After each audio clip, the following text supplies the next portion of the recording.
போட்டார். நீங்க ஏன் சொல்ல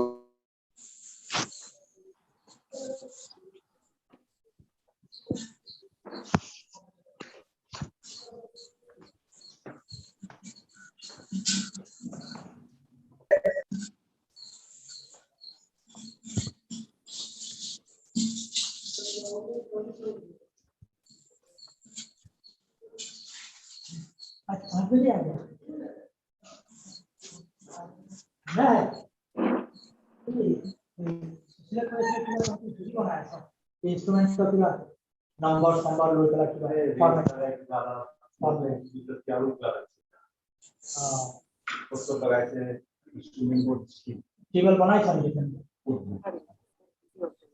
इक्वल से 1000 का से एक्चुअली देखना है खाली कुछ ना हां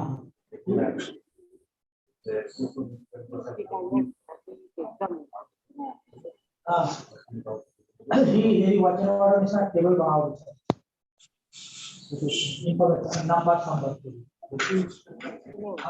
हां पुराना तो जाके कि वो फॉर्मूला को से नंबर लिख के दिया जैसा से వేరే నాది ఇది మెంబర్షిప్ ఏమాజో తీసుకున్నారా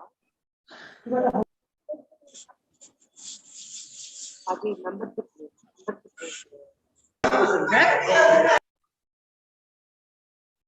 Everything is all right, Abhik? Everything is all right? Yes, sir. Okay.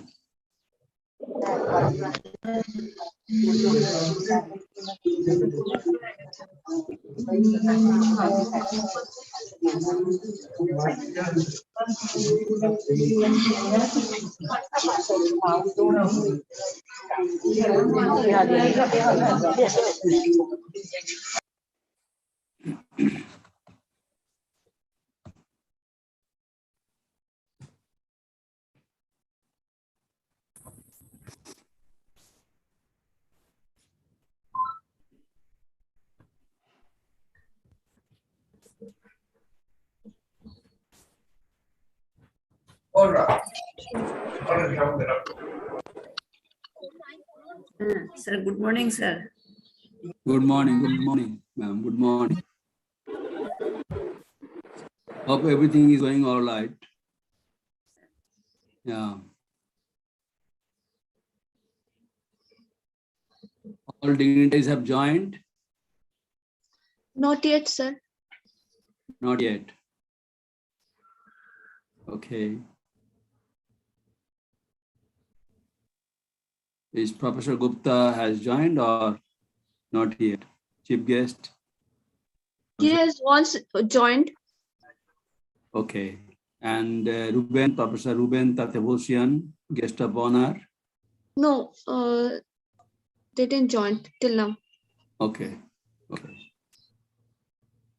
So there is still this time, 10 minutes time is there. So all will run by that time.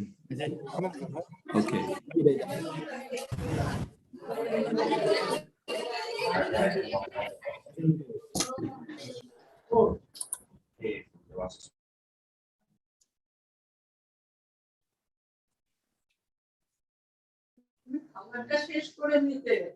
করবো টাইম হয়ে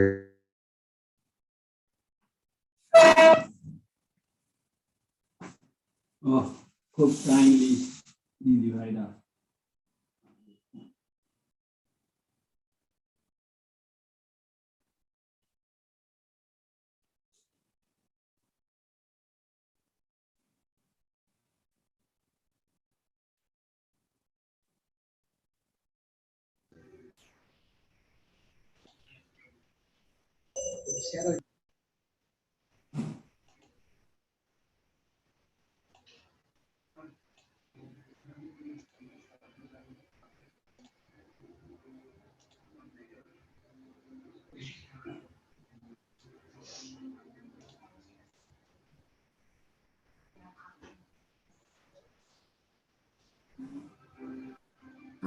Pritha, Yes, ma'am. Ifshita joined? Yes, ma'am. Okay. Yes, ma'am. Yes, ma'am.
রাত্রে ছোটবেলা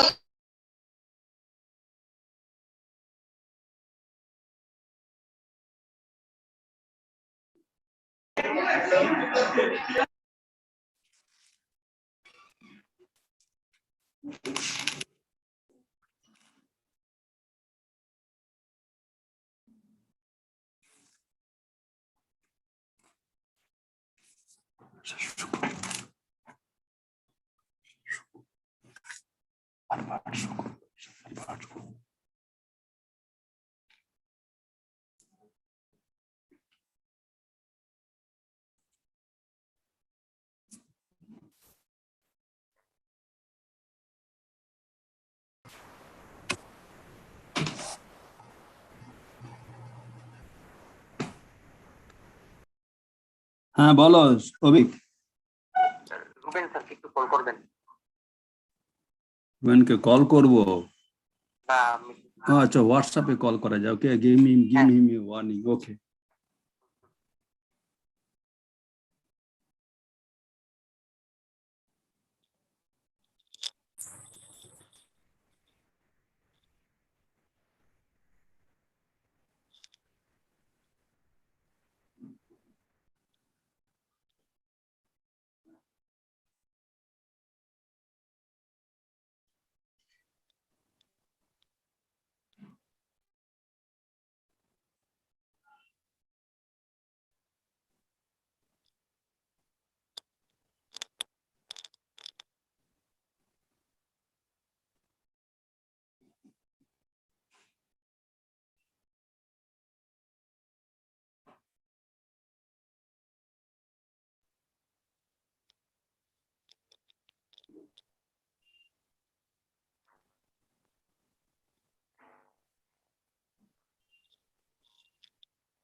एक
साथ खोलो ना तो एक की लाइसेंस छुड़ा देते हैं। सेफ भी उसी का तो है पीएसआई का ही। एक साथ नहीं खुलते दोनों। हाँ तो सेफ में काम दूसरा है, ई टाइप में दूसरा है। नहीं तो ये मतलब एक साथ खुले रहते ना, ये नहीं खुलते सारे। हाँ तो उसका होगा कुछ scene.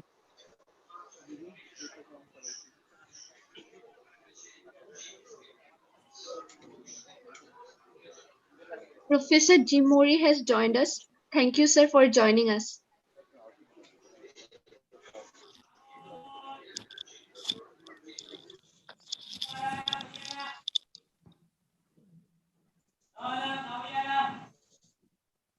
Normally,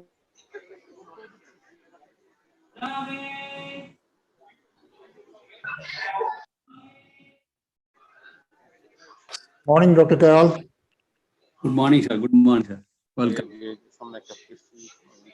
Sir, good morning, sir. Good morning. How are you doing? Fine, sir. Such a pleasure.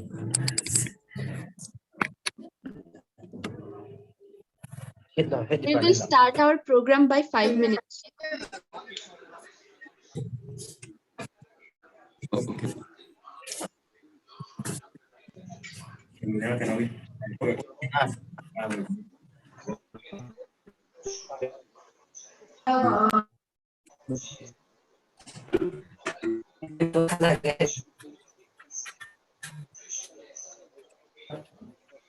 हाँ ये स्टार्ट हो गया है तो मेरे को प्रॉब्लम होगा कि जब हम हाँ तो ओरिजिनल जो था वो 10:45 का था, so now you come at about 11:15, so it is half an hour late. हाँ 11 बजे आना, 11 बजे। Thank you.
Hope all dignitaries have joined and chief guest has also joined. So you can start.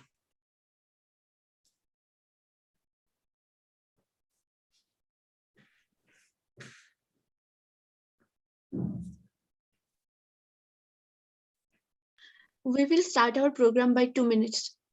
Okay.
Hello.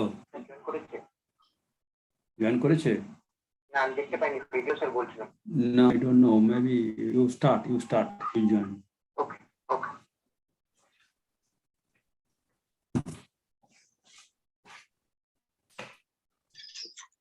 Good morning, everyone. Today I am Preetha from Techno College of Engineering, Agartala, welcoming you all in 3rd International Workshop on Advanced Seismology, Seismichazards, and Earthquake Engineering, Asshee, Simulation and Observations, organized by Techno College of Engineering, Agartala, a unit of Techno India Group, largest educational group in Eastern India, and one of the largest in the country. After the grand success of Asshee in last 2 years, we are excited to organize this international workshop. I wholeheartedly welcome you all to the inaugural session of Asshee 2021. I call upon Ms. Ipshita Mukherjee for her inaugural song. Good morning. Am I audible? Yes. Okay. A very good morning. Namaskar. This is Ipshita and I wholeheartedly welcome all the participants to this international workshop on Advanced Seismology, Seismichazards and Earthquake Engineering 2021. Now I'm just going to sing a song which is about nature worship. And in the vision of the poet, nature was just the reflection of Almighty God. This song is the score of a beautiful Bengali lyric on the nature worship by the great poet and philosopher Nobel laureate Rabindranath Tagore. So I am singing both the Bengali and the Scottish version of the song.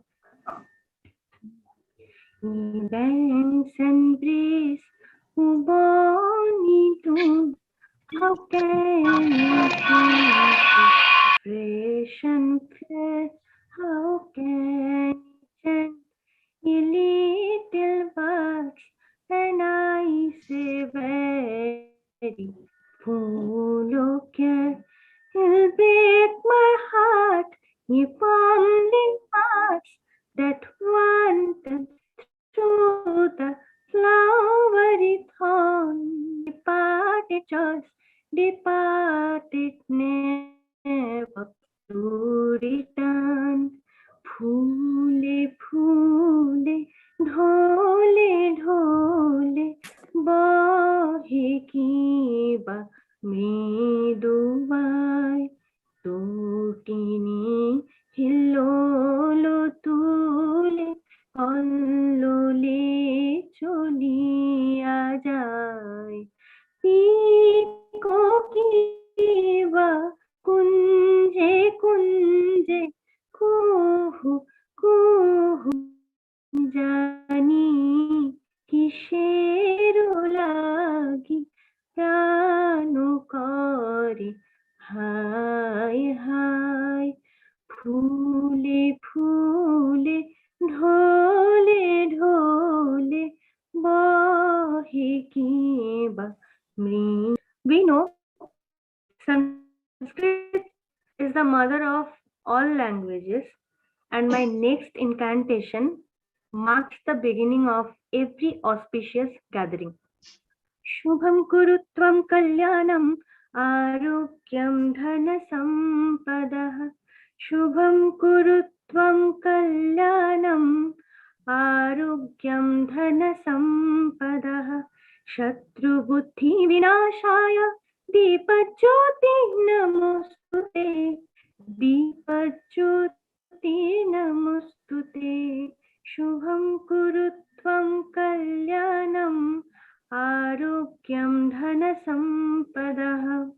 It means I pay my salutations to the sacred light of the lamp that brings health and prosperity, destroys all animal feelings, and brings happiness to all our lives. So herein, I wish a grand success of this event, and again, I welcome everybody wholeheartedly to this international workshop. Thank you so much. Thank you for this beautiful song. Now I request Professor J.R. Kyal, former Deputy Director General, GASI, co-convener of Asshee 2021, to welcome the gathering. Good evening, sir. You can take over. Thank you, Rita. Thank you for your anchoring. It's my great pleasure to extend this formal welcome address on behalf of the organizing committee and on my behalf, and on behalf of the Post Institute, TCA, Techno College of Engineering, Agartala. Our hearty welcome to all dignitaries, guest faculties, and participants to our third SE 2021. Very warm welcome, very warm and cordial welcome to our chief guest, Padma Shri, Professor Harsh Gupta, a great leader of not only of Indian seismology, but of global seismology, who had been president of the IUGG, International Union of Geodesy and Geophysics, who held many chairs, and who is presently the president of Geological Society of India, for kindly accepting our invitation and gracing the session as the chief guest, sir.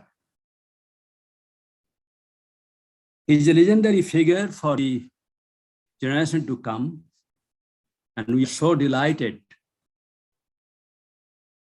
having him today in our this important event as a guest, as a chief guest. Hearty welcome to Professor Ruben Katevosian, guest of honor, the head of seismology in the Institute of Physics of the Earth, Russia, and President of the Asian Seismological Commission, our good friend. He is joining us since our 2019 Asshee. This is third Asshee, and he is gracing this occasion as a guest of honor. Hearty welcome to Professor Ruben Tarbosian.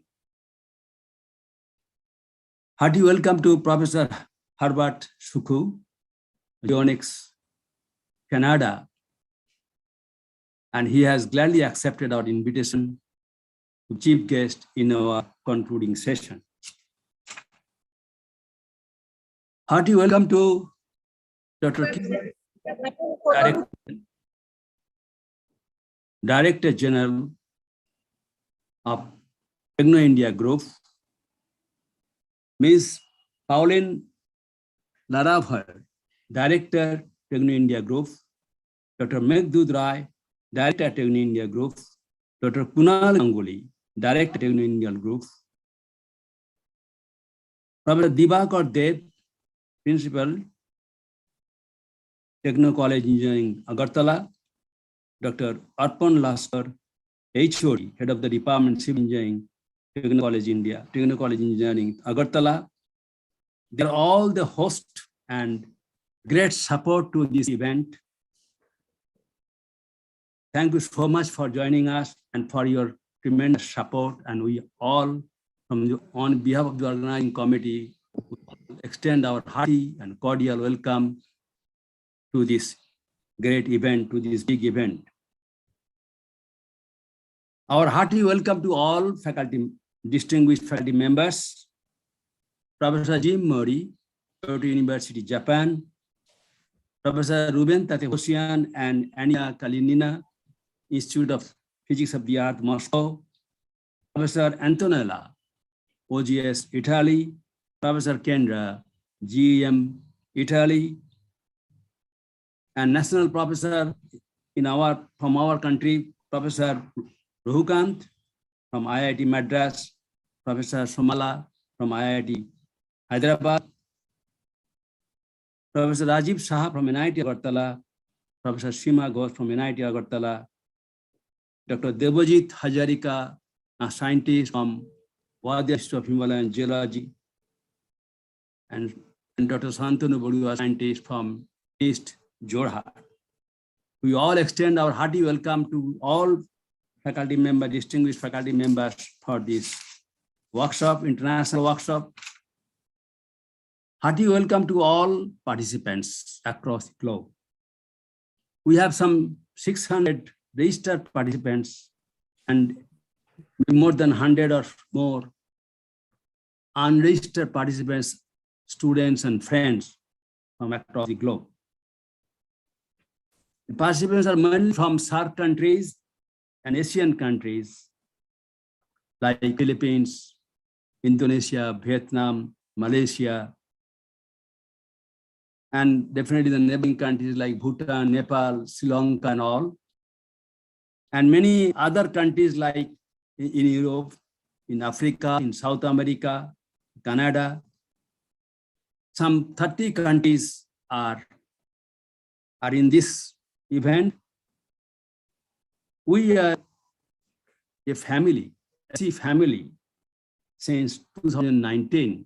When we first met, many of us met in 2019. That was physically, it was a great international workshop in NIT Agartala. Since then, the COVID broke out, and we are conducting this event through this, webinar or virtual workshop. This event has been benefited, and it is beneficial. Particularly, we have encouraged the student participants across the country and across the global, institutes, the graduate, postgraduate, PhD students particularly, those who are involved in earthquake, say, construction or earthquake studies, say from the field of geology or from the field of civil engineering, they don't have much exposure on advanced seismology.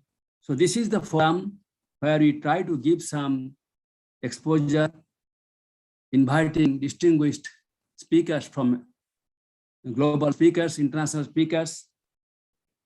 So this is a big event for learning, for interacting. I don't want to make it a long speech. I just again cordially extend our hearty, warm welcome to all dignitaries, guests, guest faculties, and participants. Thank you so much. Welcome. Thank you, sir, for your valuable words. Now I request Professor Kishore Ray, Director General of Techno India Group, to deliver the inaugural speech. Sir, please.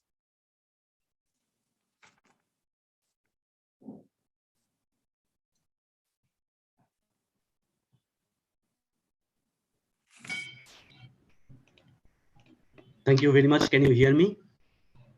Yes, sir, we can hear you. All right. So good morning to all of you. I, on behalf of Techno India Group, welcome Padma Shri Professor Asshee Gupta, distinguished seismologist, chief guest of the program, distinguished Professor Ruben Tatavosem, guest of honor of the program, Dr. J.R. Khayal, co-convener of the program, who is the guiding force for the total program to make it success, and other distinguished participants, as well as our colleagues and our dear students who are attending the third international virtual workshop, Advanced Seismology, Seismic Hazards, and Earthquake Engineering, ASSHEE as abbreviation, theory, simulation, and observation. As a part of our policy, we are fully focused on the latest technologies, as well as always keep ourselves engaged to bring the same at our institutes so that our students get the best benefits while building their career. Earthquake hazards pose a significant risk to the infrastructure, lifelines, buildings, and life in urban areas especially. Lifelines such as transportation, energy, water, wastewater, and communications networks are important for the survival of the community in the aftermath of earthquake. Hazard identification, awareness, vulnerability, and risk assessment, mitigation, and preparedness are important to be able to reduce the risk from earthquake. This preparedness is not an overnight preparation. This is a continuous evaluation of knowledge, technology in a gradual process, and ASSHEE doing its best to keep the same in this field. It's an effort to share knowledge and experience through lectures, hand-on practices, and interactive discussion with the undergraduate students, young professionals, PhD, MTech students registered from India and abroad. Techno College of Engineering Agartala, or you known as a TCEA, is a unit of Techno Group of Techno India Group, which is established on 2014 and running 8 BTech courses and 3 diploma courses. Out of these courses, 3 degree courses and 3 diploma courses are running in the field of emerging technology, which is the need of the hour. Being a technical institute, we're always alert to catch up the technology trend right from the beginning to pick up a global one to its implication at the very local level. Now, in this context, this seismic research prediction, and data analysis. Let me tell you, the TCEA may be a small unit, but it's a part of a bigger unit. We at Techno India Group, we have a good practice on the data science, machine learning, and blockchain technologies. For all the members, all the participants in this forum, I have a request. Should you ever need our help, our expertise to use in this field, we'll be glad to come forward to help you, with our best possible capabilities, because we find this is a kind of social responsibility for us. Now, if you look back, TCEA, which is situated in Tripura, a tiny northeastern state of India, is seismically very vulnerable, falls in high seismic risk zone in the seismic zoning map of India, and needs special attention from the researchers, practice engineers to develop this smart city. This workshop will bring different aspects of seismology, starting from prediction, plate movement to strain accumulation, and seismic resilient structure, which will give complete knowledge to any students, researchers who are the pioneers of the infrastructures of any country.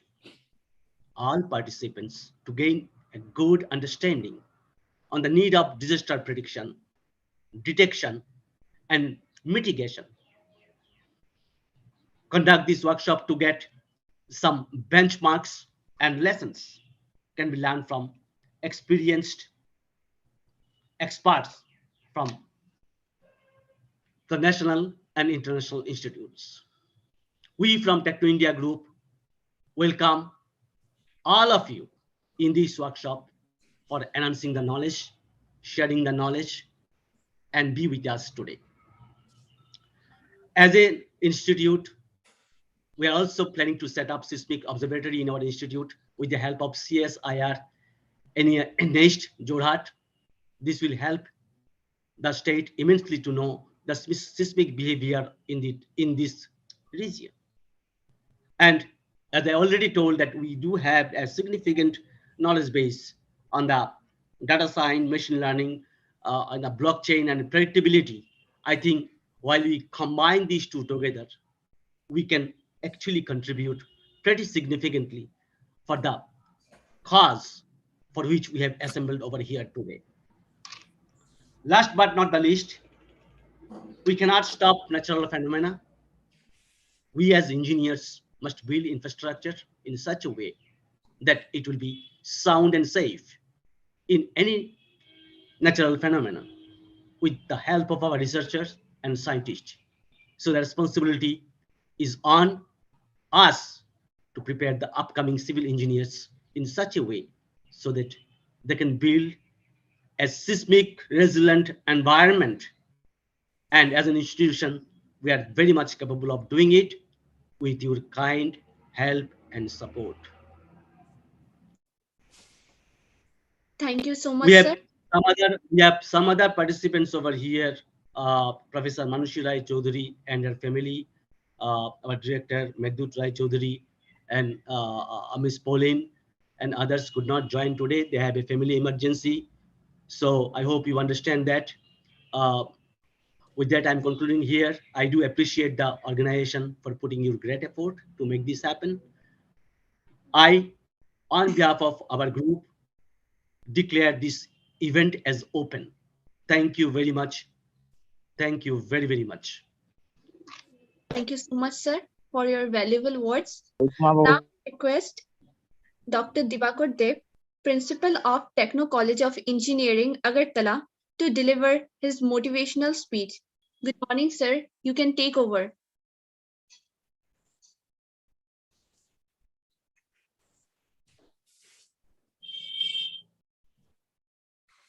Thank you.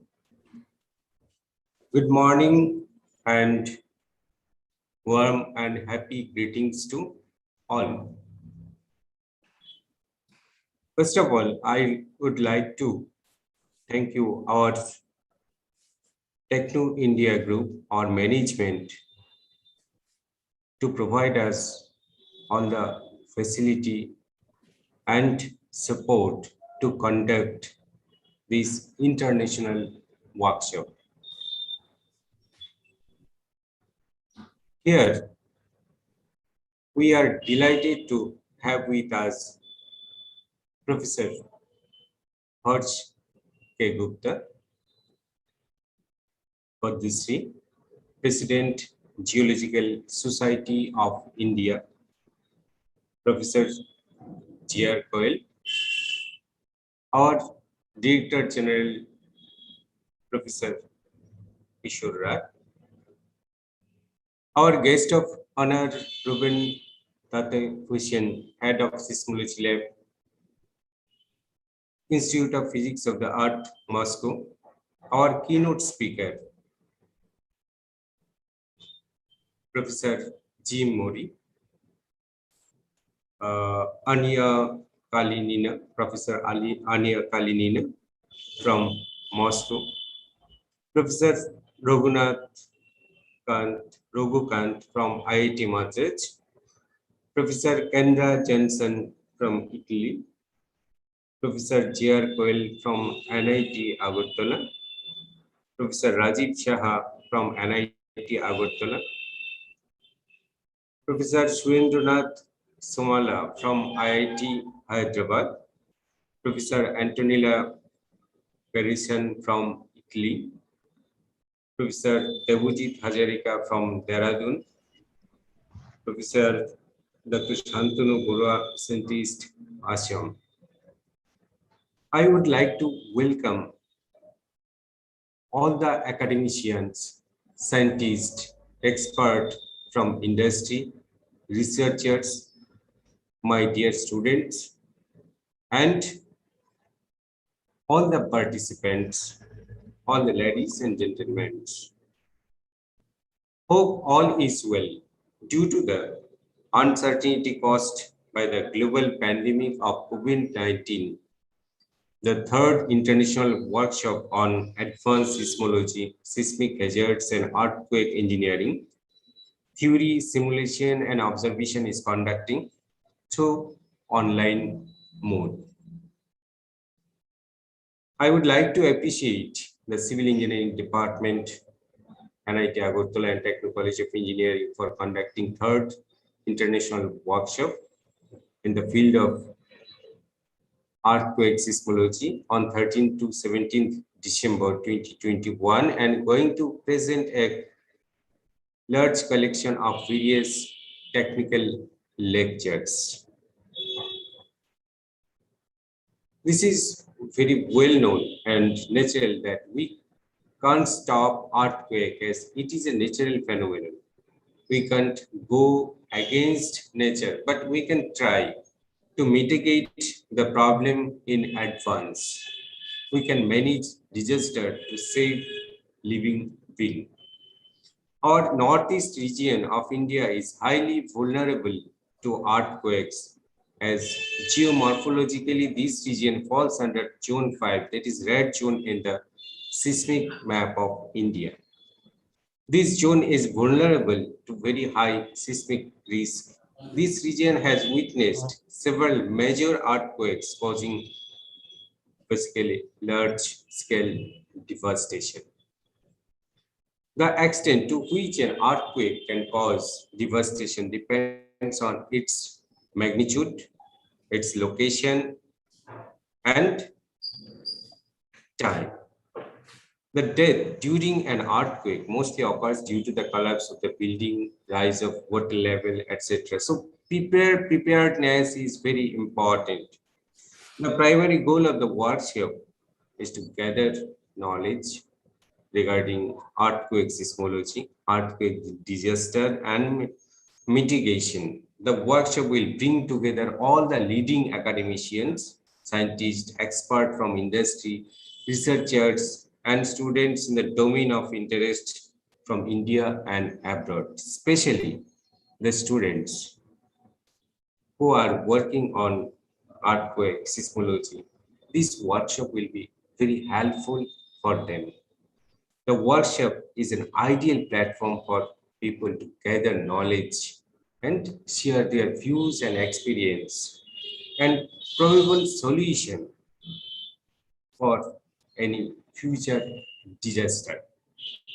I also congratulate the HOD staff members, organizing committee members, technical program committee members, students, participants, and other institutions for their effort in organizing and participating in this conference, and wish the conference all the success.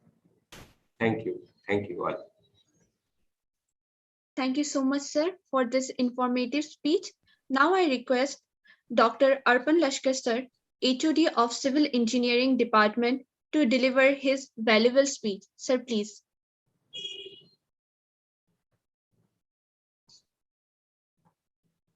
Thank you. On behalf of Techno College of Engineering, Agartala, I welcome all the participants. Am I audible right now? Yes, sir. Preetha, am I audible? Yes, sir, you are audible. Okay. So on behalf of Techno College of Engineering, Agartala, I welcome all the participants from all over the world for this 5 days international workshop on advanced seismology, seismic hazard, and earthquake engineering 2021. Well, you know, this workshop is starting from today, 13th December 2021, and it will end on 17th December 2021. This is the 3rd international workshop on advanced seismology, seismic hazard, and earthquake engineering. And this year, Civil Engineering Department of Techno College of Engineering, Agartala, got this privilege to host this prestigious international workshop. Dear participants, I am Dr. Ashkar, HOD Civil Engineering Department, Techno College of Engineering, Agartala. At this outset, I would like to thank our management, Chairman TIG Professor Gautam Roy Chaudhuri sir, Co-Chairperson TIG Professor Manushi Roy Chaudhuri ma'am, Director General TIG Professor Kishore sir, and Principal Techno College of Engineering, Agartala, Professor Dibakar Dev sir, to give us the opportunity to organize this workshop. I'd also like to thank Professor Dr. Shima Ghosh ma'am, HOD Civil Engineering Department, to recognize our institute to organize this workshop. Thank you, ma'am. Dear all participants, as we all know, knowledge of earthquake seismology is much needed, not only to the earth scientists, but also to the civil engineers to cope up with the earthquake disaster mitigation by making earthquake resilient structure to save lives and properties of the society. We planned this 5 days workshop for benefit of the students, researchers, engineers, and concerned authorities in the Southeast Asian region, in particular Northeast India region, which falls in the seismic risk zone in the seismic zoning map of India. At this point, I would like to congratulate co-convener of this workshop, Professor J.R. Koel sir, former Deputy Director General, Geological Survey of India, Kolkata, and presently Adjunct Professor, NIT Agartala. And convener of this workshop, Mr. Obik Pal, Assistant Professor, Techno College of Engineering, Agartala, for this online workshop. I took this opportunity to draw the attendance of all the participants in a brief of our institute, Techno College of Engineering, Agartala.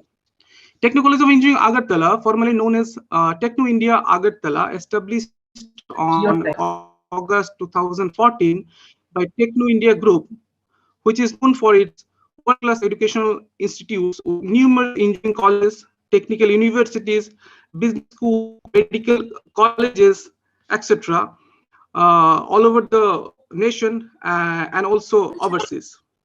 Techno College of Engineering, Agartala is a degree as well as a diploma engineering college affiliated to Tripura University, a central university of India, approved by AICTE, Government of India.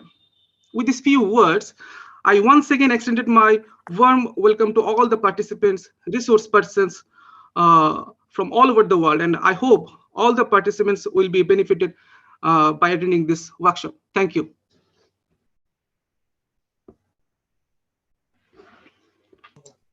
Thank you so much, sir. Yes, Ruben sir is joining team. Now I request our chief guest, Padma Shri Professor H.K. Gupta, to give his motivational speech. Sir is currently President of Geological Society of India, a member of Atomic Energy Regulatory Board, who was an ex-director of National Geophysical Research. He was been awarded by fourth highest Indian civilian honor of the Padma Shri in 2006. He has also received Shanti Swarup Bhatnagar Prize for Science and Technology in 1983. For his work in seismology, he was elected as a fellow by National Academy of Science in 1986. He was also a recipient of the 2003 Jawaharlal Nehru Birth Centenary Visiting Fellowship and 2008 Nayodama Memorial Gold Medal Award, and the list goes on. I request Sir to deliver his speech. Sir, please. Can I share my screen? Yes, sir.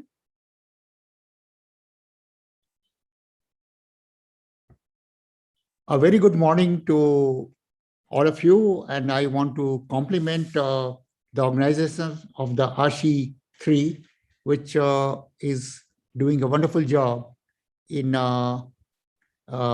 sharing very important information with the Northeast region. Now, I also want to thank the organizers for giving me this opportunity to talk to you on our topics which are very close to me.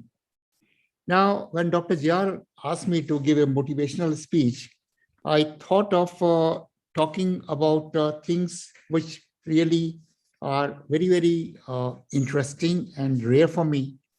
And one of these things has been the setting up of the Dakshin Gangotri in Antarctica. And I've also talked a little bit about setting up of the Indian Ocean tsunami warning system.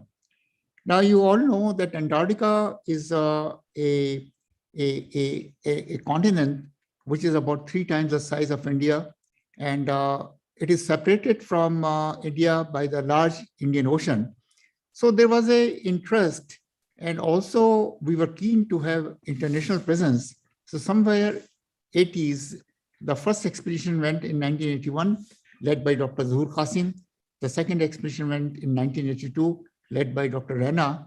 And the question of third expedition came. There was a request for proposal, invitation for proposal. So I made a proposal to set up 5 seismic stations in Antarctica to record seismic events. I was called for a discussion, but they said that the main job this time is to set up the India's permanent base in Antarctica, and we cannot afford to give you 5 people because at that time we had to have standalone stations which were manually operated. But they asked me to stay on, and later they asked me whether I would be agreed to lead the third expedition to Antarctica. I was just 40 years of age at that time. So my question was that why me? And the answer was that we have known that you have been working in very tough terrains, and you have a position of a director of a laboratory. So we thought that you would be very suitable for it. So after suitable discussions, I agreed for that position. And then we had very long discussions. You see, at that time, I was talking to Soviet people and the British Antarctic people, and they told me of various problems which you can face in Antarctica.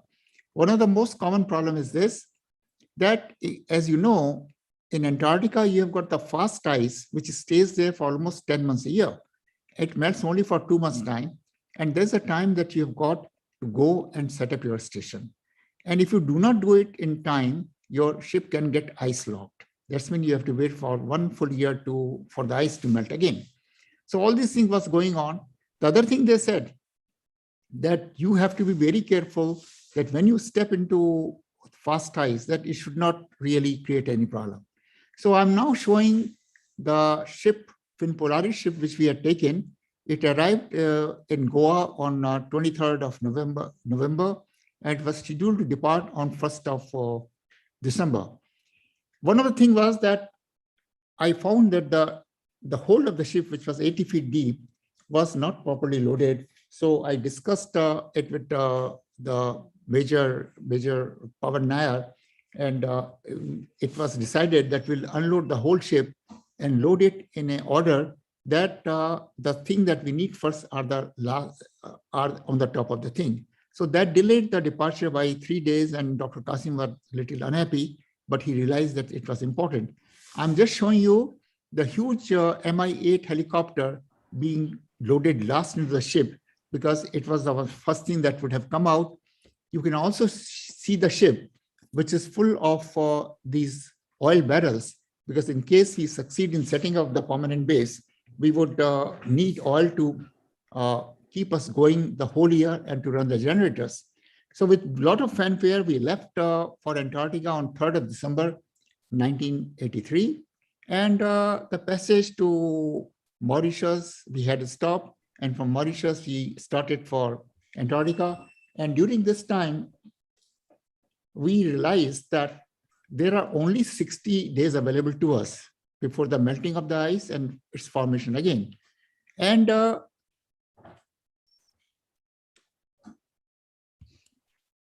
what happened? Hello. Am I still audible? Sir, Yes, sir. What happened to the screen? sir, you are audible, but your screen was not shared. That's why it is sharing from organizing committee and sir. Okay, you're sharing it now. Yes, sir, they are sharing. So get to the next one. You can make it full screen.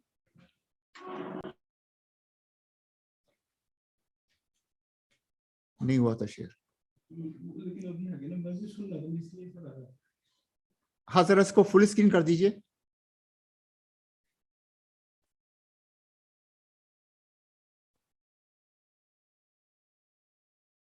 Sir, this is full screen. Okay, fine. So you can see this huge helicopter being lowered in the hold of the ship, and on way to Mauritius, we realized that we don't have much time, so we cut down on several things. We finally reached Antarctica outer shell on 26th of December. Next one, and we next one, please. Move to the next, not previous. You're going back. Next. So this is the camp that we had set up in Antarctica, because you see, before us, we didn't have any place, you have to work and do everything there. So this was a small camp which was set up, which had these 2-man Antarctic tents where about 20 people could stay in the night, and we kept on changing their working. Next one. Next, please. So our modus operandi was that this is the Mi-8 helicopter, which will carry the underslung load. And as it carried the load, if it generates a swing, there could be an aviation disaster or hazard. So the fuselage of the helicopter was cut open, and a plexiglass window was fitted there so that the flight engineer can watch whether the helicopter is propagating properly or not, and keep on talking to the pilot. So this operation was going on very fine. But on 29th of December, what happened that the helicopter came, it hovered on the deck of the ship, and the load was underslung, and it started moving. It did not rise adequately. In the process, the underslung load got stuck with the railing of the ship. It pulled the helicopter. Next one. Next. And we had a helicopter crash.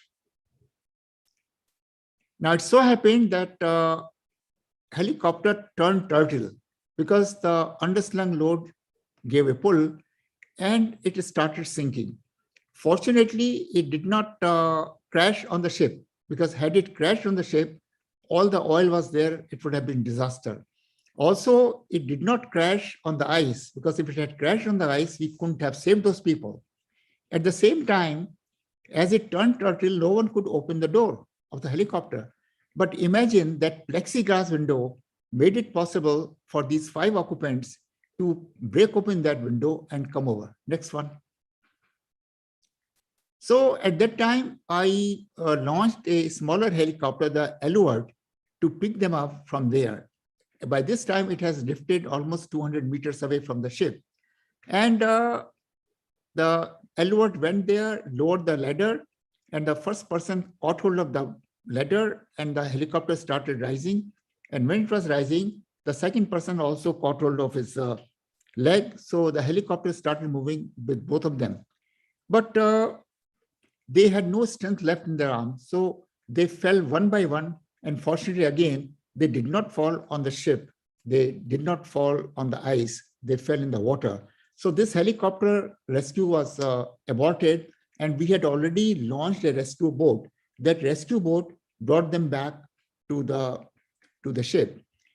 I must tell you that on way to Antarctica, the doctors had told me that the medical facilities on the ship are not adequate, and they wanted to operate a medical, some place to have their facilities deployed there, the facilities that they would ultimately use in Antarctica. So we had given in them 2 rooms. The same room were asked for by the scientists. And when I gave those rooms to the doctors, the scientists were very unhappy with me, saying that, sir, you are a scientist and you're not favoring scientists. I said, right now, my job is to get the station built. So after this, I came to the bridge of the ship because everything had to be informed, and the doctors were ready, and they took up all those 5 persons involved. 2 of them were very serious. But imagine if we had not set up that medical facility, no help could have been provided to them at that time. It became important to tell Dr. Qasim about the accident. So I went to the bridge of the ship, and that was a communication channel, and there was a phone which I contacted Dr. Qasim, and I told that this is what has happened. And Dr. Qasim said that I have to inform the Prime Minister, Mrs. Indira Gandhi, who had taken a very personal interest on the whole expedition, and I had met her several times before starting for this expedition. So within 15 minutes, she came online. Her first question was, is everyone safe? I said, Madam, they have been exposed to water. We have facilities, and we are very hopeful of saving them. Her second question was, can you still do it? I was totally unprepared for that question.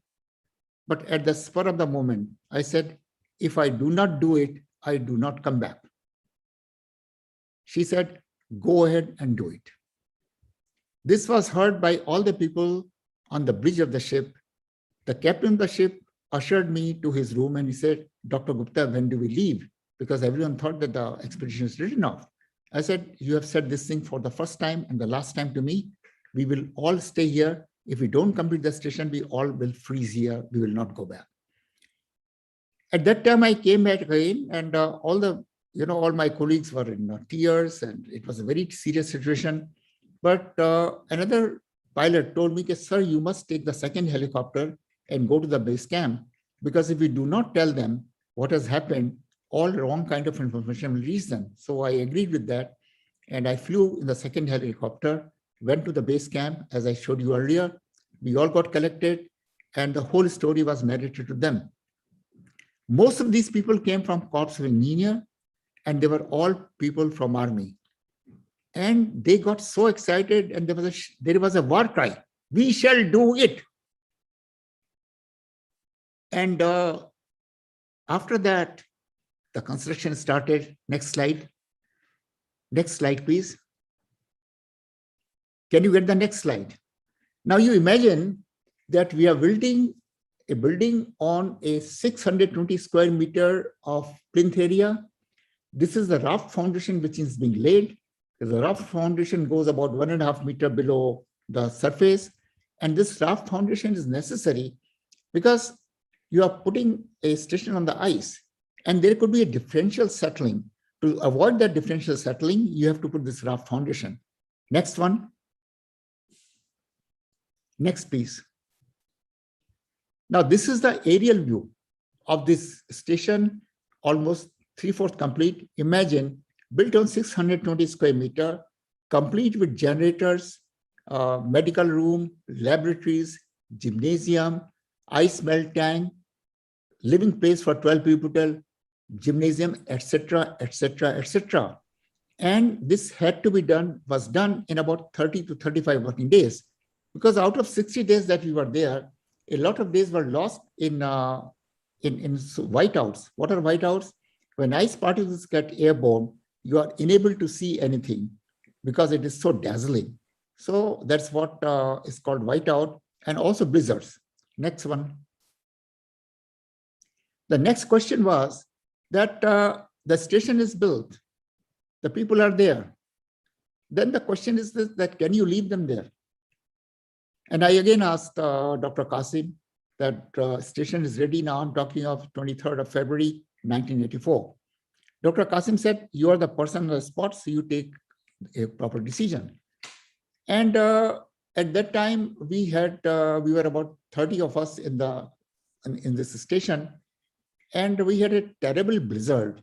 It almost touched the speeds that were ever recorded in that part of Antarctica. And the station withstood those things with small little minor problems, which the engineers who were going to stay back were able to take care of. So a bold decision was taken that, yes, we can leave those people behind. So we left those people behind and sailed back on 1st of March, 1984. After we got back, we got a hero's welcome. But imagine for 1 full year, I was on tenterhooks, because if something happens to those 12 brave persons whom we left behind, I would be held responsible that why did you leave them? I'm showing you in this picture a stamp which was released by the Postal Department to commemorate building of Dakshin Gangotri. And down below is a picture of Dakshin Gangotri, which was half buried in snow somewhere in 1986 or 87. So in a nutshell, this made a difference for India. India became a member of Antarctic Treaty. And when I look back, the major reason for this to happen was the commitment of all the people. At 10 p.m. every night, I had to switch off the generators because people will not quit working. So if I don't switch off the generator, they'll continue to work. And another thing which would happen, that people reported of cold injuries. Cold injuries take place that when you overdress yourself or if you work hard, you get sweat on your toes. And when you sit down, that sweat freezes, and that gives you cold injuries. As a matter of fact, I never wore very thick woolens on my legs, just to show that it's not too cold. And I used to shiver. At that time, I will just do spot running. So the people who reported of cold injuries, I sent them back to the ship. On my return voyage, I found that some of my colleagues had injuries, cold injuries in their toes. I said, why didn't you tell me? I would have. He said, we did not tell you, because if we tell you, you will send us back to the ship. And we want to work and do the hard work. So when I look back, that helicopter accident was probably responsible for this station to be built. Now, just see, today is 13th of December. On 8th December, we had a similar helicopter crash. Same MI, it is not the 8, but different class of it. And imagine what happened in Konur. We lost 13 brave people. And so I think all that I've done in my life so far, it is one of the most challenging, time-targeted, and most convincing, or making me very, very satisfied. I must also tell you that at that time, construction of the station was one thing. At the same time, the entire Himachal Hill was mapped by Sudipta Sengupta and her colleagues. And there were so many experiments carried out. There's a very huge, thick report of the third expedition, which I'll share with you sometimes. Now, let me switch to the next part of this discussion or this presentation. Can we go to the next slide? Yeah, okay, before I go, this is my visit to Antarctica in 2005. By this time, the entire Dakshin Gangotri has been covered by ice and snow. And there's just a marker there to say that here where Dakshin Gangotri lies or was. And this is where you see me lying down. I was so emotionally moved to see my Dakshin Gangotri all buried. Next slide. I'm now going to talk about the Indian Ocean tsunami warning. Now, before I go, December appears to be an interesting month because on 29 December 1983, we had the helicopter crash. On 8 December of 2021, we had another helicopter crash. On 26th December 2004, we had the horrible Sumatra earthquake of magnitude 9.2 and the resultant tsunami, which claimed over 350,000 human lives. Next slide. Next, please. Now you see, this is, go back, please. Go back. This is Marina Beach. And a tsunami, you can have either a trough coming first or a peak coming first. And the word tsunami was not known to many people in India. And imagine it was a Sunday morning on Marina Beach around 9 o'clock, 9:30. And tsunami, the first came a trough. So all the water from the ocean withdrew.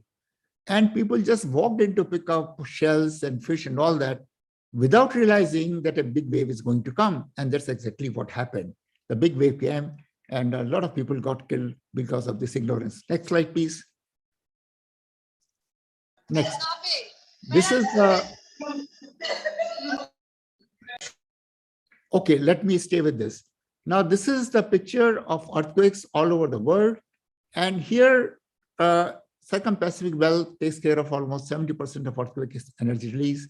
Alpine Belt accounts for another 20%. And then there are earthquakes, the so-called stable contingent earthquakes. Now, whereas the entire Pacific, Circum-Pacific Belt has hosted tsunami-genic earthquake, as far as the Indian Ocean is concerned, there are only two tsunami zones, from Java, Sumatra to Andaman Nicobar, and this area of Makran Coast in Arabian Sea. So this is the situation which was very important for us to realize. You see, in the 20th century, there were close to 800 tsunamis all over the Pacific, small and big.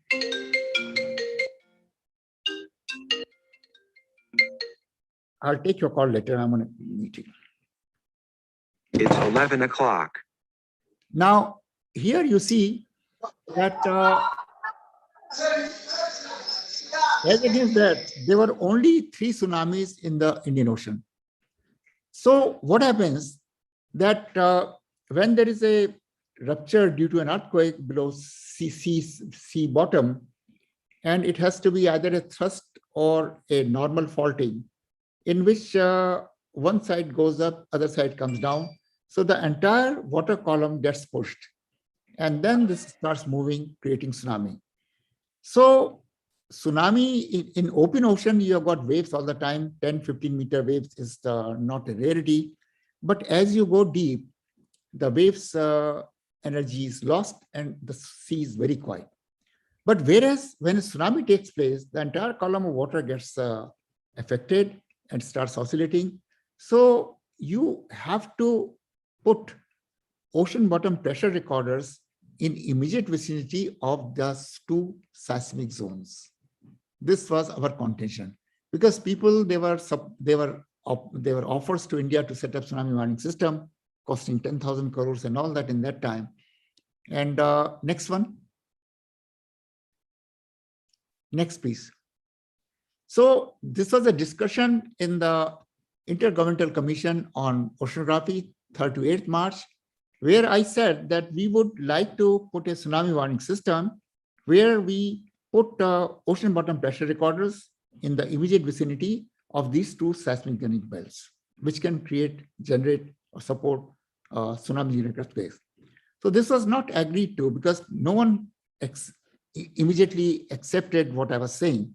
But they said that noting it is important to improve the science of issuing tsunami warning to reduce false alarms. What had happened that after this earthquake of 26 December, there was another earthquake on February or at that time of magnitude 8 at the same place. I was on a flight from Chennai to Delhi at that time. When I reached home, my wife said that there have been so many calls. I realized that a earthquake, a tsunami warning had been issued. So I called my counterpart in Indonesia, and he said, "Sir, there is no tsunami in Indonesia. So if there's no tsunami in Indonesia, there will be no tsunami in India." But when I communicated this information to media, they were not interested in that news because by that time they had hooked the entire Southeast Asia to television. They kept on updating the tsunami warning. So it became very important that we don't give false alarms, because once you give false alarm 2 or 3 times, 4 times, no one will listen to you. So in this meeting, they did not totally accept, but say that, yes, we must do things to make false alarms disappear. I said that, okay, take 15 days time and we can meet again, or 20 days time, and see whether what I've said is right or not. So they were very serious about it. Next slide. And second meeting was called on 14th to 15th of April in Mauritius. And one point was to accept this thing. And the declaration said, recognize the unique tectonic plate structure of the Indian Ocean, and that there are primarily 2 tsunami-generic sources that could affect the coastline of Indian Ocean, namely the Indonesian seismic zone and the extension about 4,000 kilometer length and Makran zones. Welcome the plans and intention of Australia, India, Malaysia, etc., to set up a tsunami warning system.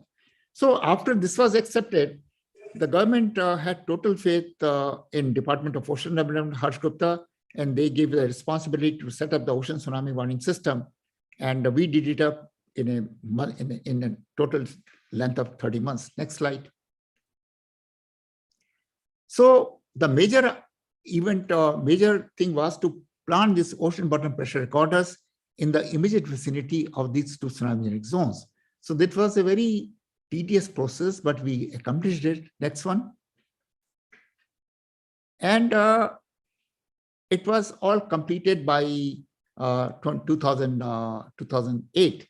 And these are the 3 major components. Risk assessment is done by historic data, by paleo, seismology studies, etc., etc. And then we issue the warnings, and awareness program are conducted. So this has, next one, this has been a very successful program. And now in COIS, it is located in Hyderabad. It is has the responsibility of running the Indian Ocean tsunami warning system, which is providing necessary advisories to all the ocean rim countries. Next one. Next slide. So I would like to conclude this talk of about 25 minutes, that India did well by setting up Dakshin Gangotri in one Antarctic summer, a world record that it still holds in spite of the near fatal helicopter crash. And this could happen due to total commitment of all my colleagues, 83 of them, as well as the Fin Polaris crew, and total support from the government at all stages.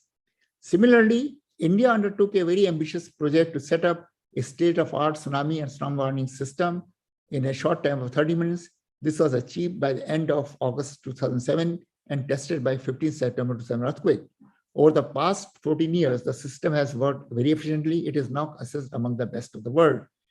So what I want to share, that sometimes difficult situations provide you an opportunity to do things which you would not have done otherwise.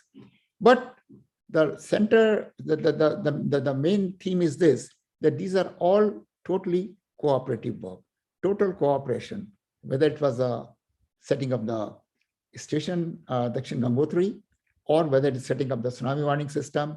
All the people from Ministry of Earth Sciences, the Department of Ocean Development at that time, we had total support of all other science departments, everything. And I really cherish these 2 things, and I thought of sharing this with you. Thank you very much for your listening. Thank you so much, sir. Actually, Ruben Tatavosian sir had some technical issue, so now he have joined. Now I request our guest of honor, Ruben Tatavosian, to address the gathering by his motivational speech. Sir is currently head of Seismology Lab, Institute of Physics, Earth, Moscow. He is also chairman of Asian Seismological Council. I again request sir for his valuable speech. Sir, please. Thank you very much. Dear colleagues, first of all, let me express my gratitude to organizers for the opportunity to be a part of the workshop. These December workshops, held annually since 2019, became a kind of a finalization of the year, an opportunity to summarize the whole year activity. And whatever are the achievements of the elder generation, I mean the today lecturers, today's students will push further the science in nearest future. Of course, I wish good luck and success to all of them in this field. But maybe even more important than reaching solutions of certain technological or scientific problems, most important outcome of such educational centers like Techno College of Engineering in Agartala is something else. Spreading education in the society, developing generation eager to get education means to build the most reliable basis for any nation future. In these days, there are many interviews and articles about the importance of vaccination against pandemic. I believe education is also a kind of vaccination, a tool to elaborate collective immunity of the society against ignorance, intolerance, backwardness. I have been several times in India, visiting universities and institutes. And I will never forget how students gathered around Professor Kayal after the seminar in his native institute, Indian School of Mines in Dhanbad. These young students, they were full of curiosity and respect to Professor. Of course, Professor Kayal is a bright personality, attracting students by his attitude, but this is also a perfect indicator that the society has very true priorities. We were there with my chief and friend, Sergei Arefiev, and he told me, believe me, soon they will be the world leading country. But probably now I will disappoint some students. I mean, their future life will not be easy. Of course, I am not talking about obvious difficulties to get a job or be well paid for that. I mean the transformation from student to researcher, from being taught to a person who can formulate problem and conduct research. And I hope such workshops may help students on this way.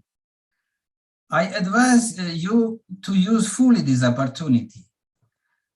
And actually your activity determines the success or the failure of such kind of workshops much more than how beautiful presentations were prepared by the lecturers.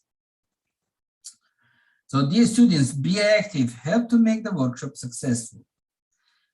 And I mostly was addressing to students, but there is at least one thing which distinguished lecturers should learn from students. I mean to be optimistic, which is something very specific to young people. Yes, the routine life has changed dramatically in these 2 years at least, but it will pass. So I wish to all of us patience and good luck, of course. Good luck to everyone and good luck to this workshop. Thank you. Thank you so much, sir. Now I request Professor Kunal Ganguly, Director of Techno India Group, to deliver the vote of thanks. Sir, please.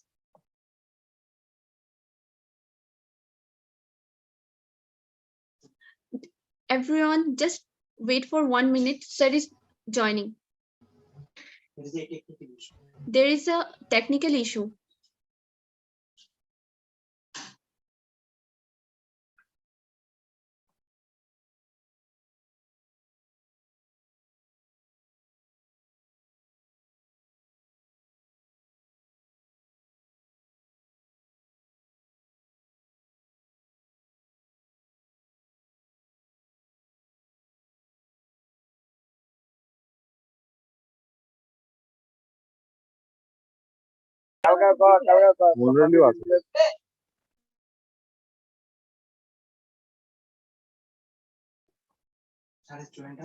Sir has joined us.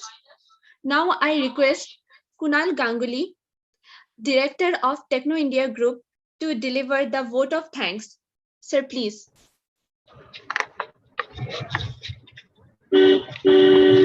Hello. Yes, sir. This is the vote of thanks, no? Yes, sir. Hello. Yes, sir. So it's my great pleasure to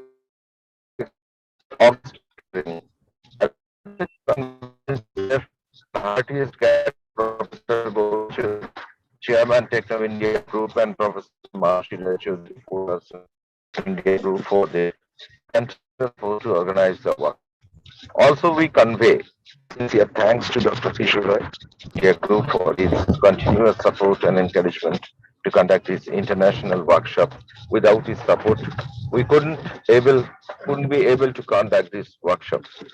More than 700 participants have registered for this event, and 100 foreign participants joined from different countries for this workshop. We are very much excited to get this overwhelming response from the participants. We are thankful to the participants to make it a grand success.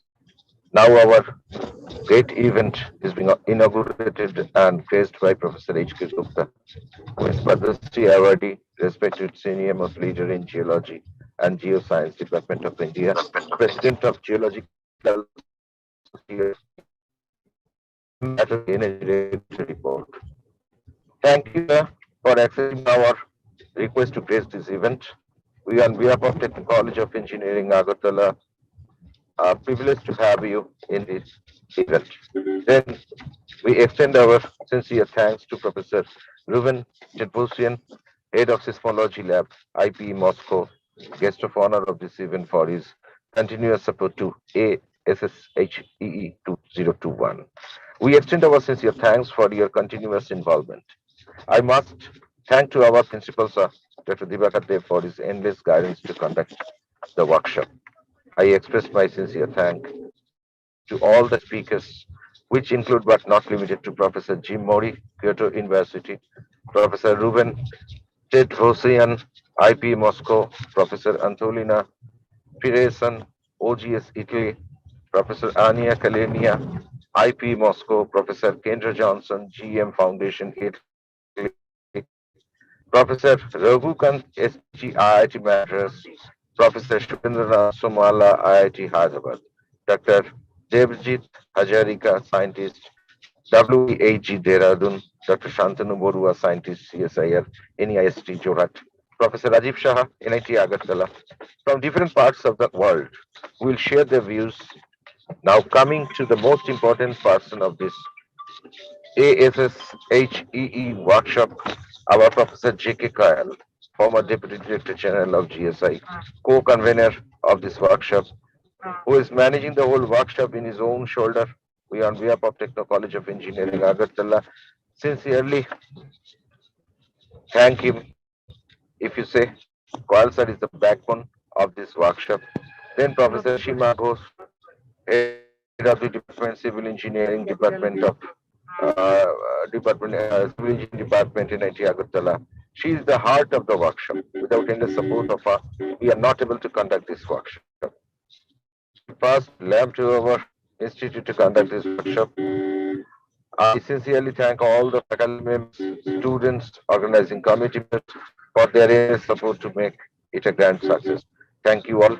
I hope this continuous effort of this international workshop will prepare us to make an earthquake resilient future. Thanks a lot to everyone. Thank you, sir. Thank you so much. Sir, we want to convey our small token of love from the student of Techno College of Engineering, Agartala, to our distinguished chief guest, Padma Shri Harsh K. Gupta, sir.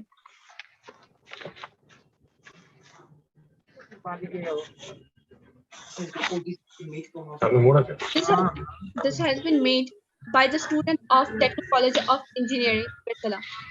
Thank you very much. Thank you very much.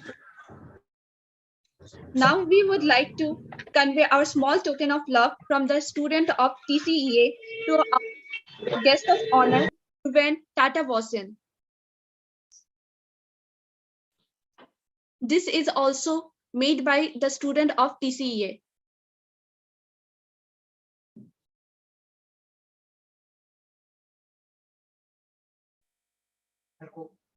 Now we are concluding our inaugural session, and the technical session will be starting from 11:30. So I request everyone to be with us. Thank you so much.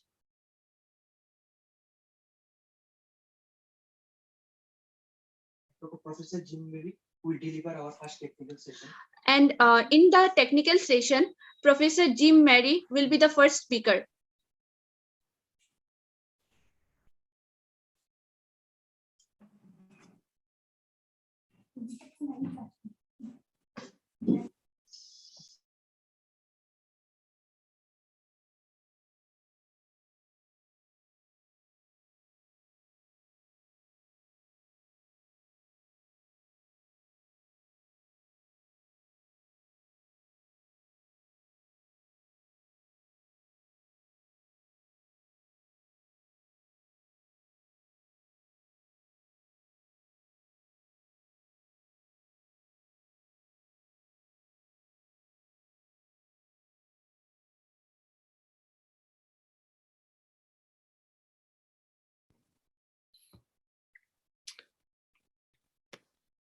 Hello, this is Jim Morey. Can I test my slides to make sure they work?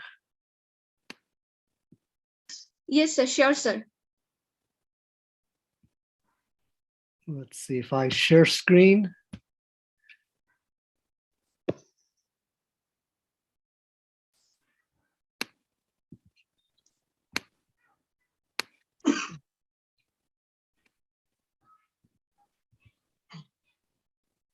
Nice to see you, Jim. Hi, how are you? Good. Thank you so much. Nice to see you. So nice. Yeah, good to see you too.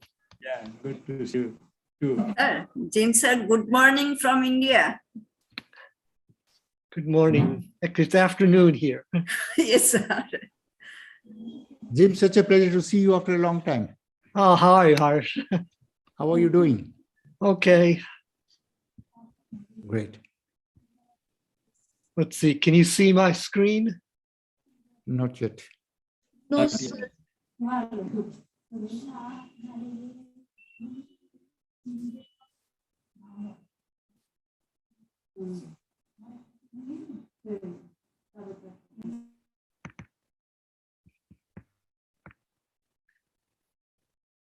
Yes, sir. Now it is visible.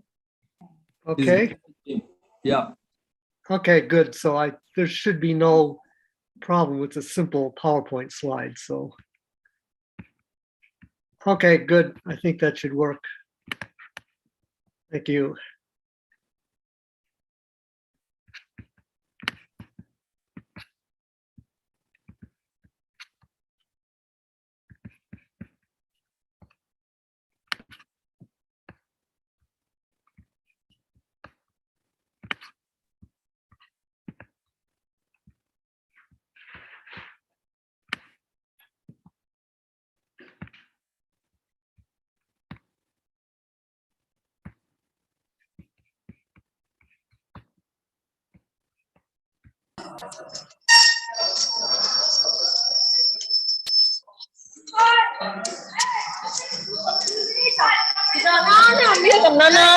No.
We have our technical session shortly, so everyone please stay with us.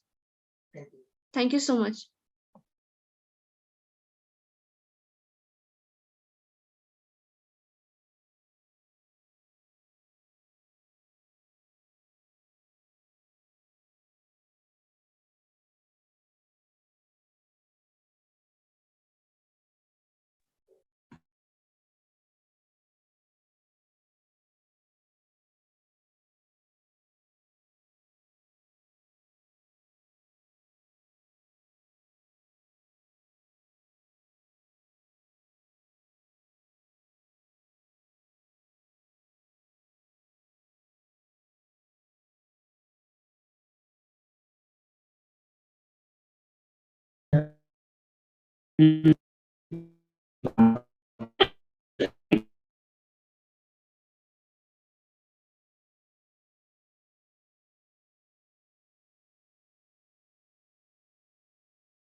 Okay. Okay.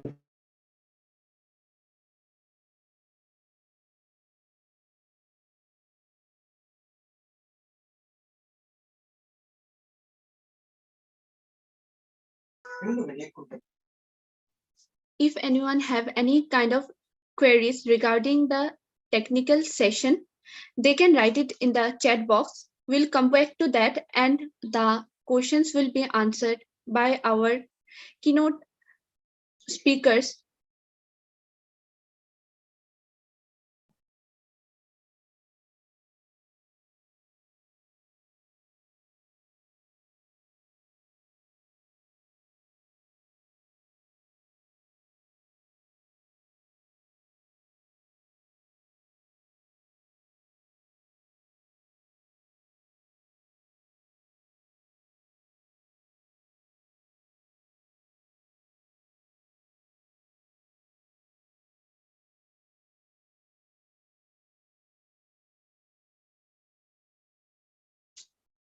Within 5 minutes, we will start our technical session.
Good morning, everyone.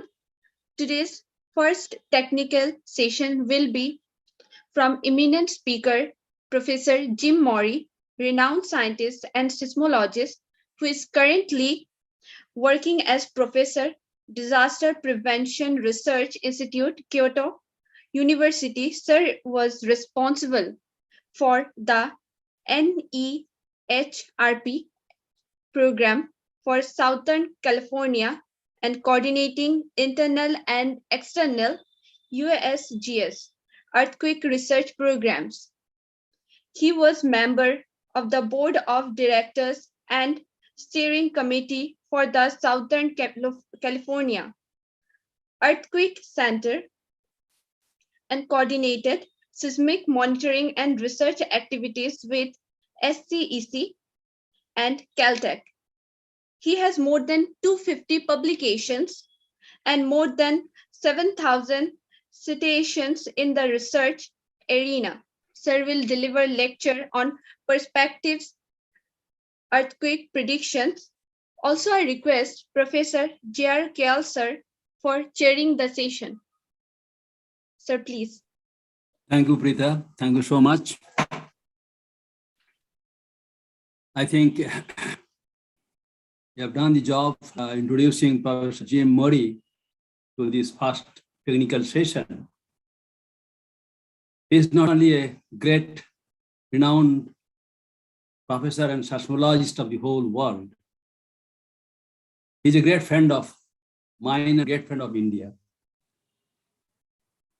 Last time his lecture on tsunami was so much knowledgeable, and I still remember his lecture, and I actually take guidance from his lecture to teach in my classes. He's a great professor, and it is our great privilege and pleasure to have you, Professor Morey, in our this first technical session as a guest speaker. And this time you have chosen a very good topic on earthquake prediction, which is a $1 million question to all of us. And you are going to enlighten us on this topic. Thank you so much, Jim, for joining us and for, you can see, inaugurating the first lecture of the technical session 1. Thank you so much. Welcome, Professor Jim Morey, please. Thank you, J.R. Kyle, for those the kind introduction. And thank you again for inviting me. I always enjoy speaking for the Indian audiences. Let's see.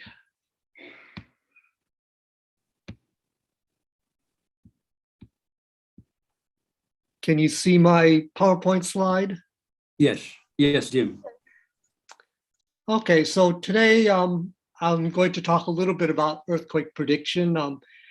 As you mentioned, it's always a interesting topic and everybody has an opinion and everyone talks about it. Probably not as much as before. When I was a student, a graduate student, it maybe was the most talked about topic in seismology. These days, it doesn't get so much attention, but still, obviously, it's an important area of research. Also, when I first moved to Kyoto University about 20 years ago, I was part of the group I was in was called the Research Center for Earthquake Prediction. So from quite a while ago, there's been a lot of research. I've sort of been watching it. And I'd just like to give you some thoughts, a little bit of history, and maybe some ideas about how I've been thinking about the research in earthquake prediction. So, can we predict earthquakes? The simple answer is no, of course. But maybe a more important question is, will we be able to predict earthquakes in the future? So I'm going to give a little bit of a history and then also maybe give some ideas about promising areas in earthquake prediction and ways that maybe we can make some good progress in this field. In the early 60s and 70s, I think there was a very high optimism in seismology that we would be able to predict earthquakes fairly quickly. For example, this quote from 1962, Tsuboi, a famous professor in Japan, said, "Now, when will earthquake prediction be possible? if we start the project presented here, we should be able to answer the question with sufficient certainty within 10 years. A US National Research Council report said the development of an effective earthquake prediction capability is an achievable goal. With appropriate commitment and level of effort, the routine announcement of reliable predictions may be possible within 10 years. So both the US and Japan were thinking that, if we work hard, we have good research support, maybe in about 10 years, earthquake prediction would be a reality. And so a lot of seismologists really believe this, and there was a lot of work being done on the many aspects of trying to predict earthquakes. Seismic networks are going in very rapidly in Japan, in the US, in Soviet Union, the old Soviet Union, in Italy, and all over the world. And lots of different kinds of instrumentation. On the left here is a picture of EDM distance measurements being made on the San Andreas Fault. On the right is a picture of the Matsushiro strain meter in Japan, about a several 100-meter long instrument for measuring very small strain. And I think the attitude was that if we look careful enough, especially if we look at the many small details, that we really should be able to understand how earthquakes are occurring and be able to predict them. Another important part of this, I think, is there was a good physical model, what was called dilatancy. And this came from rock mechanics. When you squeezed a sample in the laboratory to make a small earthquake, it was often seen that the rock would actually bulge, would actually increase in volume before the fault slipped. And this was called dilatancy. And if this really was happening in the real world, then there actually should be many things that we could see when the rock was being strained, when the rock was sort of bulging out. The reason that the rock expands is because as you press the rock together, many small cracks open up. And so overall, the volume of the sample increases. So if that happens, people expected many things to be able to be seen or observed before, many kinds of precursors. Things like the velocity, seismic wave velocities should change. The resistivity should change. The reason for that is as the cracks open, probably water would flow.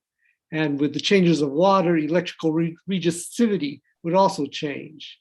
As I said, water flow would change. And so you could measure water flow directly, or what was very common was to measure radon content. So measuring radon isotopes would give you an idea about some of the water changes. If the rock is bulging or straining, you may be able to directly measure that with crustal deformation measurements. And with all this happening, you would also expect the earthquakes to change, the seismicity, small earthquakes to happen as all these changes are going on. So there were many different kinds of observations that were being expected that we should be able to see things if we look hard enough, if we look at a small enough scale. There should be many different kinds of changes that go on before an earthquake happens. And this was one of the main reasons for this optimism in ideas of earthquake prediction. So here's an example of an early paper in 1972, 73, of a velocity change. Here is the VP, the P to S wave ratio velocity change before this magnitude 2.5 earthquake. It happened 3 or 4 days beforehand. And so this was thought to be one of these examples, as I mentioned before, of a velocity change that's happening for this dilatant rock. Later on, people probably agree that this was really not a very good observation, but at the time, people were very excited that maybe these kind of changes could really be observed before earthquakes. Also, at the same time, there are lots of laboratory experiments going on. So again, here's making a small earthquake in a laboratory. And so here's where the rock slips or where the earthquake is happening. And a few seconds before that happens, there seems to be, well, not in the scene, but there's a clear strain change, a strain precursor before that. So even in the laboratory, these kind of observations were being made. So as I said, there was a great optimism. There was a good theory. There were lots of expectant observations that could be happening, and there was a real enthusiasm to go out and look for these kind of changes that might happen before an earthquake. One more, I think, very important event was a large earthquake was actually predicted in China in 1975. And this is probably the clearest prediction where an actual prediction was made and emergency procedures were taken before the earthquake happened. And this was in 1975. So I'd like to just talk a little bit about the events that happened in connection with this earthquake. The earthquake happened here in northeast China. This is Beijing, so it's about, I think, 400 or 500 kilometers northeast of Beijing.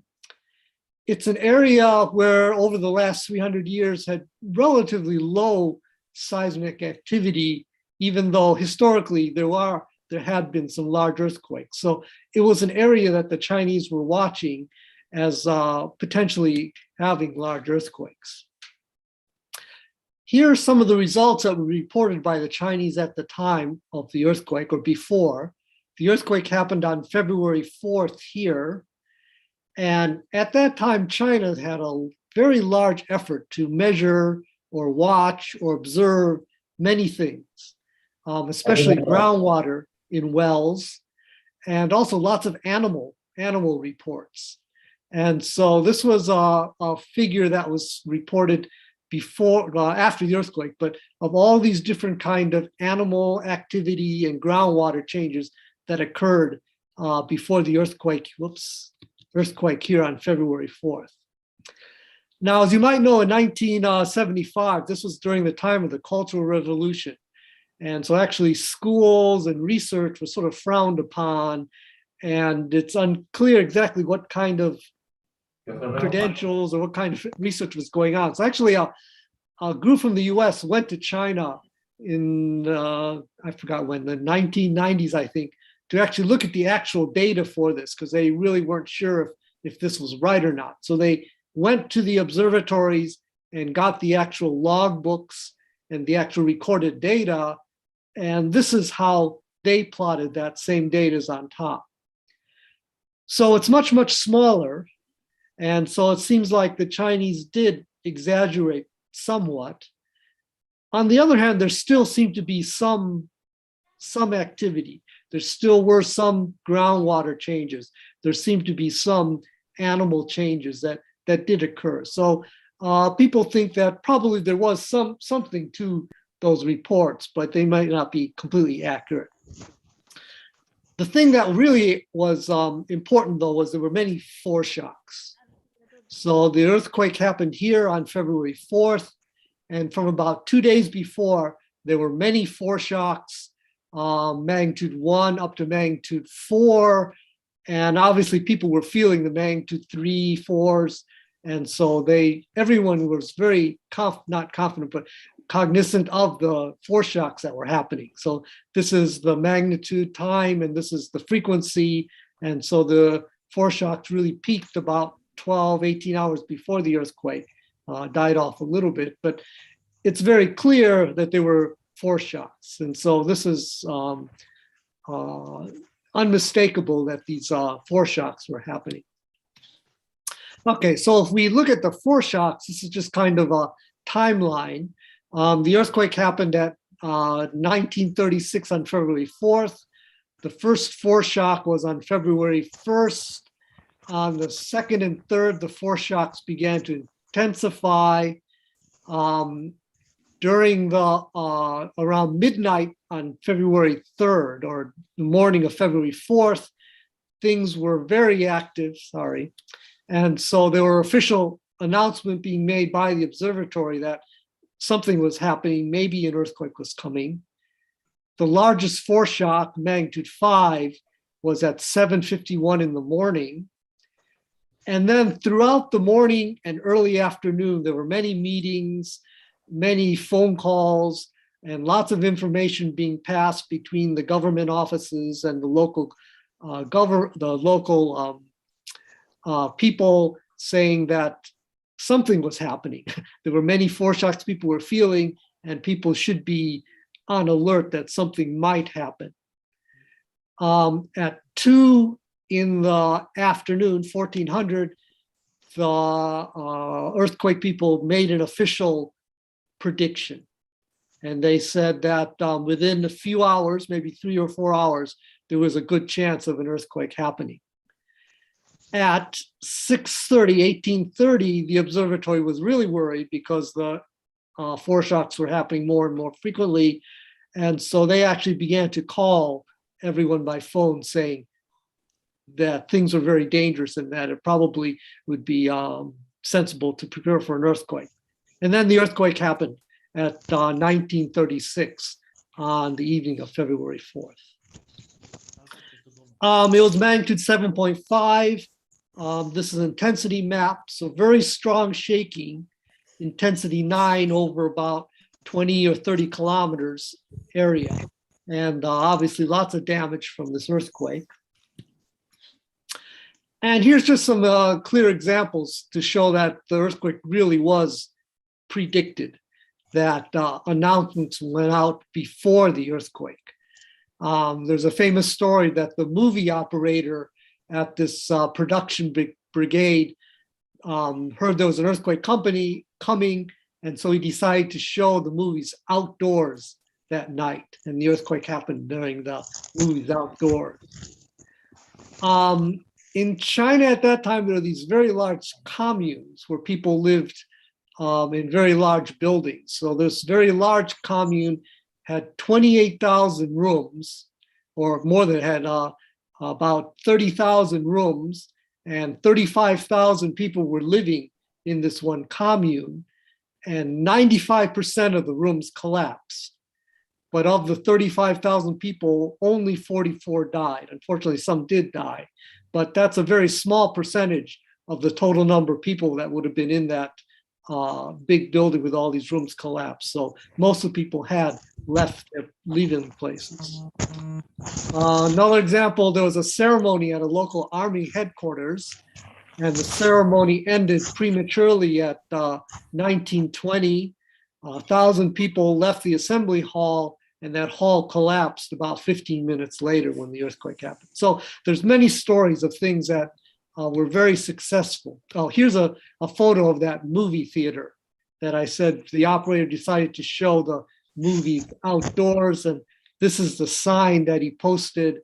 And so the sign says that an earthquake may occur, so the movies will be shown outdoors in the public square. So there was a very successful prediction.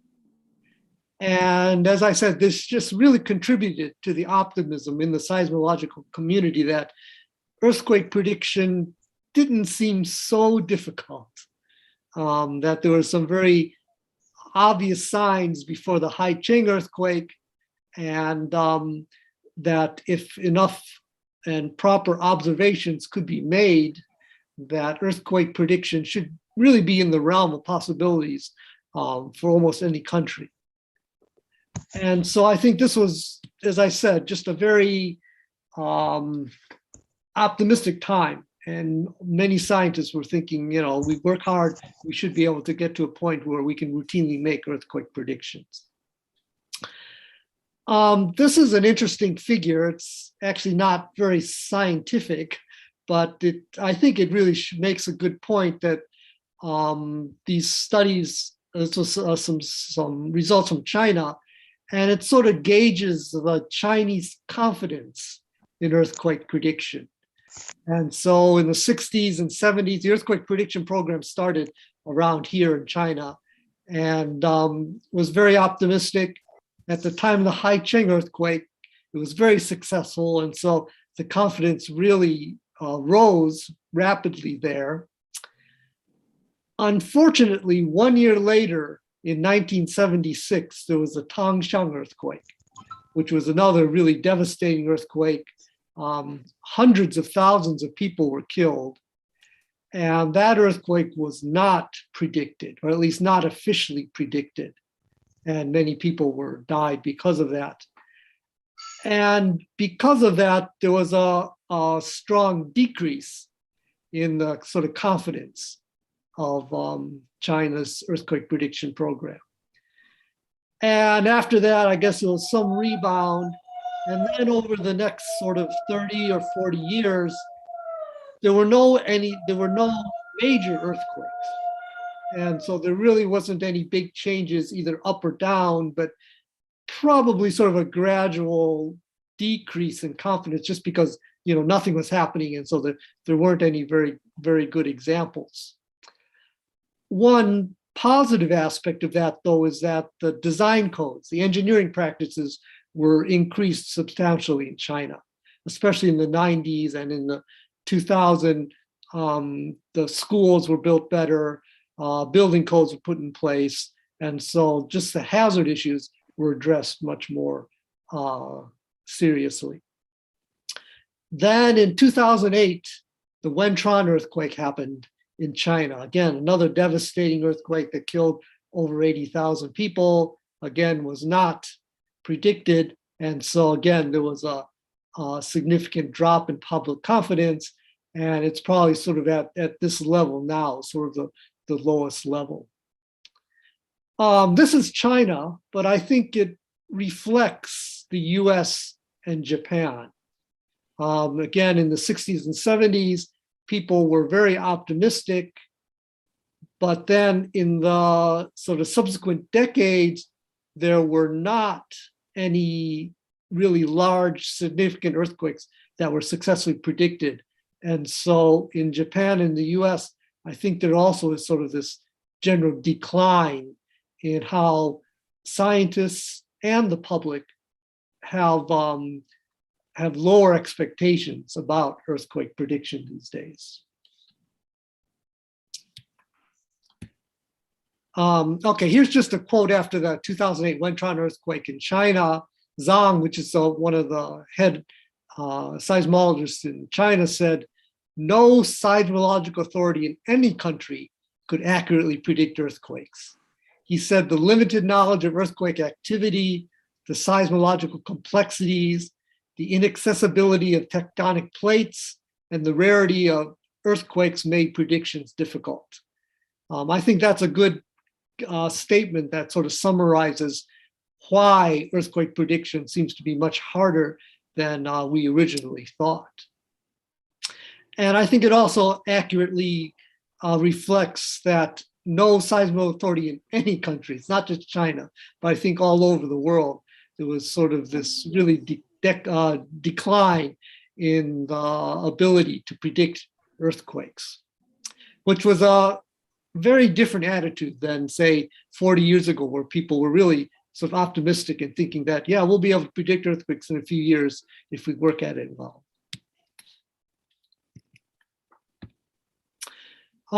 Just other couple things. People watch animals a lot in China, or used to. And here's a picture between the Wenchuan earthquake of all these frogs that were seen on the street in a city about 50 kilometers away. But these things are not really scientific. And so I don't think we should put too much credit in these things. Actually, if you think about it, there could be a reason. For example, maybe the water level changes before an earthquake, and then that frogs relate to the water level, and so they come out. But if you're going to measure water level, it's much better to measure the water level directly than to watch other animals. And so I wouldn't put too much account in animal behavior in an age where we have lots of good instrumentation to actually measure water or force shocks or other things. Another thing that we've heard a lot about, not so much recently, but earthquake clouds. Many people in China and even in Japan, there were some groups that were watching the clouds and saying that they were connected with earthquakes and could be used to predict earthquakes. But again, there's really no seismological science behind that. And also, it's very hard to think of a good mechanism where something in the atmosphere would change to tectonic forces, which are maybe 10 or 20 kilometers underground in the earth. And so I think this is also not a very good thing to consider for earthquake prediction. I'll come back to this at the end a little bit, just because there are some atmospheric effects that have been observed that are still very, very puzzling. We don't understand. But I think the literature that we heard a lot about clouds should not be considered very seriously. So in the 70s or even 2000, there were several successes or sort of published papers. This 1973 Blue Mountain Lake was the one I showed earlier. It was very small. It was tiny earthquake, magnitude 2.5, Haichung 7.3, Oaxaca, Mexico 7.7. This was based on sort of seismicity patterns. Izu, Japan 6.7. This was actually not predicted, but afterwards they looked at the data and found many sort of precursors and things that looked very interesting. 2000 Iceland 6.4 also had some, there was an official prediction and an earthquake actually did happen. So there were several successes, but obviously there's many more failures. Actually, I don't want to call them failures because it's not really a failure, but these are earthquakes that were not predicted. And essentially just about every large earthquake in the world from the 70s to present was not predicted. But some special cases are, as I mentioned, the 76 Tangshan, which was just a year after Haicheng is notable because it was in the same region and very close after it. And then these other three are just examples of very well instrumented earthquakes. The 2003 Tokachi-oki in Japan and the 2011 Tohoku in Japan are in areas that were very well instrumented with seismometers, with strain meters, and other kind of instruments, but no prediction was being made. The 2004 Parkfield, California earthquake was also not predicted, despite being what was in a earthquake prediction experiment with very, very intense observations, and that also was not to be able to predict it. So over the last few decades, there have not been a lot of successes, especially of large earthquakes, where we've been able to see signs, where we've been able to identify something that's happening before an earthquake and to make a prediction. Okay, when we talk about earthquake precursors, they're usually divided into three different categories. Short term, which is sort of minutes to days, maybe weeks, minutes to days usually. Intermediate, which is months to maybe a few years or 10 years, and long term, which is on the scale of decades. If we predict an earthquake, there's sort of 6 criteria that are sort of needed to sort of give it official status. And this has come up by, there's a US committee that actually evaluates earthquake predictions. And so these are the sort of 6 points that they use to sort of say how good or how reliable earthquake prediction would be. So obviously you have to give a time window, you have to give a location window, you have to give a magnitude window, you have to have some indication of confidence. This is probably a little bit difficult, but do you think your prediction is good 100% or 90% of the time or only 10% of the time? You have to say, what are the chances of an earthquake happening as a random event? For example, I could say there's going to be a magnitude 3 earthquake in Japan today. And I'm sure I'll be right, but that's because there's always, every day, there's probably a dozen magnitude 3 earthquakes that happen in Japan. And finally, the prediction must be presented and archived in some accessible form so that people can look at it later and see exactly what was being said. So this is the criteria that actually the US committee uses for evaluating earthquake predictions. Okay, now just going to go through sort of some of the more obvious precursors or the obvious things that we've seen. Probably foreshocks are the most common precursor. They're often observed, maybe 30 to 40% of earthquakes, like in California. And it's something that happens pretty often. If you have a seismic network, they're easy to record. And here's a nice plot by Jones, 1985, which shows pairs of earthquakes when a large earthquake follows a small earthquake. And for those pairs, what's the time and distance? And you can see a very sharp peak at sort of a few days and a few kilometers. So that means, at least in California, foreshocks happen a few days to a few kilometers, and they're not random. You know, if this was a random plot, you would see many events even out here at many days and many kilometers, but they really do seem to concentrate. And so foreshocks are real, and they probably are related to what's happening. If you look at some of the characteristics of foreshocks, this is the percent of earthquakes that have foreshocks versus depth. And so shallow events, shallow main shocks, have much more higher percentage of foreshocks than deeper main shocks. For mechanism, normal faulting and strike slip have much more higher percentage of foreshocks than thrusts. And for magnitude, there doesn't seem to be any clear relation. So the relations are with depth and with type of mechanism for the events that have foreshocks. Here's a good, interesting short-term crustal deformation precursor. This is a very famous example from Japan. A few days before the 1944 Tonankai earthquake, a magnitude 8 subduction zone earthquake off of Japan, there was a leveling party that was doing measurements from this point out to here. And if you know about leveling, you know that you measure the relative height between these 2 points, and you go in one direction, and then you go back the same route in the opposite direction and try to get closure. You try to make sure that you get the same value going in one direction as you get in the other direction.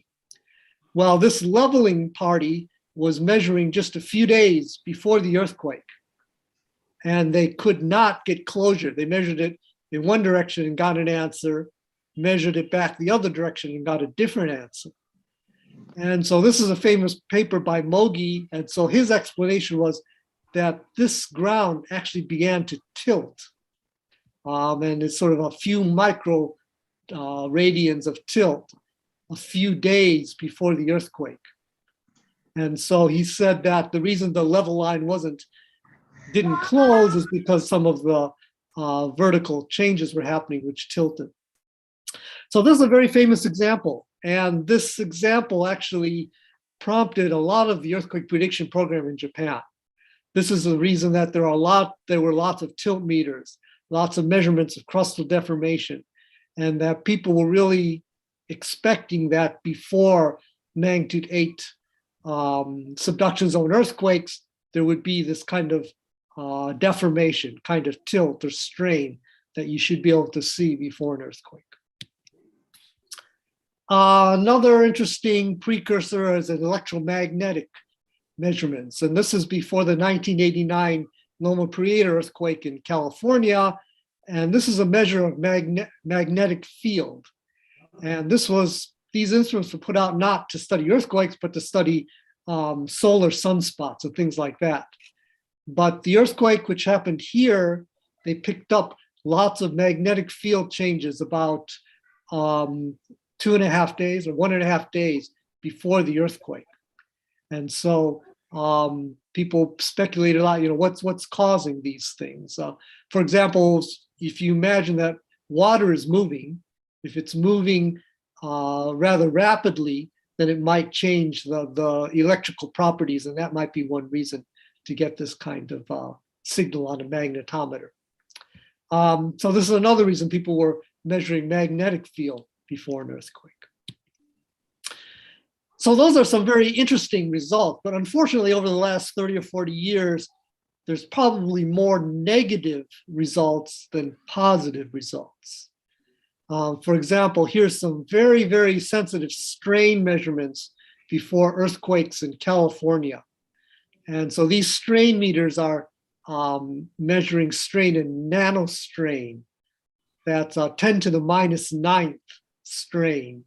So very, very tiny crustal deformations are being measured, but they see no changes before the earthquake. The earthquake is the vertical line, and essentially it's a flat line. Here, this is sort of the noise level, but they really couldn't see any changes before these magnitude, I think they were magnitude 5 earthquakes that were recorded very close to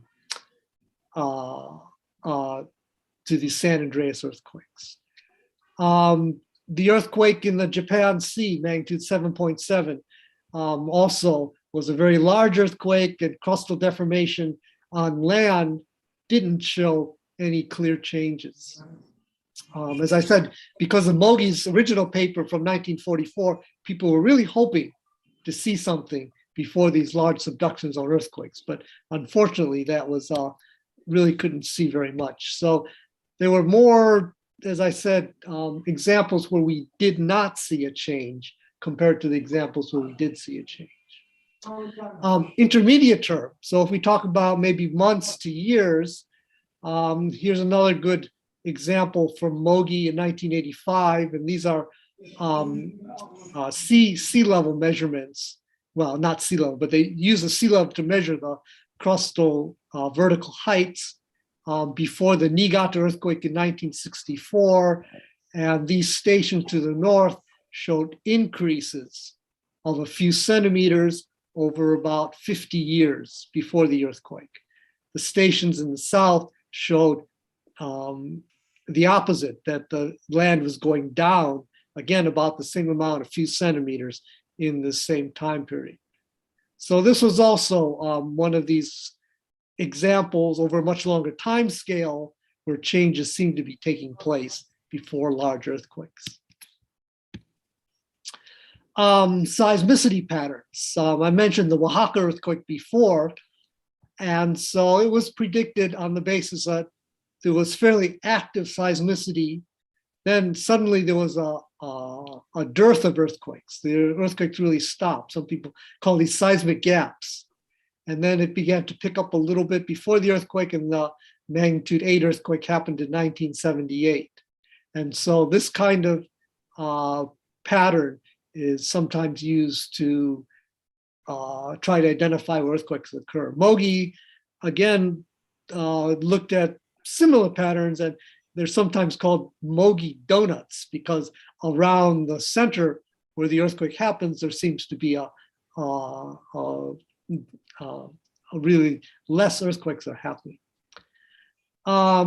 Just the opposite, this paper by Sykes and Germain in 1990 said there were increases in long-term seismicity before large earthquakes on the San Andreas. Earthquakes like the 1906 or the 1855, and that activity might pick up. So of course, seismologists have always been watching seismicity and seismicity rates, and some people say that there's less earthquakes before an earthquake happens, kind of a gap, and some people say there's more earthquakes that happen. So there's kind of a mixed result in the seismicity patterns. This is that Izu Oshiba earthquake I said that was sort of looked at after the earthquake, but it seems to show a very nice change of radon, of water temperature, and water level, and this is strain, before this earthquake that happened in 1976. So the changes were occurring over about 2 or 3 months, and these are water and chemical changes. So it looks like the water was moving around, and it's reflected in the radon content, maybe also in the temperature and the water levels. So there's another famous example of things happening sort of several months before an earthquake. Okay, that's short term, intermediate term, and the last one is long term, sort of decades. And I'm not going to talk about this because I think there's a talk in this session, not this session, but about probabilistic seismic hazard maps, which is essentially this long-term prediction of earthquakes. But let me just say that we have fairly good geologic information these days on faults, active faults, and we have a pretty good idea, if the faults are studied well, about the recurrence time and the size of earthquakes that happen. And so you can make some pretty good guesses over the long term, how often and how big earthquakes are happening. So long-term earthquake forecasts are probably fairly well developed these days. Okay, so I talked about the Haicheng earthquake. Here's a different one. This is the Parkfield earthquake in the early 90s in the US on the San Andreas Fault. And the USGS, I was working for the USGS at this time, said that there was a 95% probability that a magnitude 5.5 to 6 would happen in this area of the San Andreas Fault, the so-called Parkfield earthquake. And so this was designated as a Parkfield earthquake prediction experiment. It was based on several things. One is there's been a regular pattern of repeating earthquakes about once every 22 years, starting in 1857. And so they expected the next one between 1985 and 1993 with a 90% chance of probability, 90% chance probability because of this very regular sequence. Another interesting point was that there was a magnitude 5 foreshock 17 minutes before the main shock in both 1934 and 1966. So the USGS was very interested in saying, well, you know, it looks like earthquakes happen regularly here. Maybe we can predict the next one. And so this is the San Andreas Fault, and they put out many instruments, put out cameras on the fault, and we're really going to try to capture this earthquake. Parkfield's a good place to do this kind of earthquake prediction experiment because there are only 69 people living in this town here. So the area was just covered with instruments, creep meters, GPS, dilatometers, strain meters, water wells, strong motion instruments, short period instruments, portable instruments, magnetometers, resistivity. And so there were just many, many observations that were put in this very small area for the earthquake. This is the expected area for the earthquake. This is the epicenter for the 1966. And so they were hoping that the next earthquake would break the same segment and that all these different kind of instruments would be able to pick up something before the earthquake happened. Well, the window closed in 1985 and no earthquake happened. And everyone was very disappointed. Eventually, the earthquake did happen. It happened on September 28th, 2004. But that's about 10 years after the window. And since the recurrence time is only 22 years, an earthquake being 10 years late, it's hard to say if that fits the pattern or doesn't fit the pattern. And so the earthquake did happen, but it didn't happen with this regularity that the seismologists were hoping for. The second disappointing thing is there were no precursors. There was no foreshock like in 1934 or 1966. And none of the many instruments picked up anything that could be considered a precursor. This is creep meters. So the earthquake happened here, and these are 4 or 5 days before the earthquake. And basically you cannot see anything. You just see flat lying data, and suddenly the earthquake occurred. So this was all very disappointing. There was high expectation that they would be able to see something, but despite the strong instrumentation, it really was not be able to see. Why? Of course, it's very difficult to say, but one idea that I've sort of been talking about recently is maybe it has to do with the way earthquakes start. And so this is a plot I made of magnitude 6.7 down to magnitude 2, and the very beginning of the P wave for a small earthquake and a relatively large earthquake. And it's very complicated afterwards, but I look at this and I say that the beginning, the initiation of a small earthquake and a big earthquake looks very similar to me. It's just the big earthquake continues to get big or it continues to rupture, but the very beginning of a small earthquake and a big earthquake might be the same.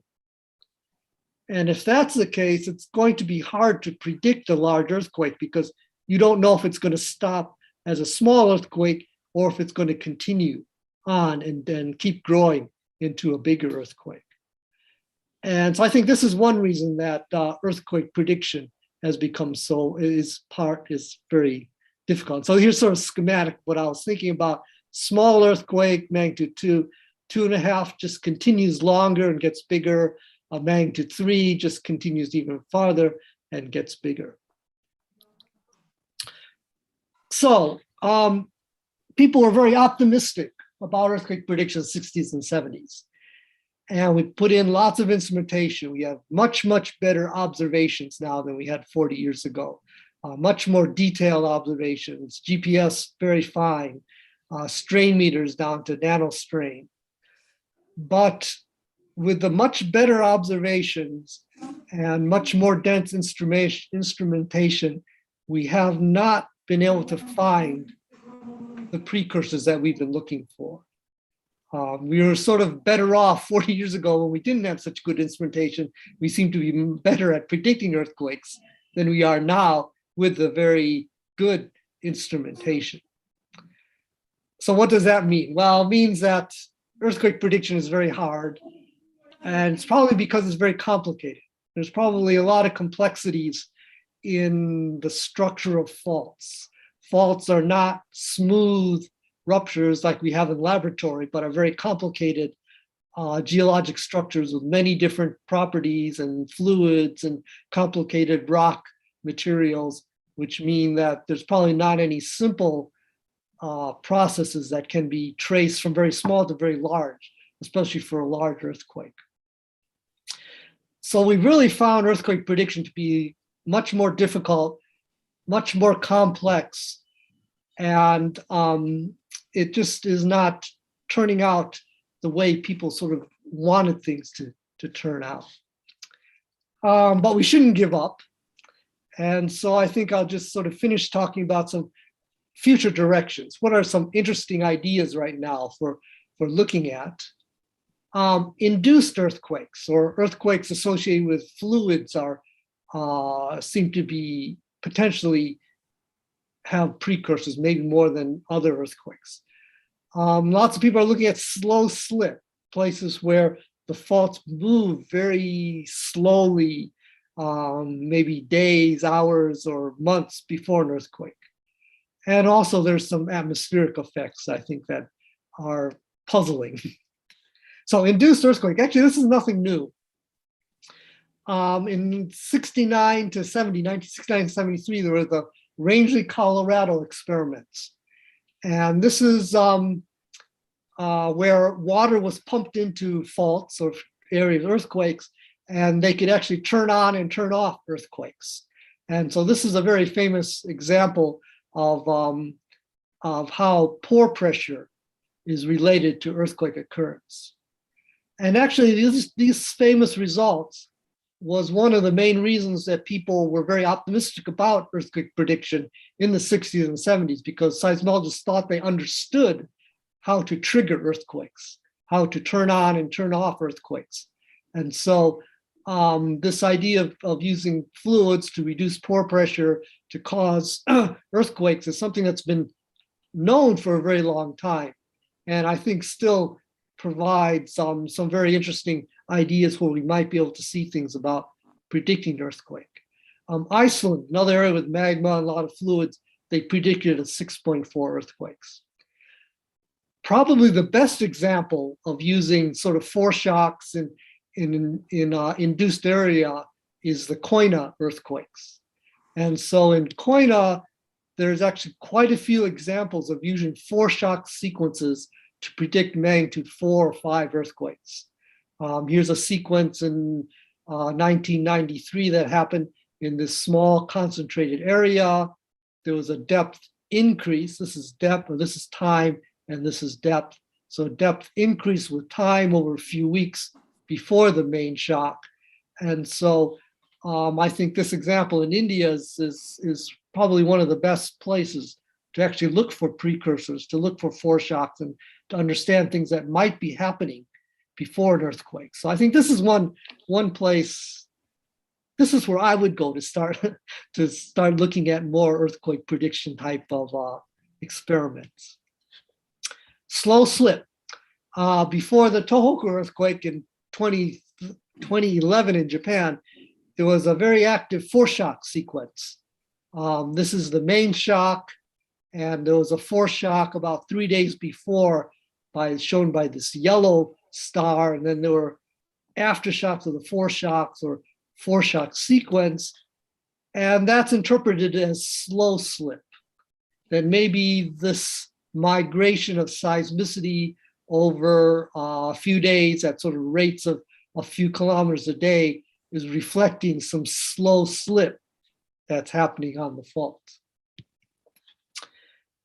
Some interesting GPS instruments, observations before Tohoku earthquake also showed some changes maybe a few months before.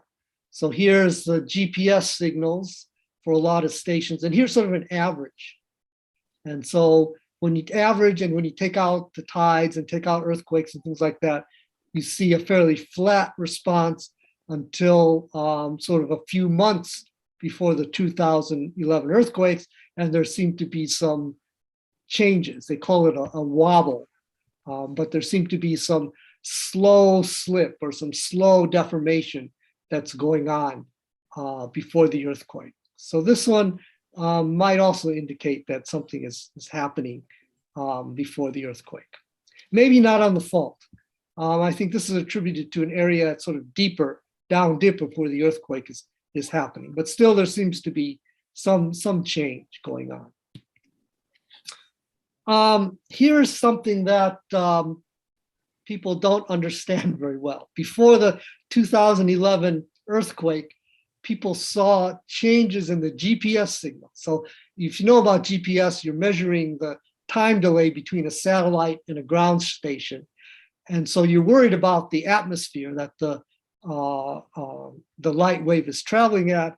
And so you count this total electron count in the atmosphere. And that changes a lot. It changes with the height, it changes with the weather, but you can measure it, but they saw anomaly, sort of a few hours. This is the earthquake here. They saw an anomaly in the electron count in the ionosphere a few hours before the Tohoku earthquake.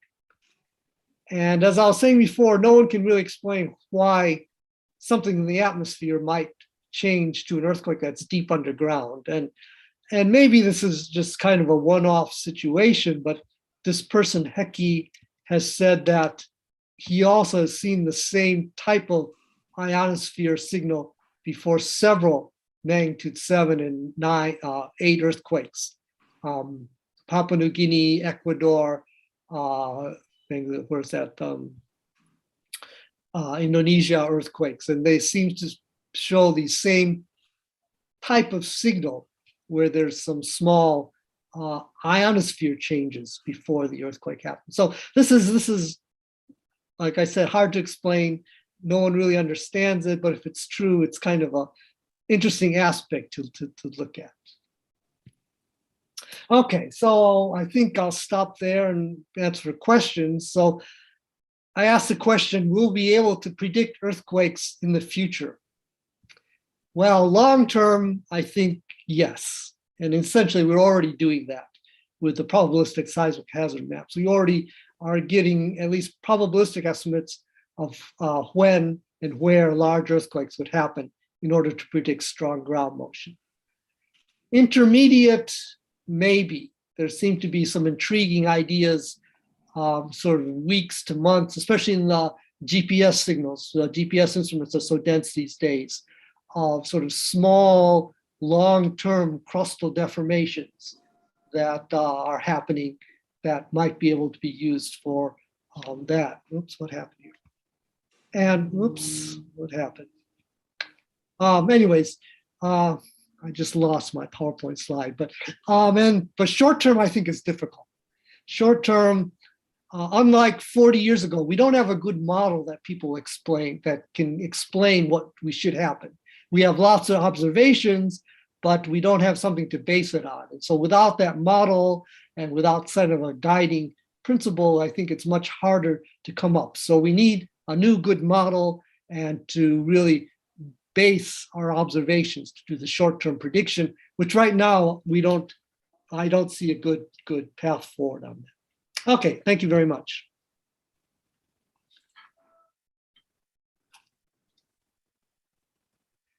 Thank you, Jim. You have covered a very difficult topic with a lot of your experience and illustration, the success and failure of earthquake prediction. I have some little query, 2-3 queries from you before I hand over to audience, particularly Professor Gupta is there and other dignitaries are there. They may have some comments. My initial comment on this beautiful lecture is 1975 Haicheng earthquake. I think you have covered everything. Just I want to add that I heard it from a Chinese professor that there are geophysical, geological, and geochemical precursors, but the earthquake prediction committee, unlike any other countries, the Chinese are very difficult, very disciplined to predict earthquakes by the committee, prediction committee authority. So, in spite of different geological, geophysical, and water level changes and spring changes, all these things were sent to the prediction authority, but they did not predict earthquakes based on seismicity changes or geophysical precursor changes. They are in dilemma what to do. This is I'm just quoting unquoting the statement by Chinese professor.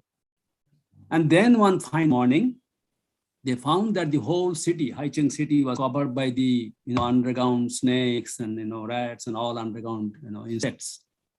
Then the prediction committee announced that you vacate the houses and anytime a large earthquake may occur.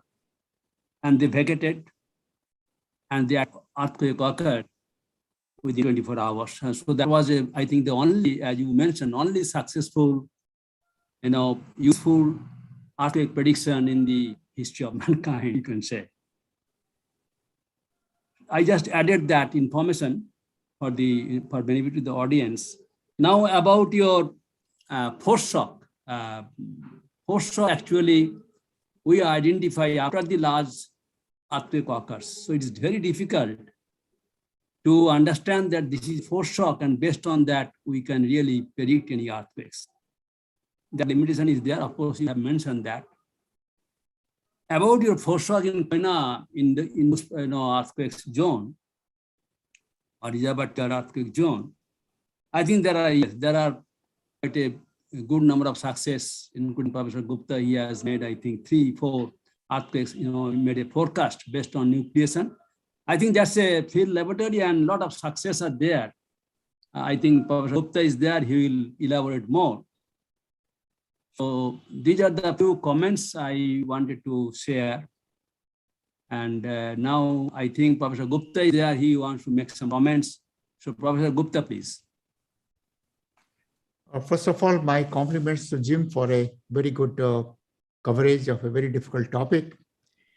And yes, things are not so simple. But Jim, one of the things that we are missing totally is near field studies.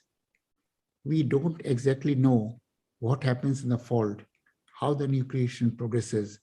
And I'm thankful to you for pointing out Konya region, because the total effort in Konya region is to look earthquake in near field.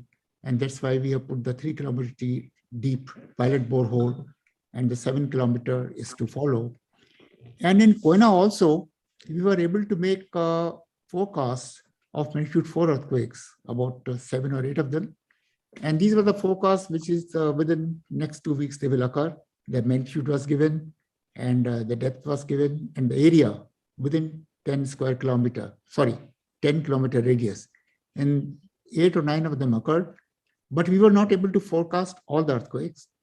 In Koina also, there is only one small sector of the entire seismic zone where this occurs. It doesn't happen in the entire Koina belt. So it is really very complicated and difficult. But at the same time, I believe that near field studies in future, which are totally lacking, may give clue to it. I have one observation on the GPS and the efforts made on the GPS. You see, in GPS measurements, the measurements are made on the surface. And we presume that what we are seeing on the surface is really happening at depth. And that has given rise to so many speculations of magnitude 8.5, magnitude 9 earthquake in the Himalayan region based on the surface observation. What is the connectivity in the surface observations and what really happens at 30, 40 kilometer depth is not known. So sometimes these kind of claims or observations disrupt scientific work, because huge claims are made that a very big earthquake is going to take place in Himalaya in next 10 years, 15 years, 20 years. There are several papers like this, and then nothing happens. So with the result, the people, the authorities who support this research say, you are saying that something would happen, nothing happened. So I think it is very important that before we make any of these forecasts, we really see what are we dealing with.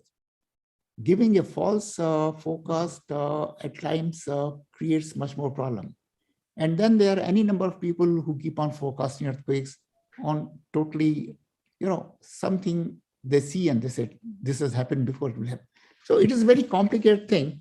But I think limited forecast, as you rightly said in your last slide, limited forecast in special areas, not all over globally, which are properly observed. There's a good observation network where a story has been built.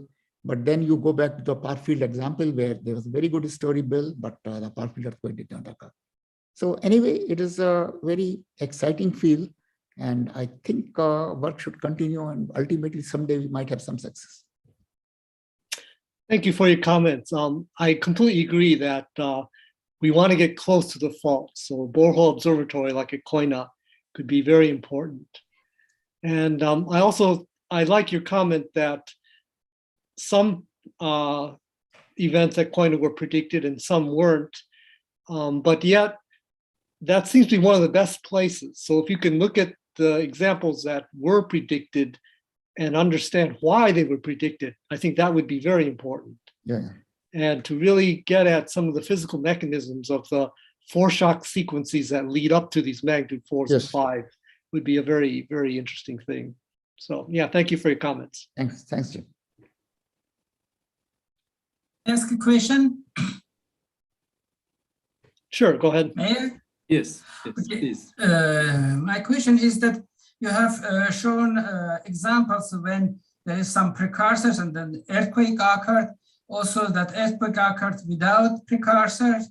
But do you have any statistics when precursors occurred without earthquake, without major earthquake following them? I don't have any statistics. I can just sort of quote some examples. So for example, Parkfield, which didn't have any precursors, actually did have twice, there were alerts issued by the USGS that an earthquake might occur because of some seismicity increases or some deformation increases.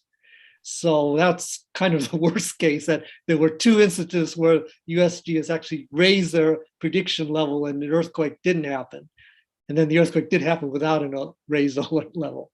But you're right, there's probably many examples where you're watching something, you see a change, but a big earthquake does not occur. Great. Thank you. Thank you. Thank you, Jim. Wonderful explanation. Yes, Agartala, I hand over to you. If there are some few questions, you can give it to Professor Jim. Yes, sir. Yes, from the audience, if there is some queries or questions, you can take 2 or 3 questions and you can give it to Professor Jim Mori to comment or to. As we know, aftershocks are a type of earthquake too. So is it possible for the aftershock to be bigger magnitude than that of main shock? If that possible, then it must be less likely to be predicted as the time gap is very little between them. Okay, that's a good question. And we really can't tell the difference between foreshocks, main shocks, aftershocks until afterwards and looking backwards. So if a foreshock occurs, we don't know it's a foreshock until the main shock occurs. And so if a very large aftershock occurs, which happens after the main shock, then we suddenly change our name and we call what was before the main shock a foreshock, and then the larger earthquake the main shock. So it's actually just kind of terminology.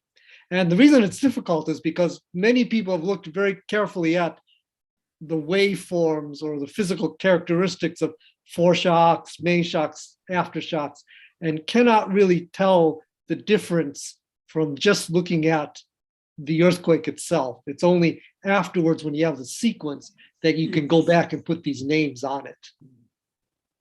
Yes. Thank you, Jim. Wonderful explanation. Sir, another question is there. Please give your identity. Who is asking? Please. Sir, Debjani Roy asked the previous question. Okay. Next question. So next question is, sir, what is your comment on radon MT and other magnetic for earthquake prediction study?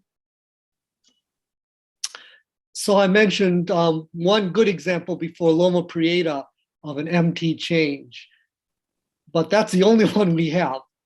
And for example, the Izmit earthquake in Turkey, there was an MT survey going on when that earthquake happened, but they didn't pick up any precursor on those instruments there. So besides that one example for Loma Prieta, we really haven't seen any good resistivity or MT examples before big earthquakes. So up to now, there's really no strong evidence that there's something happening on the electrical side. Thank you, Jim. Sir, there is another question from Akhil. Koina earthquake is a reservoir-induced earthquake. Is this cannot predicted during the reservoir inspection?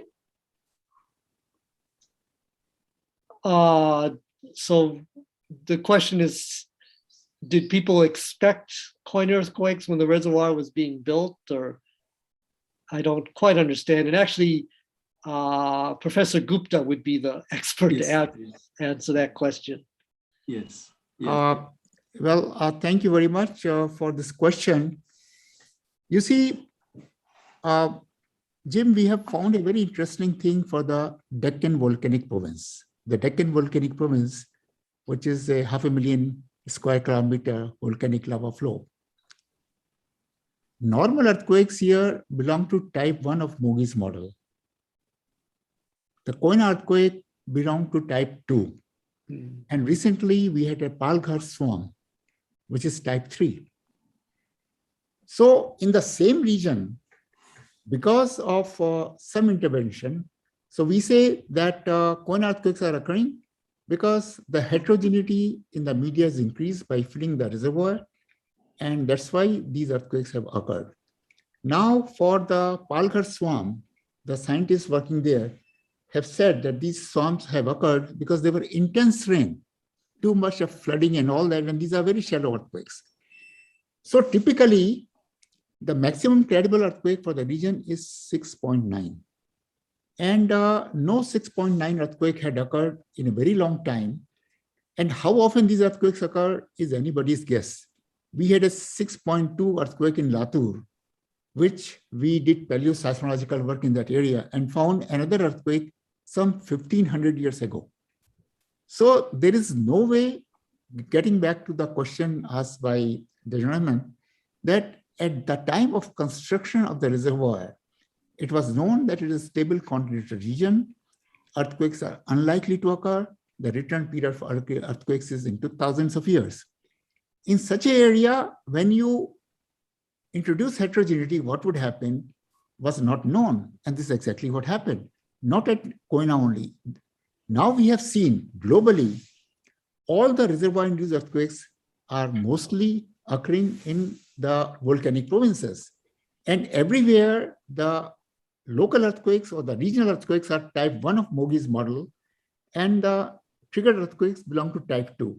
So hats off to Kyo Mogi, the model that he built by laboratory experiments and sort of supported. Matsuro swarm was on at that time. So it shows that Matsuro swarm is typically a type 3 thing. So I have gone a little too long on this question, but getting back to the question which was raised, there was no indication at the time of the construction of the dam that it could host a 6.3 magnitude earthquake. Thank you, sir. Thank you so much. Sir, there is another question. Yes, please. What are your comments on Earth's insospheric total electron content trends as earthquake precursors? Yes, Professor Jim Murray, please. If you Okay. Actually, I really don't have a comment more than what I said is I don't understand what's happening. Like I was said, when we talked about clouds, it seems very unlikely that an atmosphere could could have any kind of observation to an earthquake that's 10 or 20 kilometers deep. So I've heard some explanations that maybe some kind of gas is released or some temperature increase, but if I hadn't seen the data analysis, which I think is done quite well, I would actually not have believed that such kind of observation could be made. So that really is a real puzzle for me still. Thank you, Jim. Thank you so much. Yeah, may I ask a question, please? Yes, please. Yeah, I have a question. Particularly, I have one observation that we thought that we could predict an earthquake, as Professor Murray was saying these things, and after all the prediction research with all the precursors, we could not find a very good correlation. Sometimes earthquake occurs, sometimes didn't occur.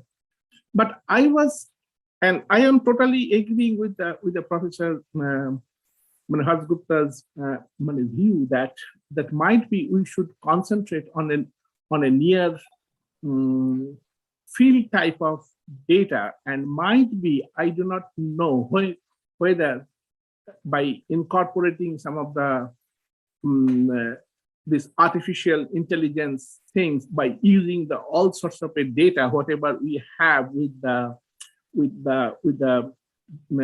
concentrated seismic networks, might be the GPS, might be all sorts of data, if we can use and use the artificial intelligence also, can we do a little bit better research than what our human cannot do at one time? So might be Jim is in a very good position to comment on this, or whether there is any effort is going on this, in this respect. Jim, please. Yeah, that's a good point, but I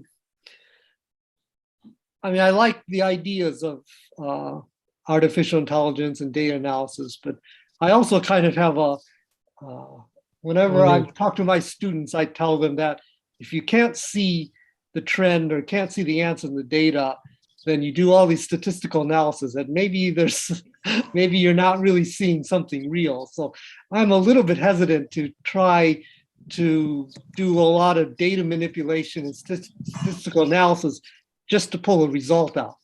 Maybe it's true, but well, I'm kind of a simple person. I like obvious type of results and being able to see things that you can correlate to a change. But that's not to say we shouldn't try. I mean, the more data we have, the better, and we're getting more and more data. It just seems ironic to me, though, the more data, the better data, the higher resolution we have, the less success we seem to have in explaining things. Thank you, Jim. Thank you so much. May I comment? I think, yes. Okay. Yes. So there I have, sorry. No, May I speak? Please allow Ruben. Yes, Ruben, please. Yeah. I have some strange feeling about this prediction because, you know, we are actually predicting social event because we are interested in catastrophic earthquakes, but not as a physical event. I mean, how many earthquakes with the magnitude, let's say 7.8 or 7.5, are not even in scope of interest when they do not cause any catastrophic consequences, any damages or human losses. And I think this makes our selection of what to study very shifted toward the social side and instead of physical. Can you comment on that? Am I true or I misunderstand something? Yes, Jim, please some comments on this.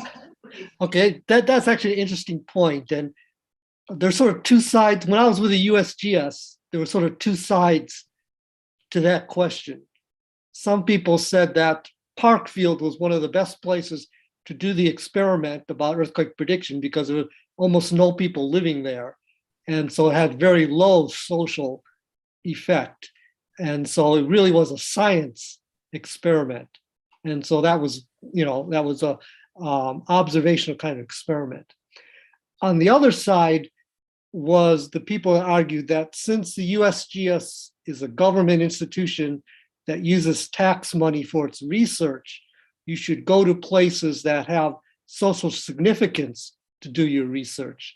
And in that way, Parkfield was not a good place, that you should study faults under the big cities that, you know, if something happens, there'll be a lot more disaster.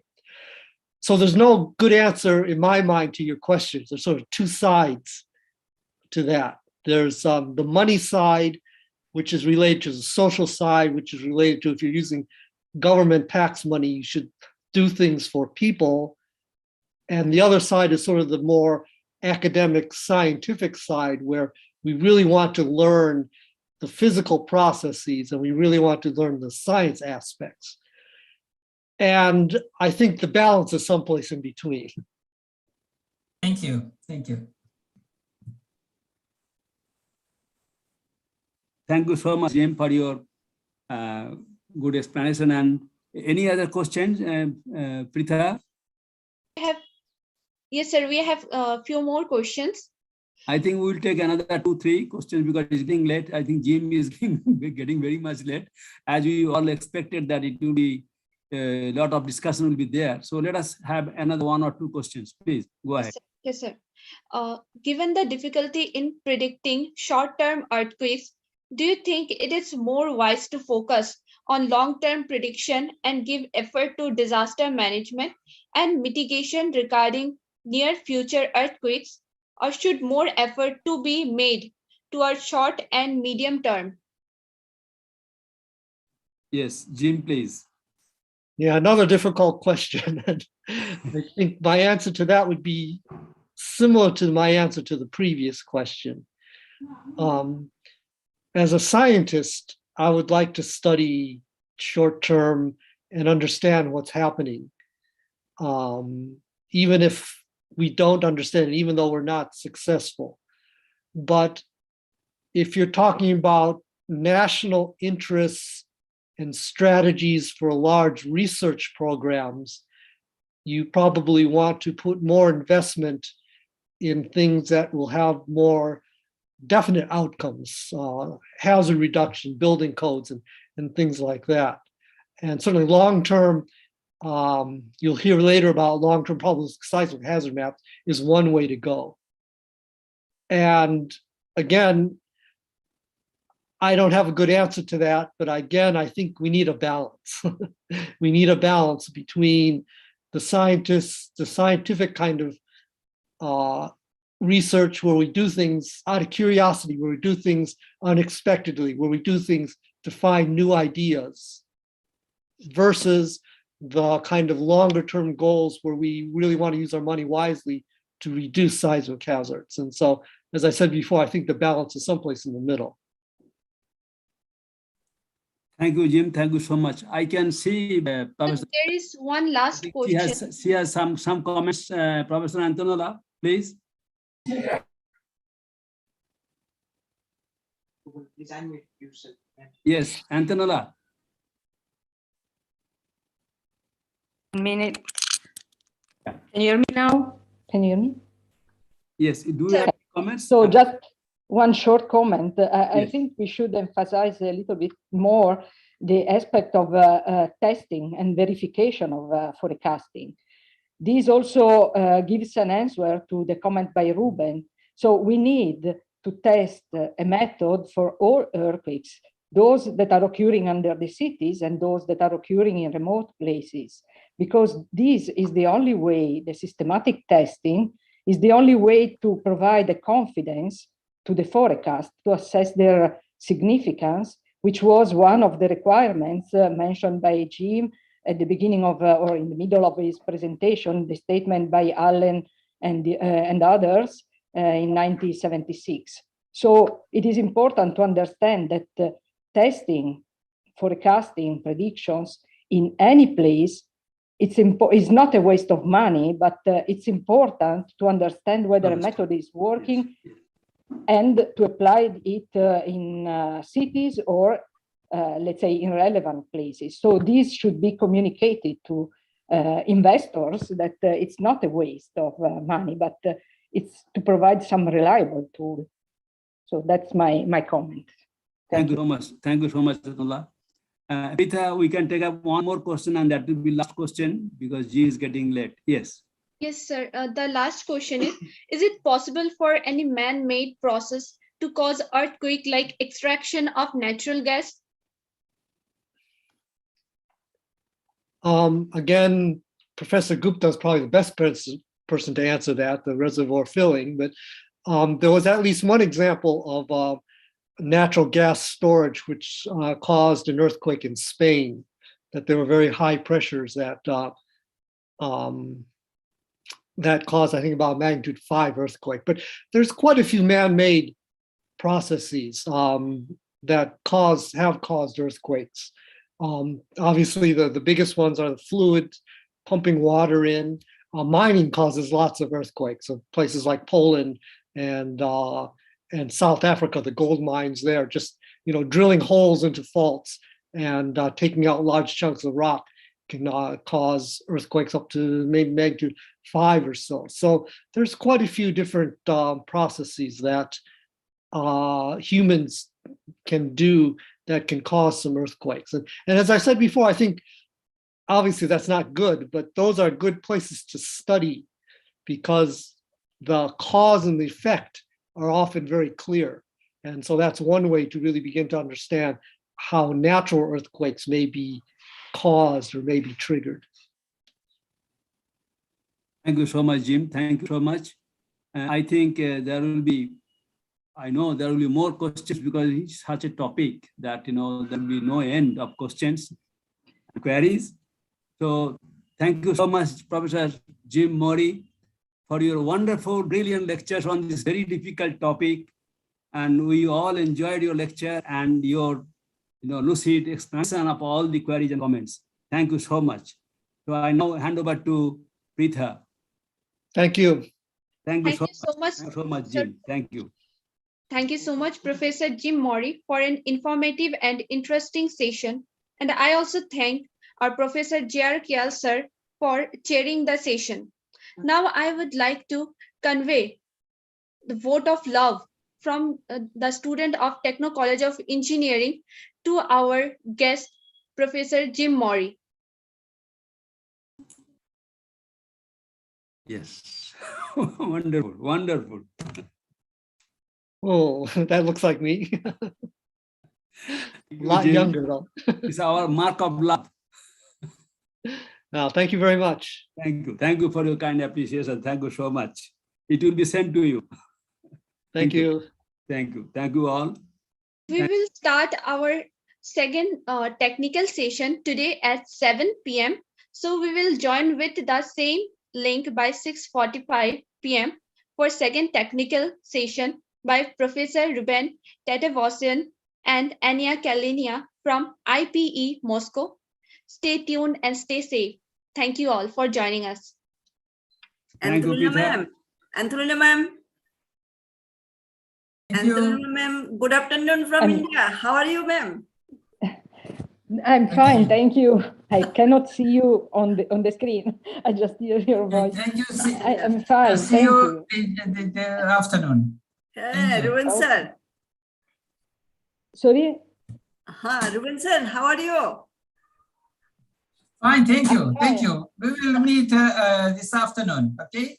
Yes, sir. Yes, sir. Yes, sir. So we are meeting, sir, this afternoon once again.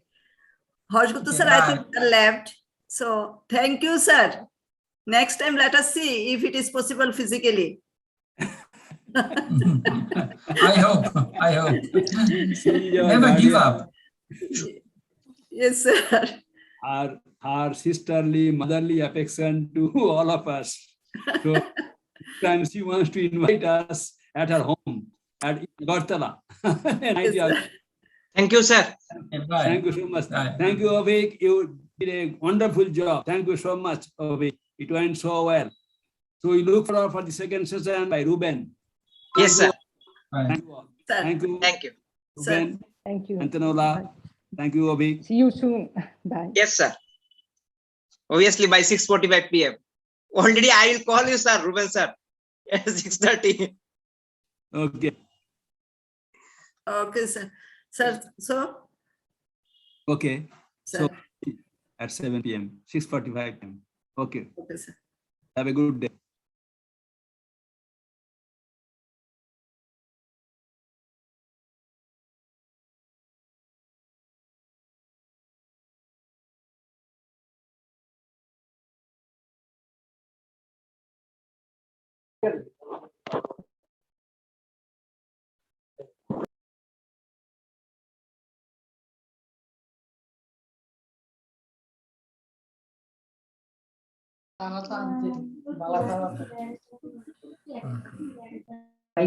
Понял, почему моя рожа такая стала не помещаться.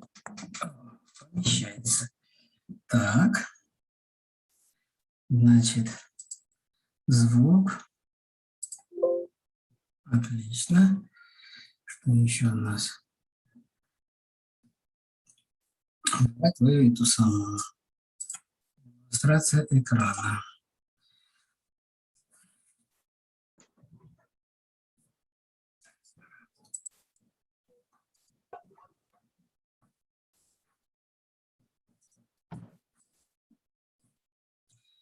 Что мы хотим показать? Вот это, правильно?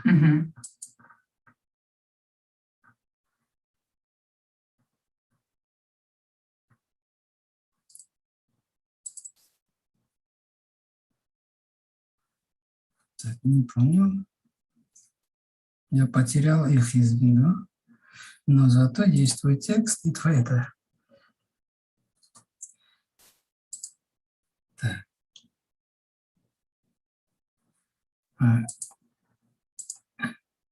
Не могу найти, где звук подключается.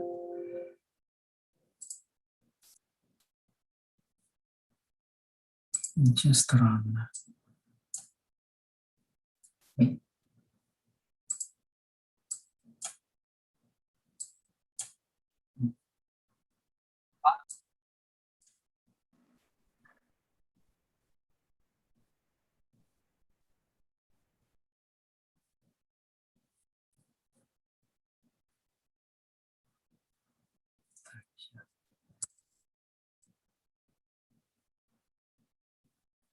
добиться, чтобы это было.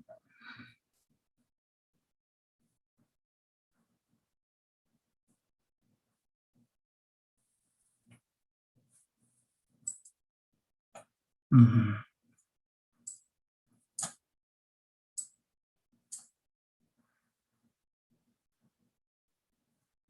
Так, где у меня тут звук?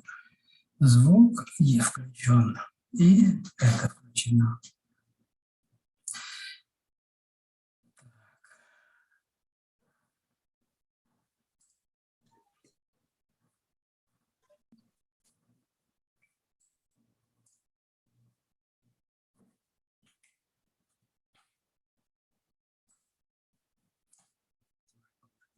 Это нормально. И вот это. Good evening, Ruben. Good evening. Can you see me? Yes, we can see you.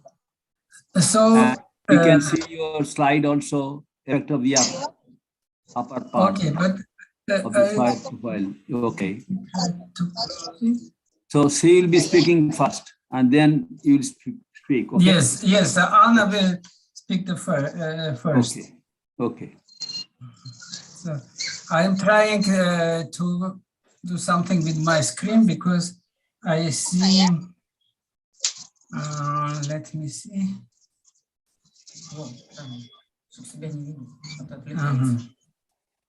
Да, нормально.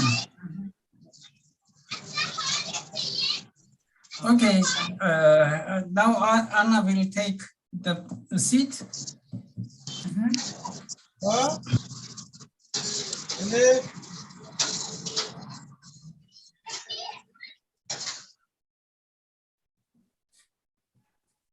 Hello, Anna. Good evening. Hello. Hello. Yeah. Nice to see you. Nice to see you also. Thank you. I'm starting. It's ready? Не скажет. Okay, you will command when it is ready. We can start. Okay. I think there is still time left. Yeah, yeah. At 7 o'clock it will start. Yeah. Okay, so we have about 10 minutes. Yes, about 15 minutes. Yes. Okay, so we will have some tea and wait for your call. Sure, sure, please. Okay. Sure, please. Cheers. Так, теперь попробую делать то, чего я не умею. Вообще.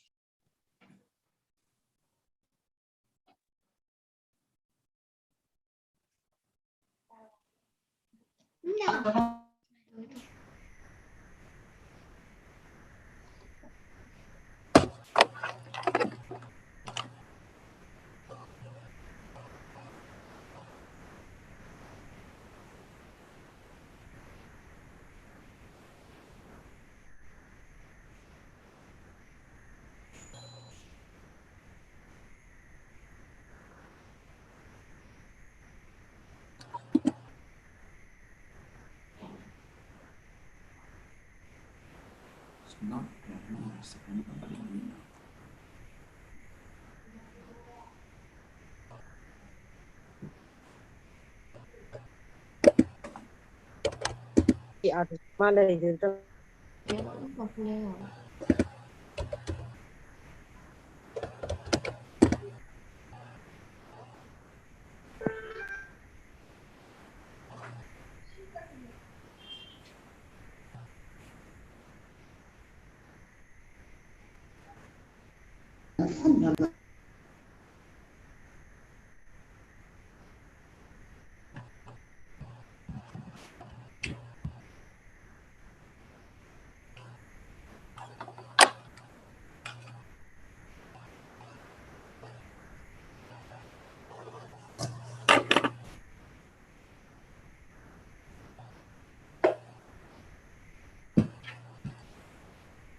Start our session shortly. Okay.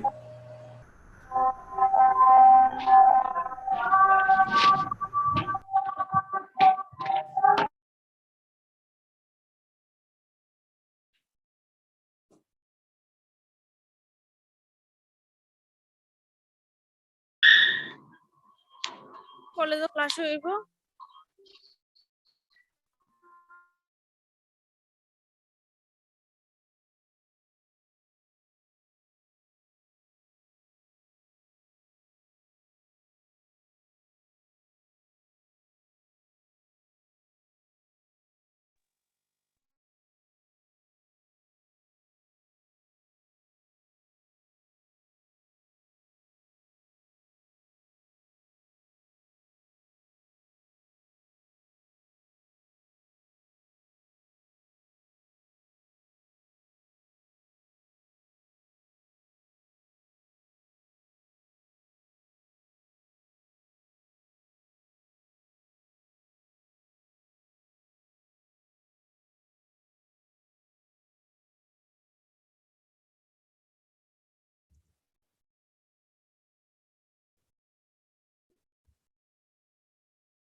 Good evening, everyone.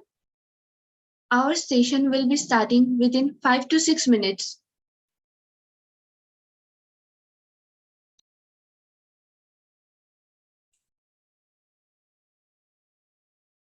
Good evening, Peter. Thank you so much.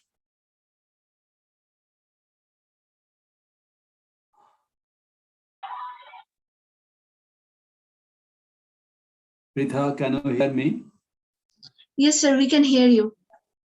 It seems first Anna Kalinina will speak, and it will be followed by Ruben Tatevosian, Professor Ruben Tatevosian. So you can announce that.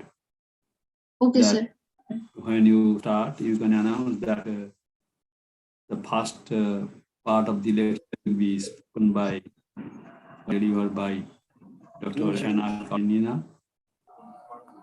and the second part of the lecture by Professor Ruben Tatevosian. So they have joined already and they are just taking tea, and I told them we have 10 minutes time. They have joined about 10 minutes before. Maybe Yes, sir, sure.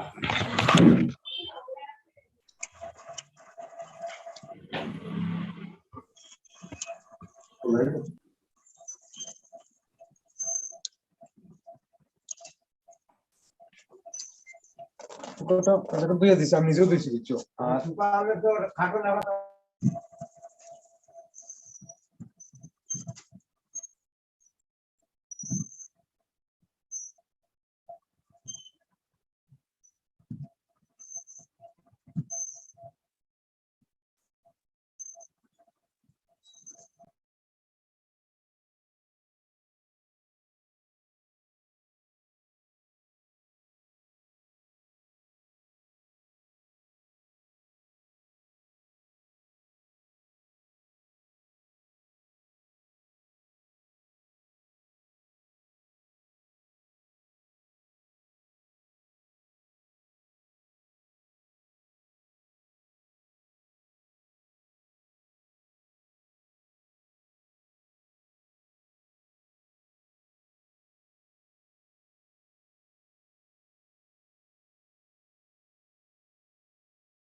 We will start our session within 2 minutes.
Теперь уже ты себя видишь, да. Вижу, и теперь только себя не вижу. Такую красоту, говорит, вижу. Слов нету.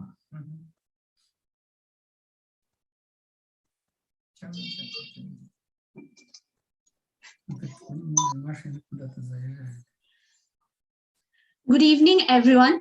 I'm Preetha from Techno College of Engineering, welcoming you all in the second technical session of third international workshop on advanced seismology, seismic hazards, and earthquake engineering, Asshee 2021. Now I request Professor Anya Kalinina and Professor Ruben Tatibosian to deliver their speech. Today, Professor Anna Kalinina will deliver speech on site response analysis in seismic hazard assessment, and Professor Ruben Tatibosian will deliver speech on seismic hazards assessment for nuclear power plants, how to cope up with rare events.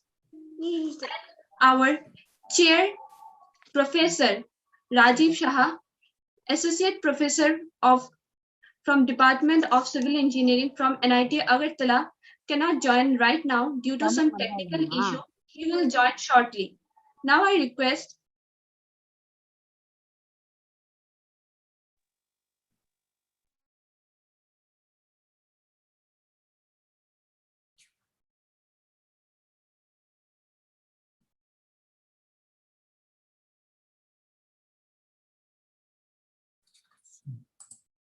I think there is some connection problems. We can't hear you.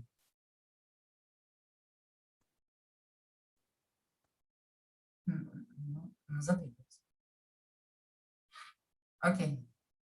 Так, пропало что-то.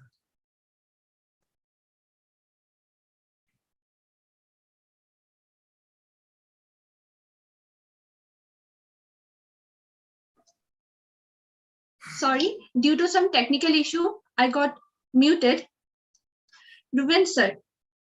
Sir is currently head of seismology Lab, Institute of Physics of Earth in Moscow. He is also chairman of Asian Seismological Council. I request sir to express his views. And Anna Kalinina, sir, is a renowned scientist of Institute of Physics of Earth, Moscow. Now I request Anna Kalinina, sir, to deliver his speech. Sir, please. Good afternoon, all. Thank you very much for the invitation, and I am starting. The topic of my lecture will be effect of the upper part of the soil profile on the site response. Here I will look at question about the applicability of this standard response spectrum.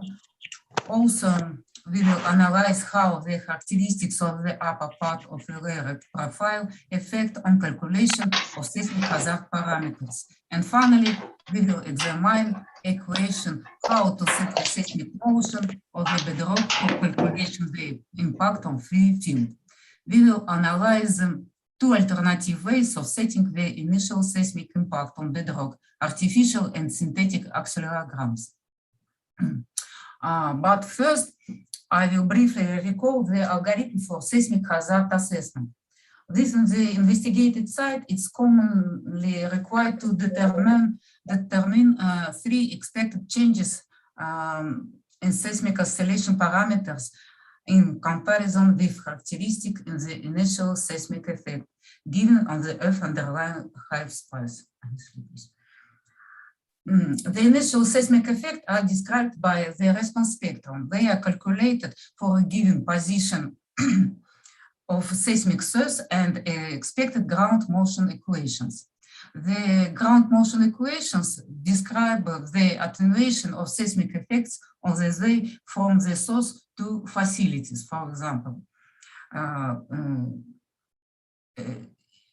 The first attenuation equations determined the dependence of the effects only on the magnitude of a seismic source and a distance to the facilities, whereas the current ground motion prediction equation take into account a lot of other characteristics.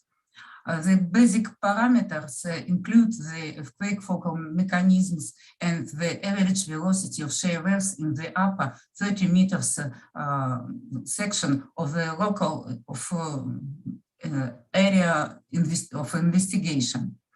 As a result, the estimated effects refer to the site surface characterized by the given value of these 13.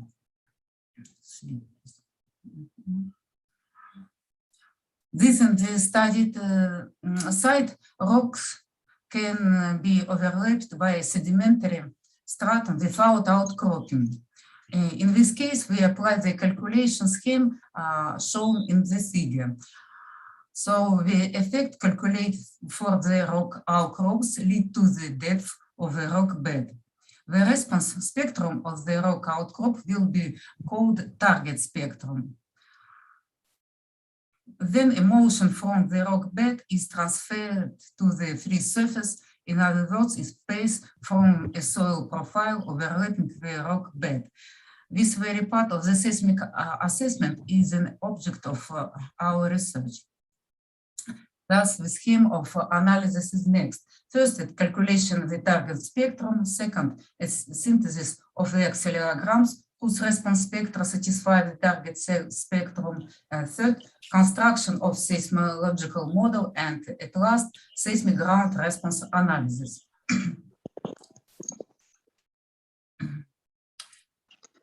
In an earthquake occur at a fault, and two types of waves propagate from the fault to the site, body and surface waves.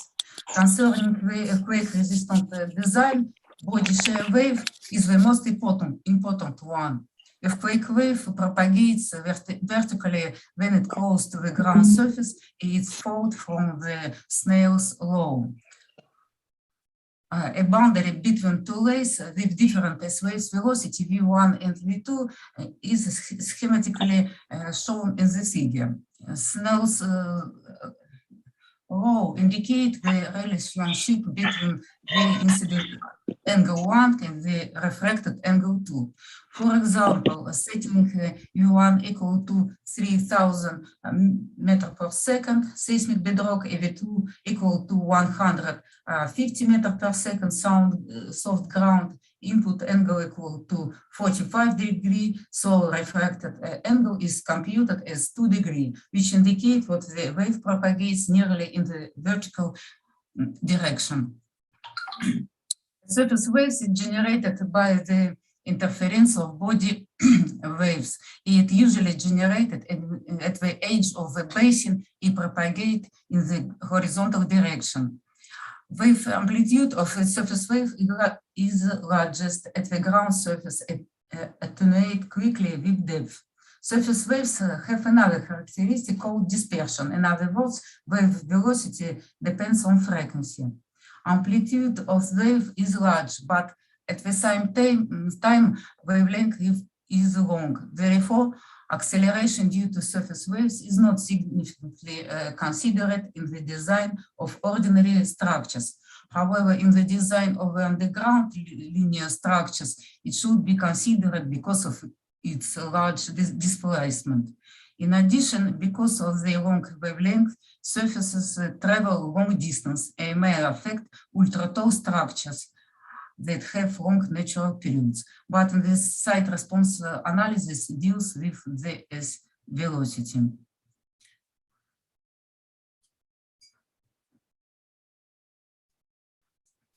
There are significantly different wave propagation characteristics between the path from the fault to the seismic bedrock and the path from the seismic bedrock to the ground surface. In the first case, the wave radiates in all directions, whereas in the later case, it propagates in one direction. When the wave radiates in all directions, the amplitude becomes smaller than the wave front expand and the distance from the fault increase. This phenomenon is known well as attenuation of the earthquake waves. But when the wave propagates in one direction, attenuation of this kind does not occur, but different mechanisms work, and as a result, amplification or attenuation occur. There are 4 mechanisms that amplify the earthquake wave. This is change of wave velocity. Usually upper part of ground profile have a lower wave velocity compared to the bedrock. And when the wave velocity is smaller, strain energy density is larger. Second mechanism is reflection of at the ground surface. The earthquake wave is amplified twice when it is reflected at the ground surface. Since the ground surface work as a free end, the wave is reflected as mirror, symmetry against the boundary as shown at the dashed line. Phases of the incident and reflected waves are identical. Third mechanism is a reflection from underlying layers. Energy of the earthquake is accumulated and trapped by the multiple reflection between the surface and underlying layers, and both amplitude and the duration of motion increase. And the last mechanism is resonance. The largest amplification occurs when the circular frequency omega of the sinusoidal input coincides with natural circular frequency. The main factor decreasing the oscillation amplitude is the energy absorption related to material damping in the ground.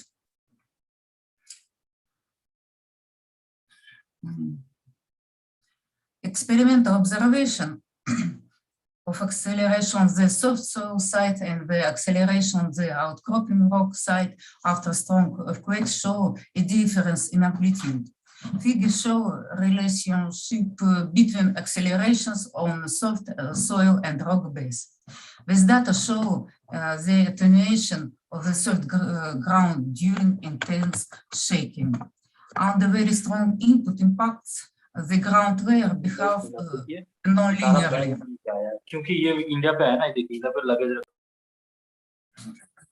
Two parameters need to be known: the dependence of the material damping coefficient and the dependence of the shear modulus on the value of shear strain for all types of the soil presented in the profile. The degradation curves for each ground types in the section are determined in the laboratory, but often laboratory studies cannot be performed, or we need to give the preliminary seismicity estimation of the site. Then allotted degradation curves of different soil types can be found in the literature. On the figure, we can see the degradation curves for the most typical ground soil according to Citidis in the Vuceti Dobry. It is the curves we will use for calculation below.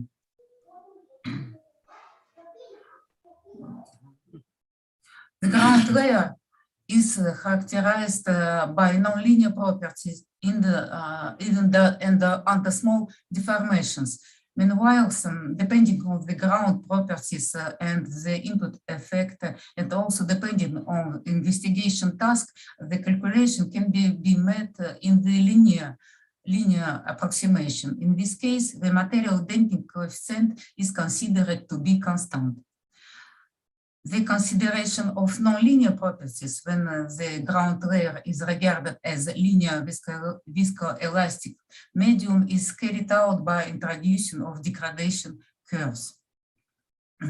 These approaches of equivalent linear modeling was proposed in the early 1970s and implemented in the Shake software program.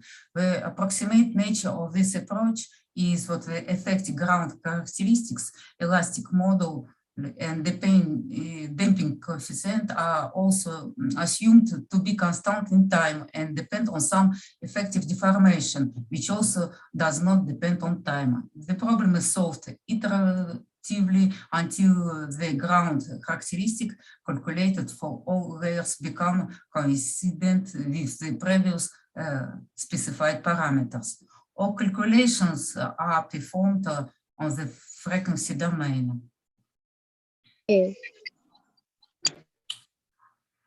So our task is to transfer the motion from the rock bed to the free surface. In order to transfer the motions from the rock bed to surface, it is necessary to describe the ground layers. We construct seismogeological model on the basis of comprehensive engineering, geological, and seismic survey in the study site. For linear modeling, it is sufficient to know the geometry and velocity parameters of the profile. For equivalent linear modeling, it is necessary to know geometry, velocity parameters, and degradation curves. To make the engineer life easy, in many countries, standard response spectrum is used as a part of the building code.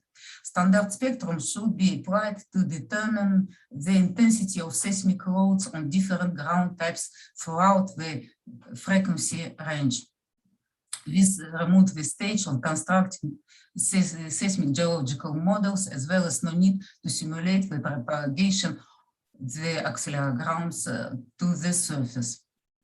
Here we analyze the legitimacy of using the standard spectrum under different input effect by example of the seismological models of ground layers. We consider linear and equivalent linear modeling. The model parameters will be fixed while the input effect will vary. On the figure is presented target spectrum. In order to obtain the target response spectrum, we conducted calculations for a hypothetical earthquake that could occur in a seismically active continental region. The set of 10 synthetic accelerograms based on the target spectrum was used as input effect. The input accelerograms were scaled to the effect level from 1.1 to 1.6 J.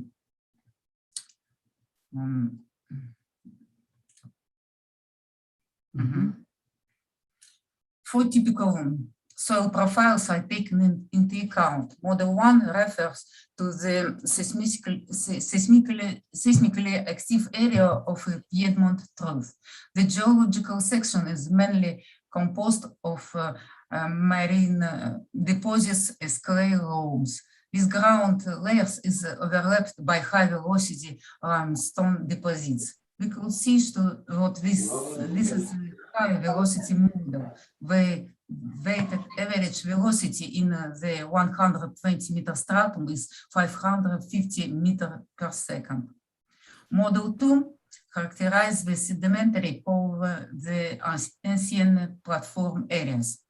The section top or in the model is composed of sediments and continental rocks of different genetic types, sand, loam, and clays. The weighted average velocity is 450 meters per second. Model 3 and 4 represent geological sections for the areas with a developed river system, which should be taken into account when choosing the location of facilities such as nuclear power plants. The ground profiles is composed of 6 strata of alluvial sandy loam deposits. Weighted average velocity is model 3 reach 450 meters per second, and in model 4 335 meters per second. All calculations carried out for these models for a set of 10 input accelerograms for each effect levels. Median value was chosen as a result. Here is presented result for linear approximation when the material damping coefficient is constant and equal to 5%. On the figure, it's shown the initial target spectrum, the standard spectrum, and calculated spectrum for 4 models, which are normalized to PGA. Actually, he is presented dynamic coefficient. All calculated spectra, it's possible to see what all calculated spectra hardly exceed the standard spectrum value throughout the frequency range. And here is presented result for equivalent linear approximation for model 1 and model 2. Also is presented the dynamic coefficient for analyze the shape of the spectrum. In this case, the result of modeling show that in model 1, all spectra are below the standard spectrum throughout the frequency range, but in model 2, the calculated spectra are within the standard spectrum only when the input effect are up to 0.2 G. And they go beyond the standard spectrum at the low frequencies at higher input level. Here is presented results for model 3 and 4. In model 3, you can see the dynamic curves for all levels of input effects exceed the standard spectrum in the low frequency area. In model 4, for models 4, all spectra exceed the standard spectrum at low frequency for inputs effect higher than 0.2 G.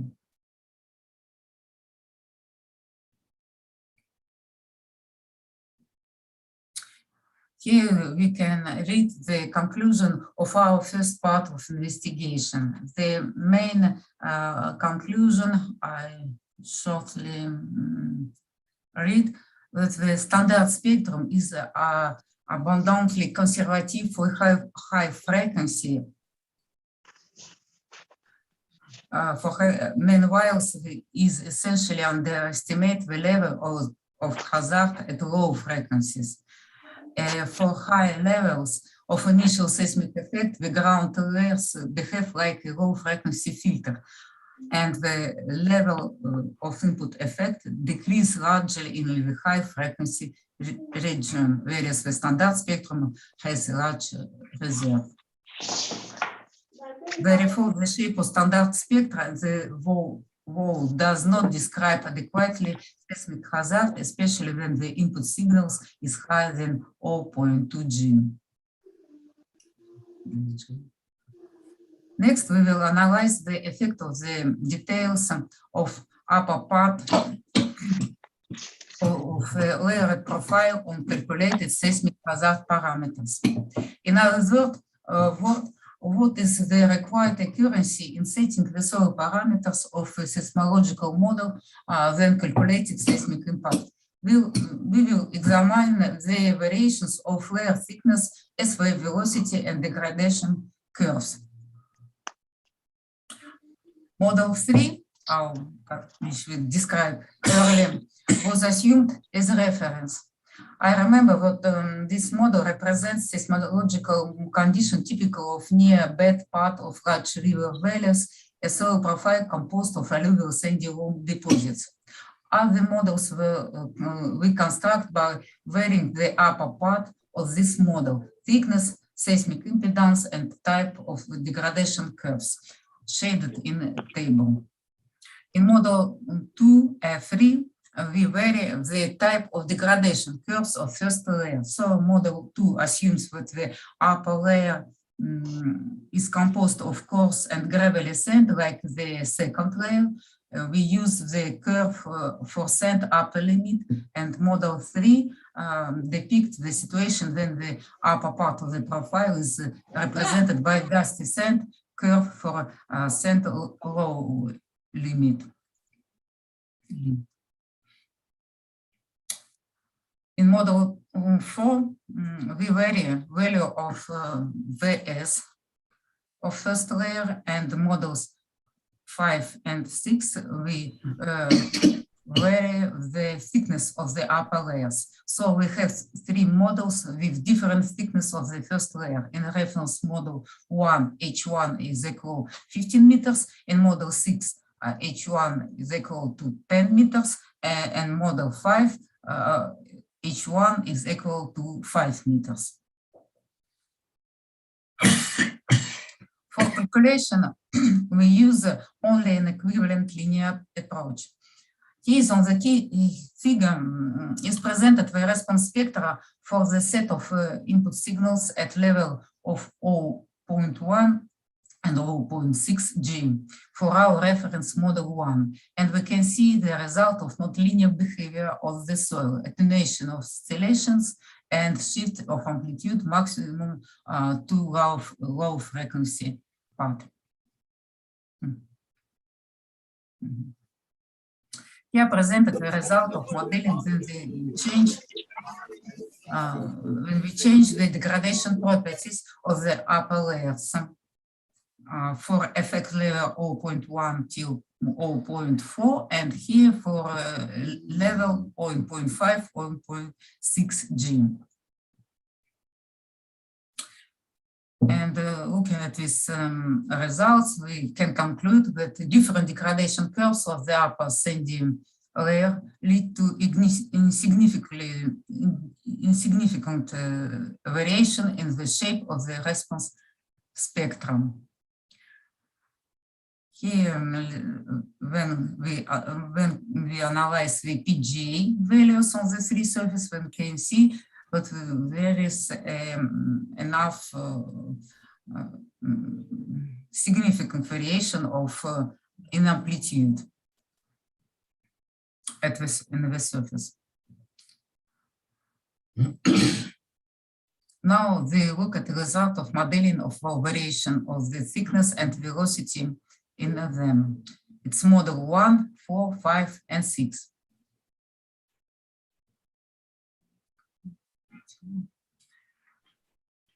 Here present result for variation of the thickness for effect level 0.1 and 0.4, and here for level 0.5 and 0.6 G. An increase in the thickness in the upper layers from 5 to 10 meters, pink and green line, in green lines. Let's look more correctly. Leads to an increase in amplitude of the response spectrum in the low frequency range. But then the thickness increased to 15 meters, we observe a sharp change in the spectral shape and the shift of the maximum to the low frequency region.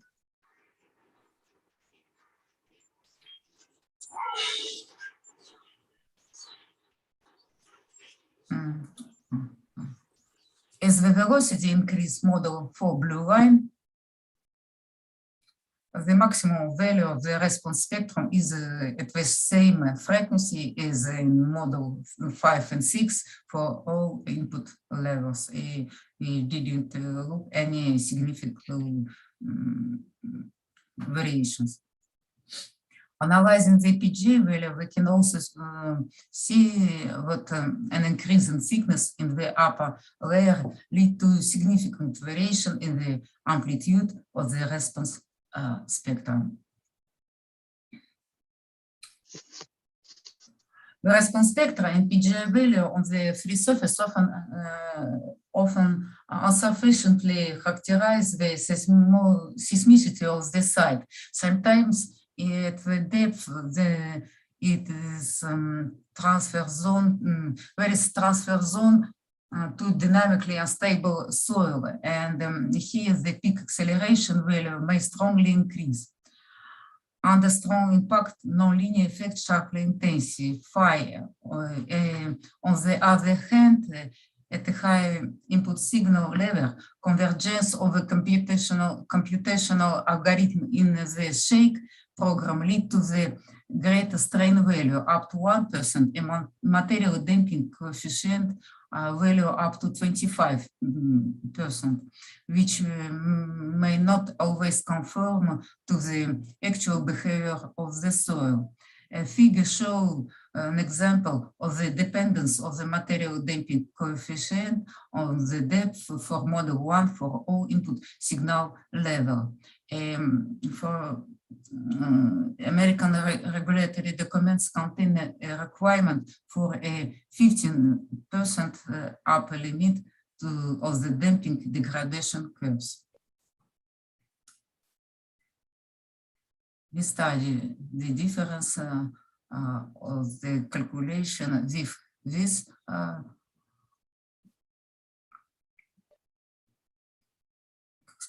limits or without these limits.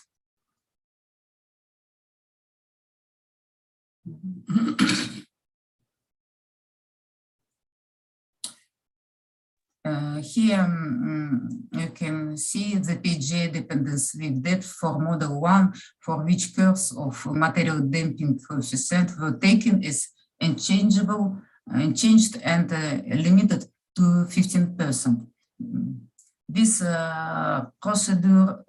procedure leads to a certain increase in the peak acceleration on the surface and inside the layer, but the sharp increase in the boundary of layers 1 and 2 is retained.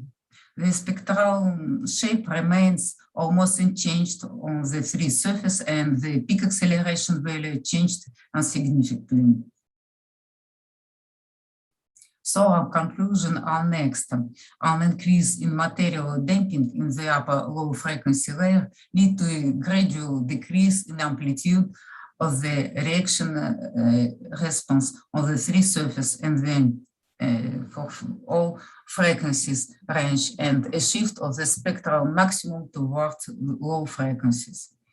An increase in the thickness of the upper layers considerably affect the shape of the response spectrum. The maximum spectral amplitude is shifted toward the low frequency region. The changes in the spectral shape took place when the thickness of the low frequency layer reached 15 meters. It's the main conclusions. Another technical problem is how to set the seismic motion of the bedrock for calculation the impact on the three field.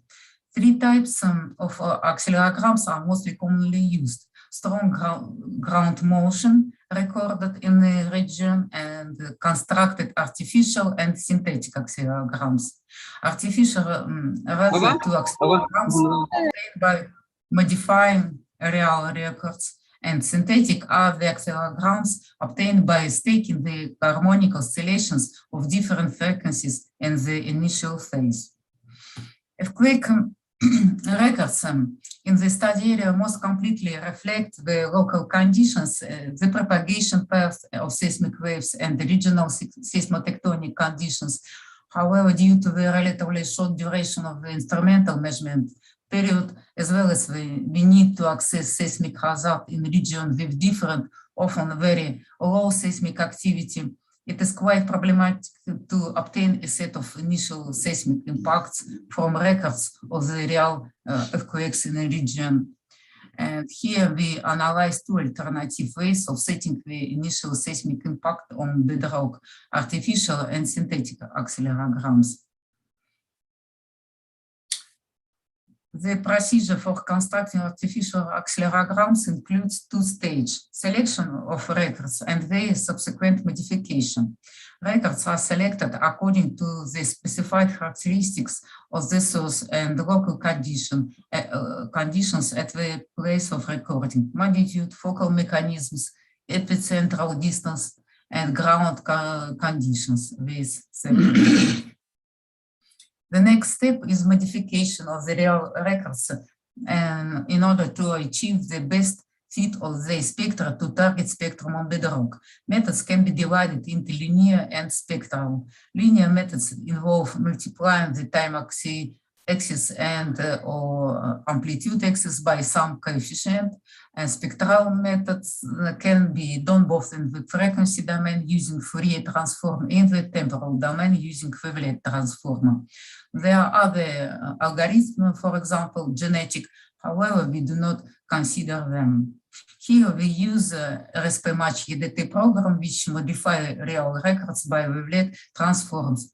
On the figure, you can see example of modifying real accelerograms.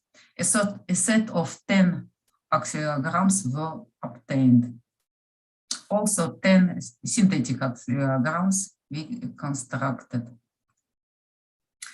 For problem of quake-resistant construction, in addition to the response spectrum, it is necessary to take into account the integral signal characteristics such as the RMS acceleration value and the areas intensity, and also duration of strong motion, different types of period.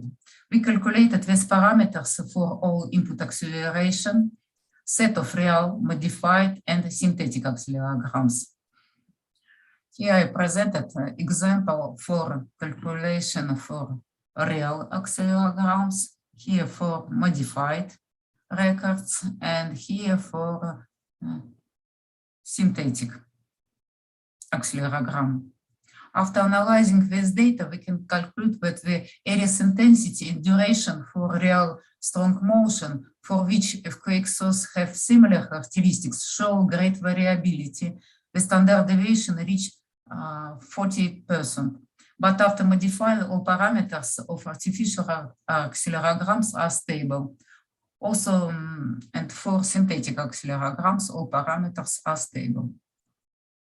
We use our four seismological models for assessing the effect of the soil profile in transferring seismic signals from bedrock to the free field. Also, linear and equivalent linear approximation behavior of soil profiles were studied. Set of 10 artificial, a set of 10 synthetic accelerograms were used as input signal. And here is presented a result for linear modeling, and here for equivalent linear modeling. Is summarizing our result of calculation, we conclude that there are no significant difference in seismic impact and the free field depending on how the input is set at bedrock. Thank you very much for attention. Do you have any question?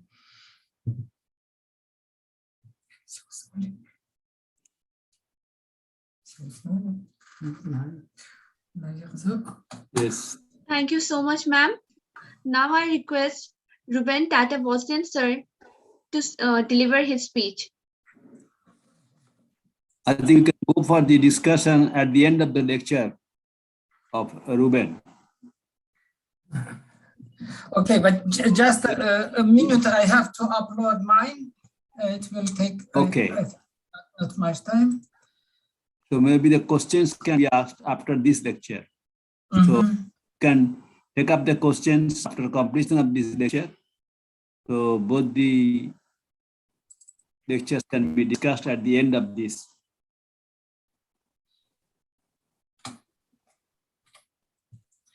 Okay, so let me try to upload.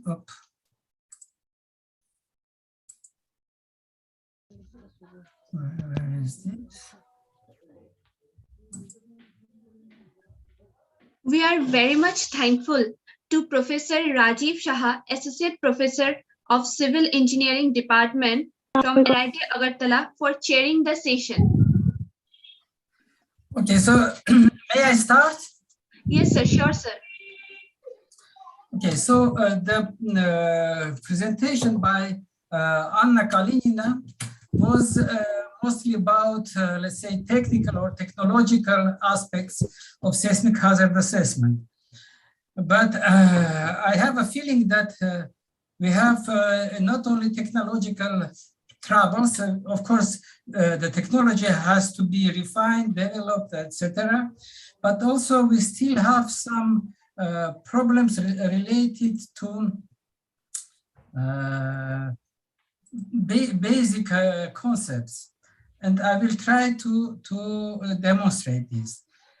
So first of all, I would like to give a definition, which I will follow because there is no common used understanding of what is seismic hazard. And for me, seismic hazard, and this will be in this presentation followed, is the probability that an earthquake will occur in a given geographic area within a given window of time and with ground motion intensity exceeding a given threshold. And also another key point is so-called annual frequency of exceedance. And this annual frequency of exceedance characterizes how often calculated ground motion will be exceeded. So this is about definitions. And then I would also like to give some idea about the object, because what I would like to talk about is mostly related to really critical facilities and maybe are not that much of interest for ordinary civil constructions. And the object is the nuclear power plants. And the first nuclear power plant was commissioned on 27 June 1954 in the USSR. And during the last 65 years, the NTPs became one of the major suppliers of the energy at global scale. And I don't think that in the nearest future, the atomic energy can be effectively replaced by any other source of energy because of growing needs of human society. But when the nuclear power plant started, they were mostly located, for example, the one I mentioned for 1954, in a low active, almost a seismic area. So it was not considered that earthquakes are a major threat. But now there is a look at the map I have downloaded from the International Atomic Energy Agency site. Several NTPs are located in seismoactive regions. So earthquakes are definitely among main threats which has to be taken into account for ensuring safe operation of the NTPs. Another point that, well, meanwhile, the NPP is functioning in a regular, normal way. It is the most green energy suppliers. But we know that from time to time can happen accidents, and these accidents can have very global consequences for it. But nevertheless, even such severe accidents having global impact as Chernobyl in 1986 or Fukushima in 2011 were not able to block the construction of NTPs all over the world. You can see this from this slide where I showed the reactors under construction, again, downloaded from the International Atomic Energy Agency site. But I can say that it is, let's say, thanks to these accidents, but I can say that because of these incidents, they push both the society in general and professional engineering society to pay more attention to the safety issues and to the seismic hazard assessment as a part of it. So what to do? The very general, let's say, approach and advice, which I often heard from regulatory bodies, that be conservative, that the conservative approach is a guarantee of safety. But then I start to be curious, what does it mean, conservative approach? For example, I opened the seismic hazard and site evaluation for nuclear installations, which is a specific safety guide issued in 2010 by the EIA. And there is no any definition of this key point. I just made a search through all the document using control find option and find only two places, chapter 5 and chapter 7, where there is something, some explanations are given concerning conservatism. In chapter 5, they say that the deterministic seismic hazard should take uncertainties, incorporate uncertainties by using a conservative process. Meanwhile, the probabilistic seismic hazard should provide a realistic assessment. And in chapter 7, also, there is only one sentence about conservatism. So in this very important document issued by the EIA, there is nothing, there is no any definition of what is the conservatism. So I start to look elsewhere. What can I find?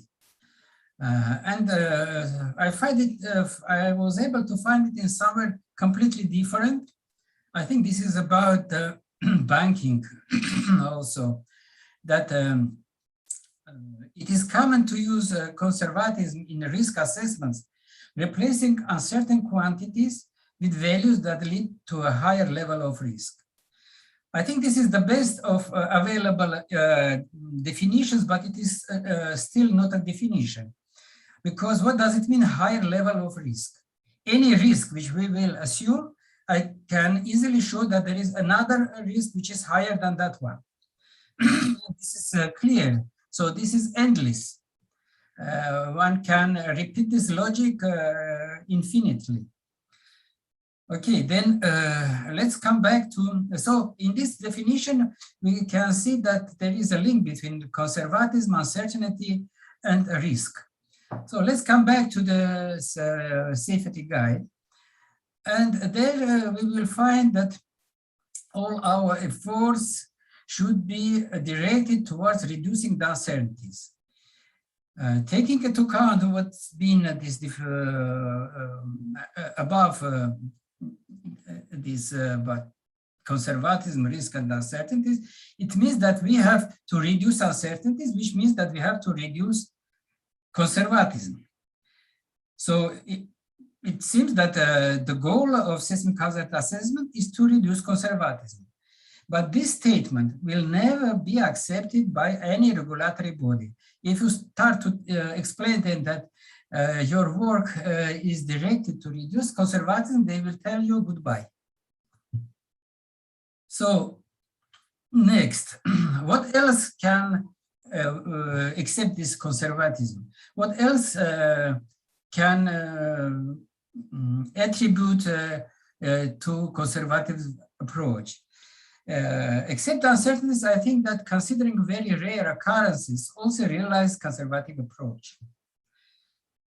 So, but how these occurrences are formalized? Well, there are typically two ways. Either a reference annual frequency of exceedance has to be assigned, or a performance-based approach may be taken. Let's forget about, for a while, a performance-based approach and concentrate our attention on annual frequency of exceedance. This is something which is set by the regulatory bodies in national codes. And there are different levels recognized, and SL1 and SL2 in different countries. They have, for example, in Russia, we use the MRZ and PZ, that doesn't matter. What is important that SL2 level most important for safety issues.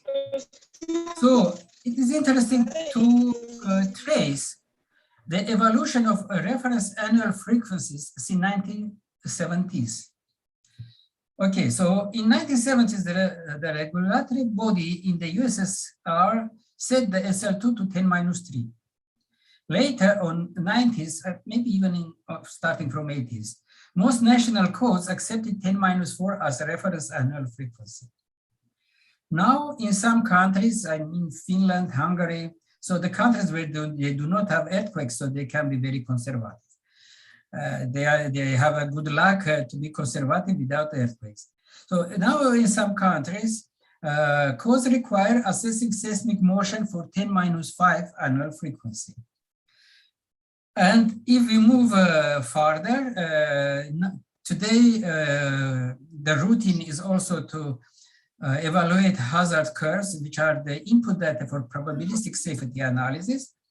And they have to be extended up to the annual frequencies 10-6.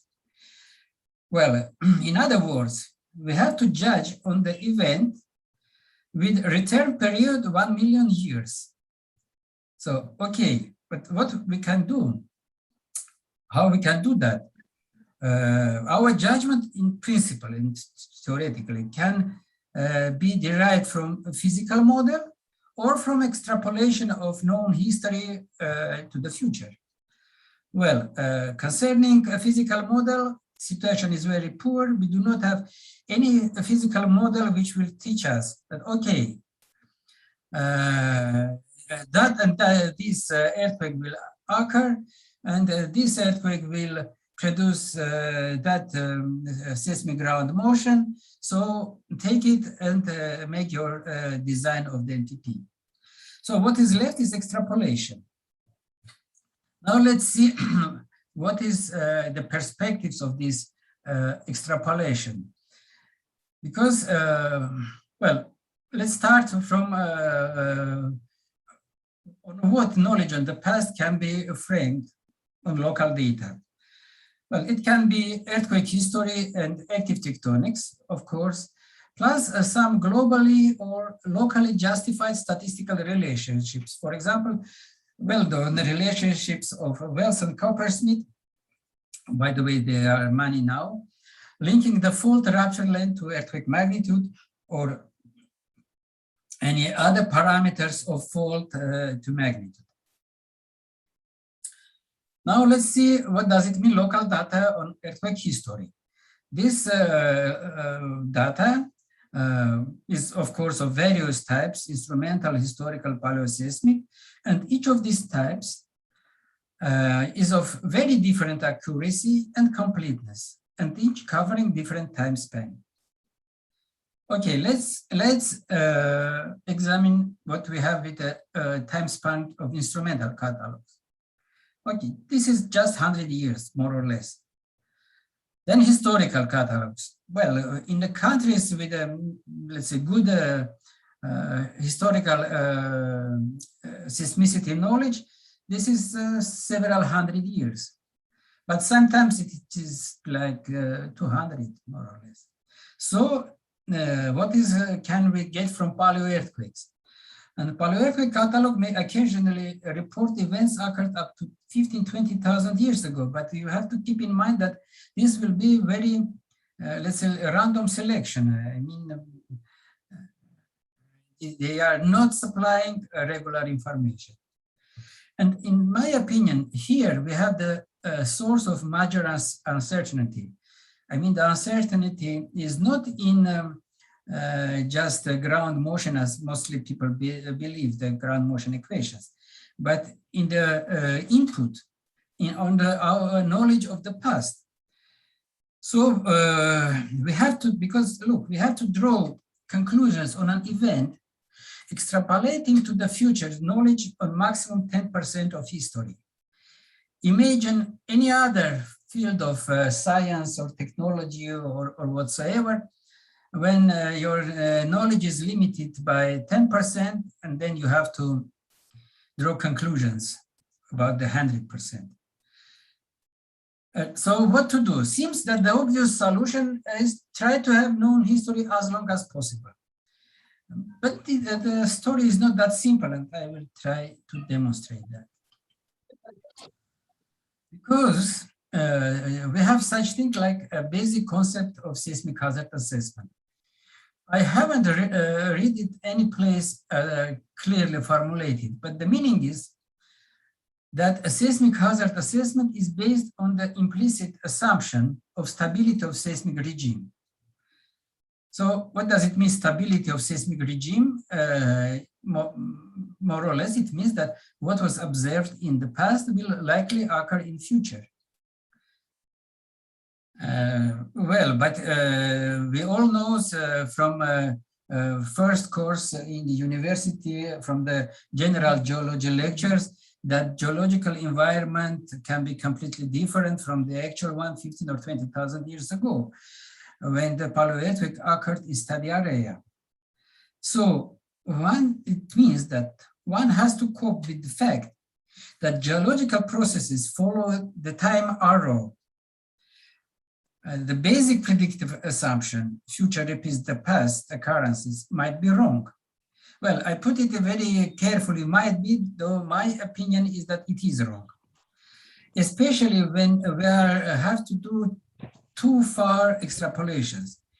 That is why I have a feeling that when we are moving from 10-3, 10-4, 10 to 10-5, and 10-6 annual frequency of exceedance, we are not truly increase the safety or the reliability of our assessments.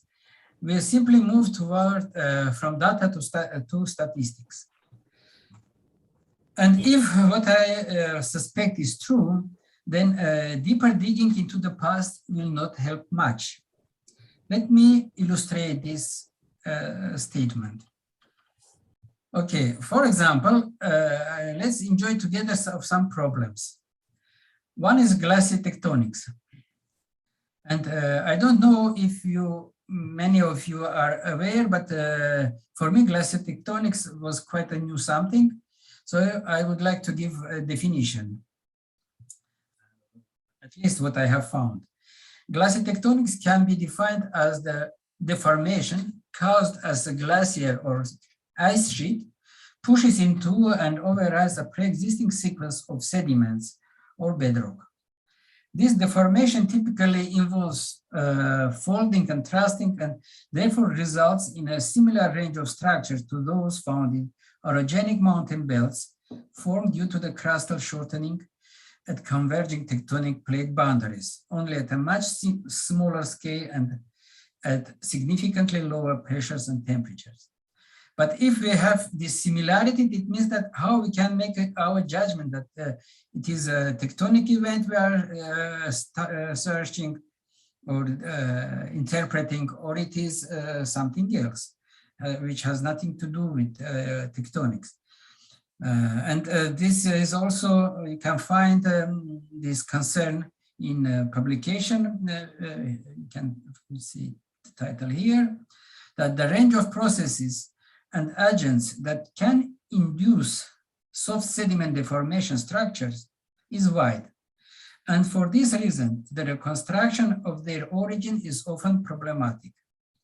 I would say is always problematic, but okay, it's just citation. Furthermore, the overprinting of simultaneously or successively acting factors and their overlapping traces in the sedimentary record can complicate the interpretation of the origin of the deformation structures. So we have here the problem which we can formulate like the interpretation is not equivocal. Okay, but now let's imagine that we found these traces of glacial tectonics. Here is the region of study. This is Lithuania, and I have put the catalog from ISC with earthquakes of magnitude more than 4.5 for 1964, which means that more or less well recorded, well controlled instrumental time period, and we can see that there are no earthquakes in Lithuania. Okay, but nevertheless, people made several studies there, trying to find and interpret soft sediment deformation structures. And in the paper which I have shown before, this one, the propagation of seismic waves is assumed as an external force causing deformation in soft sediments of glacial origin. So soft sediments deformation structures were interpreted as evidence of paleo earthquake in Lithuania. But people were, who wrote this paper were very cautious and non-categoric, because at the same time, they pointed that some deformations were associated with advance of ice sheet. This is taken from their conclusion that contractional deformations such as thrust force affecting the entire succession of the meandering river developed in response to glaciotectonic processes associated with the advancing of Vikhertian ice sheet. So what does it mean? It means that even working in one place with the same team, the same authors, are not able to make a clear identification, clear interpretation, what's the reason for the structures which they can observe. Another case, also I think associated with glacial tectonics, we move slightly from Lithuania to Kaliningrad region of Russia. And again, this is very low active place, though we have two earthquakes with moderate magnitudes like 5 and 5.2 there. The institute, our institute, the IP, Institute of Physics of the Earth, sent their an expedition to study some outcrops, and they find this, you see an intrusion of a sun, then you can see also some deformation of layers, and they, these reverse fractures in Pleistocene lake was interpreted as evidence of paleo earthquake. Okay, then, so, but again, which are the problem? I think we have two kinds of problem. One is that this SSDS, which is soft sediment deformation structure, may not point to post-earthquake. And for example, seismic activity is not the only external force recognized as trigger mechanism. The deformation mechanism and driving force for the soft sediment deformation are related to gravitational instability, dewatering, liquefaction, liquidization, and brittle deformation. This is one. But now let's imagine that we have absolutely certain reasons. We have absolutely sure that what we have found is evidence of a paleo earthquake.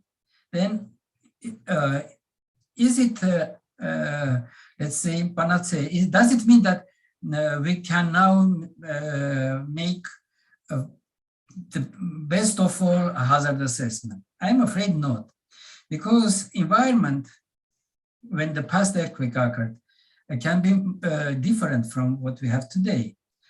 For example, the ice sheet retreat, which violate the isostatic equilibrium, and by this they built up a stress field, which is cause of an earthquake.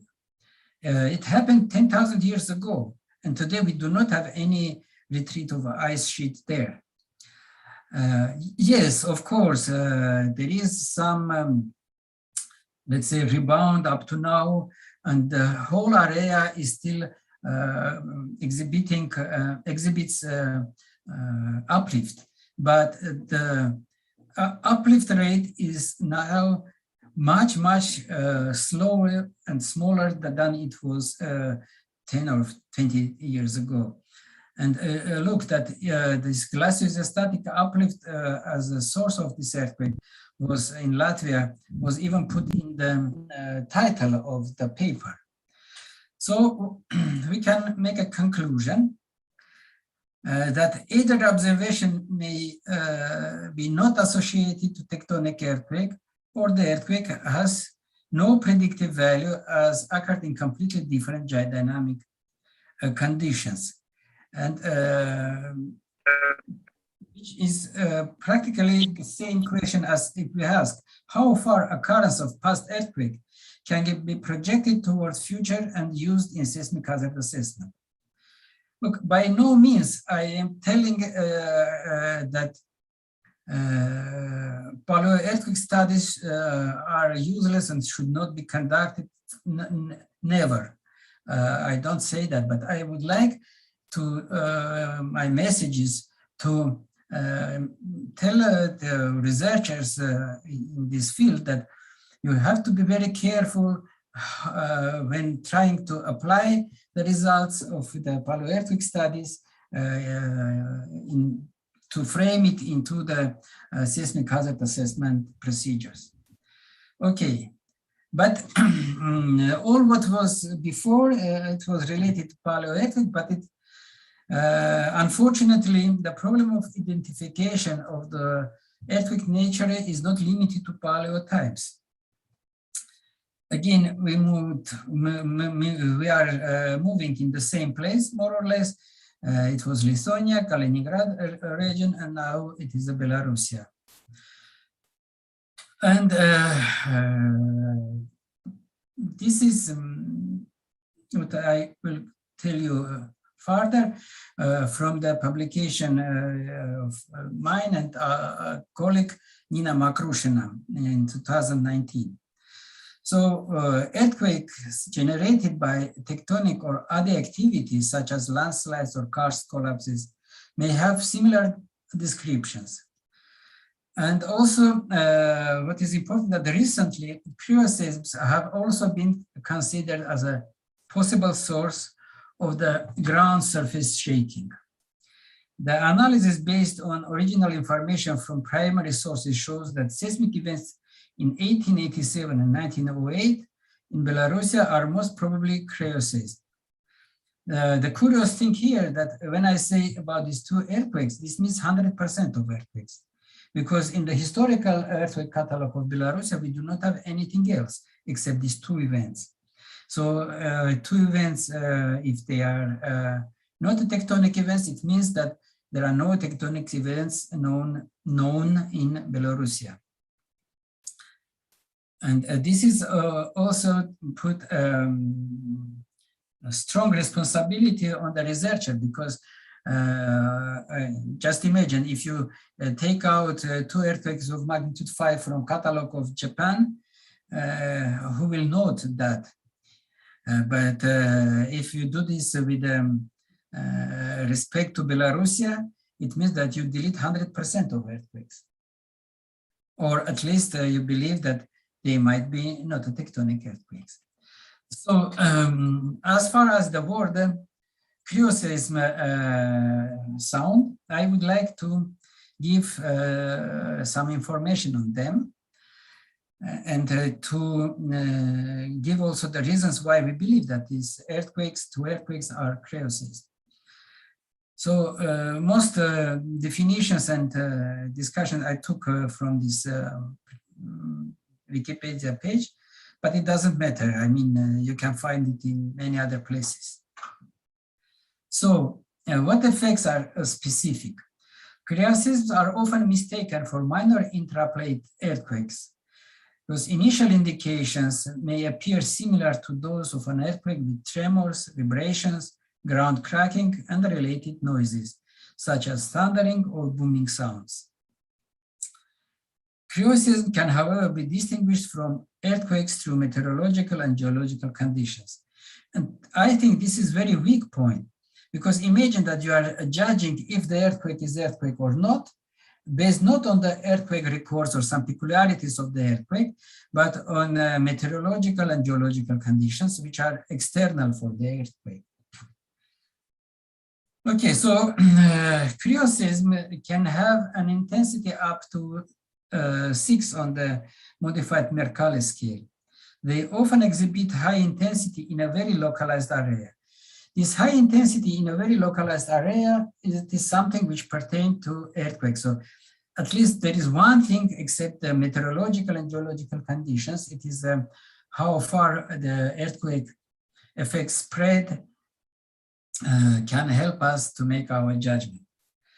And then cracks and fissures may also appear as surface areas contract and split apart from the cold.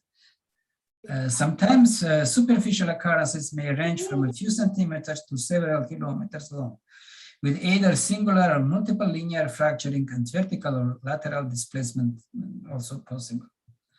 So with all of this, let us see what we have about for this 1908 earthquake, for example.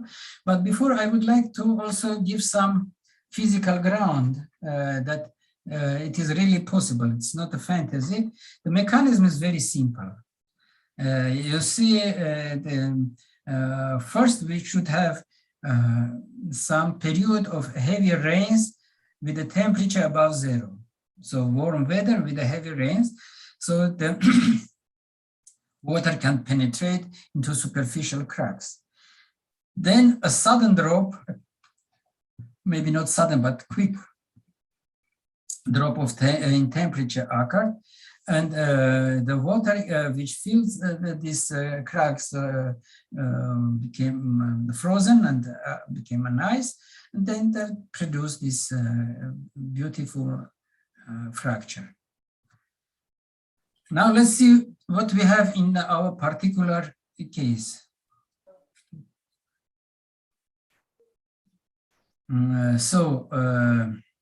This is a place where we had a lot of these cracks and information on booming, thundering, and so on, very localized.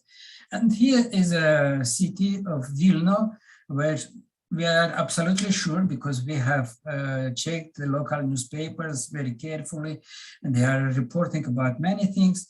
And this is just 35 kilometers distance, and the earthquake was not felt there. So we had the intensity 6 here and nothing here at 35 kilometers. So at least one of the criteria, strongly localized effect is followed. Now let's have a look. What is this? I don't understand, some lines appear. Okay. Now let's have a look at the meteorological conditions. This is not just from newspapers or some grandmothers or grandfathers souvenirs, but it is an official report of Meteorological Bulletin. Here it is. And they tell that the frost occurred in an anomalously abrupt manner following a period of quite warm and rainy weather. In places, temperature dropped by 25 degrees of Réaumur. And this is a temperature scale which is more or less equal to 30 degrees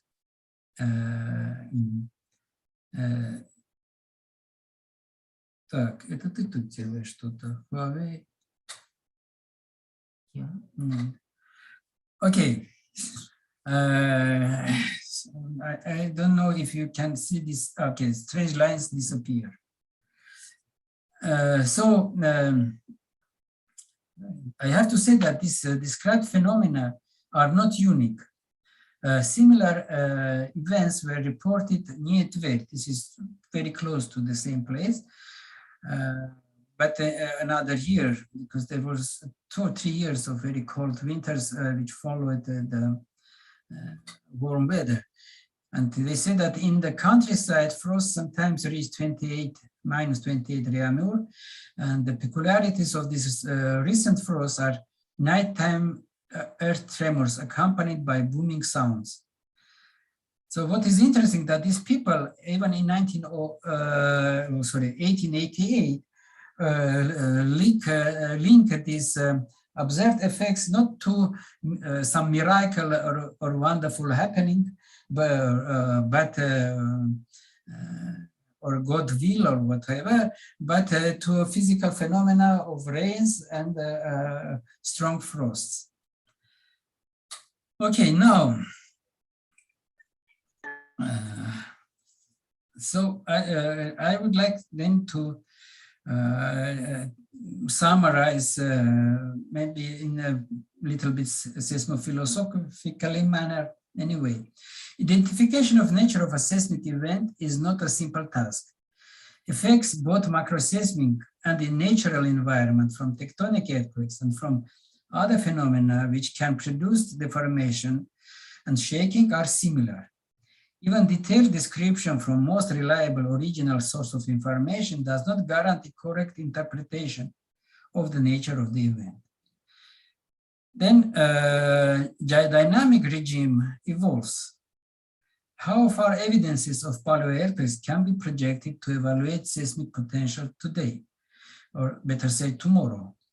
One has to be careful when using paleo-earthquake data in seismic hazard assessment, keeping in mind the dynamic conditions when it occurred. And assessing the hazard for extremely low annual frequencies of exceedance like 10⁻⁶ is an ambiguous problem. And dealing with such rare occurrences, we depart from data toward the statistical models and assumptions. I have nothing against the models and assumptions. This is more or less the today level of knowledge of this problem. But I just call to be careful when doing that. Okay, next I would like to turn back to the technological problems, because also here we have a lot of unclear and not solved problems. For example, the one, if someone deals with the seismic hazard assessment, the main recommendation that the catalog have to be declustered, to delete from the catalog the events, the clustered events. So I have to say that our group, we never do that. So I was curious why we never do that when the other people said that you should do that. And we made some experiment, I don't know, numeric experiment or whatsoever. So we took 2 trial regions, Kamchatka and Caucasus, with completely different seismic regimes. And then we took by chance, we took 2 points in these regions, and we decided to calculate the hazard level for these 2 points with the different treating of the catalogs. For example, we did everything with this, the original catalog, and then we made this declustering. The problem with this clustering is that there is no one method of declustering. Here we show 3, but there are much more. So you can clearly see that the result of declustering is strongly dependent on the method which we use. So in some words, which means that we are adding more uncertainties because the result is not clear. It is dependent on the method. It is not pertain to tectonics or to region or to catalog. It is a method. Another thing which very strongly affect calculations is a completeness magnitude. there are many different methods to assess the completeness magnitude. And for some time intervals, the result doesn't depend from the method used. You see, this is goodness of fit, the maximum curvature, method of B-value stability. They give the same 3.8, here 4.3, but sometimes the difference is very, very large. We have 2.9 or 3.4. Of course, all these, the completeness magnitude and the clustering method, they affect the B-value. I'm afraid you can't see well, but what is it is not so important. What is important is to, I mean, not the precise values, but that they are very different depending on the method of the clustering and the method of completeness magnitude assessment. And the B-value, of course, it strongly affects the hazard curves. And this hazard curves is what is the output of the seismic hazard assessment. We then built on these hazard curves the response spectra, then the acceleration time histories. But what is important that these hazard curves strongly dependent on this declustering. So a method of declustering and assessing completeness magnitude influences greatly on the B-value and on the hazard assessment. And what is even worse, that it is not possible to predict what will be the come out of these procedures, because sometimes it leads to increasing hazard, sometimes to decreasing, not the hazard, but our assessment of hazard, of course. So we have in hazard assessment basic problems, which is assumption of stability of seismic regime. We had problems even in some area where most of the people believe that it is already solved, and there are no alternatives for the declustering, though we are not doing this. So now I think it's time to turn to my main message of all the presentation, which I would like to address to the students. That I want to say, dear students, don't worry. We have left a lot of problems for you to solve. So play with them and enjoy. Thank you. So much, sir. Now I request Dr. Rajiv Shah, sir, for giving the concluding remark. Sir, please. Sorry, I can't hear you. Sir, I said thank you so much, sir, for your valuable speech. Now I request Dr. Rajiv Shah, sir, for giving the concluding remark.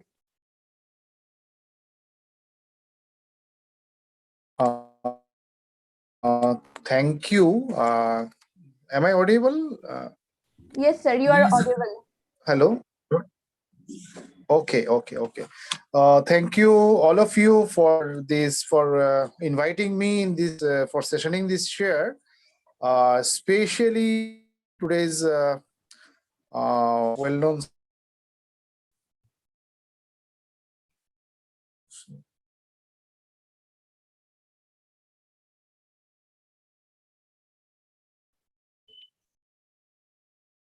on hazards in site evaluation for nuclear installation, and obviously the IAEA safety standards for highlighting to us. And obviously to speak about Professor Ruben, he's heading the Seismology Lab, Institute of Physics of Earth, Moscow, and chairman of Asian Seismological Commission. So really it's a greetings from us for having a very well-known topic to elaborate, sir. And obviously, we have another speaker today, Professor Ania Kalinin, scientist and seismologist, Institute of Physics of the Earth, Moscow, Madam has focused and highlighted the importance of site response analysis in seismic hazard assessment. So obviously, this is also a very important and pertinent topic for today's seismic design of any structure, any utility for any part of the world. We're just seeing the variation, a spatial variation of different kinds of damages over the world. Thank you, ma'am, for a well-known topic and for focusing with a lot of ideas about this site response analysis with some case studies. So this is an opportunity for us to hear you. With this, I would like to conclude this session. Obviously, special thanks goes to the people, those who are day and night, they have worked hard for materializing this particular workshop. I hope and sincere my gratitude to the convener as well as the joint convener of this program for and hopefully well regards for the next part of the program. Thank you from my side. We have few questions regarding the session. The questions are: how far is parabolistic seismic hazard analysis better than the deterministic seismic hazard analysis? Okay, in principle, the deterministic seismic hazard analysis is recommended as a kind of a control for the probabilistic seismic hazard analysis. This is clearly written. Let me open it. Maybe I can find it easily in the recommendations.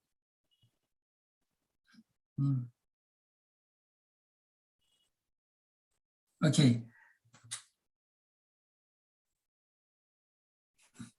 Okay, sir. We have. This is really concerning the evaluation of the ground motion hazard. They suggest that the seismic hazard evaluation, all uncertainties, both aleatory and epistemic, should be taken into account. In a deterministic seismic hazard analysis, as recommended in the safety guide, uncertainties are incorporated by using a conservative approach at each step of evaluation.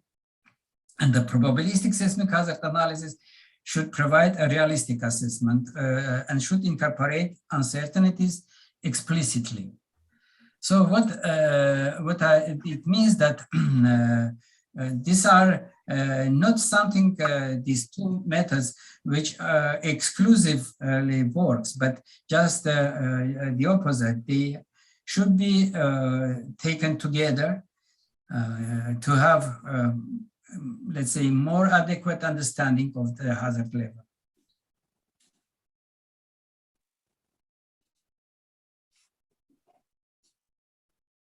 Thank you, sir. Our next question is: what is the physical significance of material damping curves and how it is derived from real data? В чем физический смысл кривых деградаций и откуда эти данные поступают? Okay. So, давай тогда я попробую. This data in principle should come from laboratory experiments about the damping. And this is, you know, when site response analysis we follow a truly non-linear behavior we can analyze. In this equivalent linear modeling, all the non-linearity is prescribed to this deformation curve. So all the effects which are non-linear, we consider them that all are impacted in the this dependence of the damping factor from the strain. So actually, what is this degradation curve? It is dependence of damping on the strain.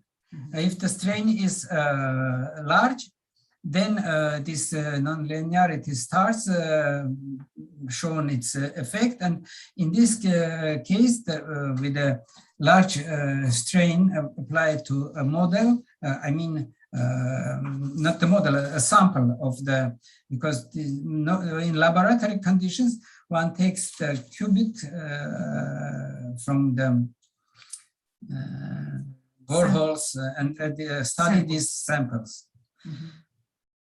So this comes from there, and the physical meaning is that it is something which is taken into account, which is taking into account nonlinearity.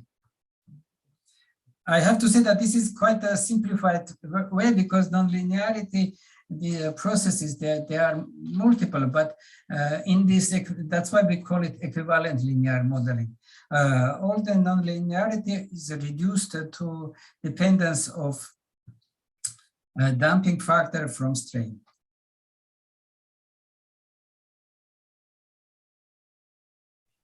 Thank you so much, sir. At the end, ma'am, we want to convey our small token of love from the students of the Techno College of Engineering, Agartala, to our distinguished guest, Professor Anna Kalinina. Сейчас я покажу подарок. Спасибо. Они тебе пришлют. Вот, они с фотки сделали такую штуку. Почему взяли такую самую страшную? Ну, как вы прислали. Да, ну, спасибо, сказать. Thank you very much. We will start our third technical session tomorrow at 11 a.m. So we will join with the same link by 10:45 a.m. for third technical session by Professor Raghukant sir from IIT Madras. Stay tuned and stay safe. Thank you all. Good night, sir, ma'am. Thank you. Good night. Thank you. Thanks a lot. Thank you. Thank you. Good night. Good night. Good night.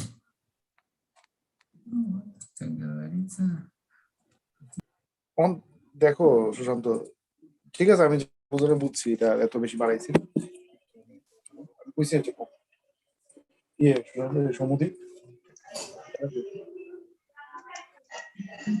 তোমার একটা বন্ধু পাইলে আমাদের সঙ্গে কথা হয়েছে,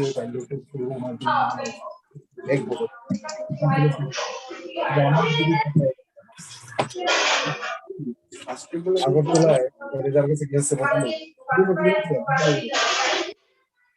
দোতলায় করবে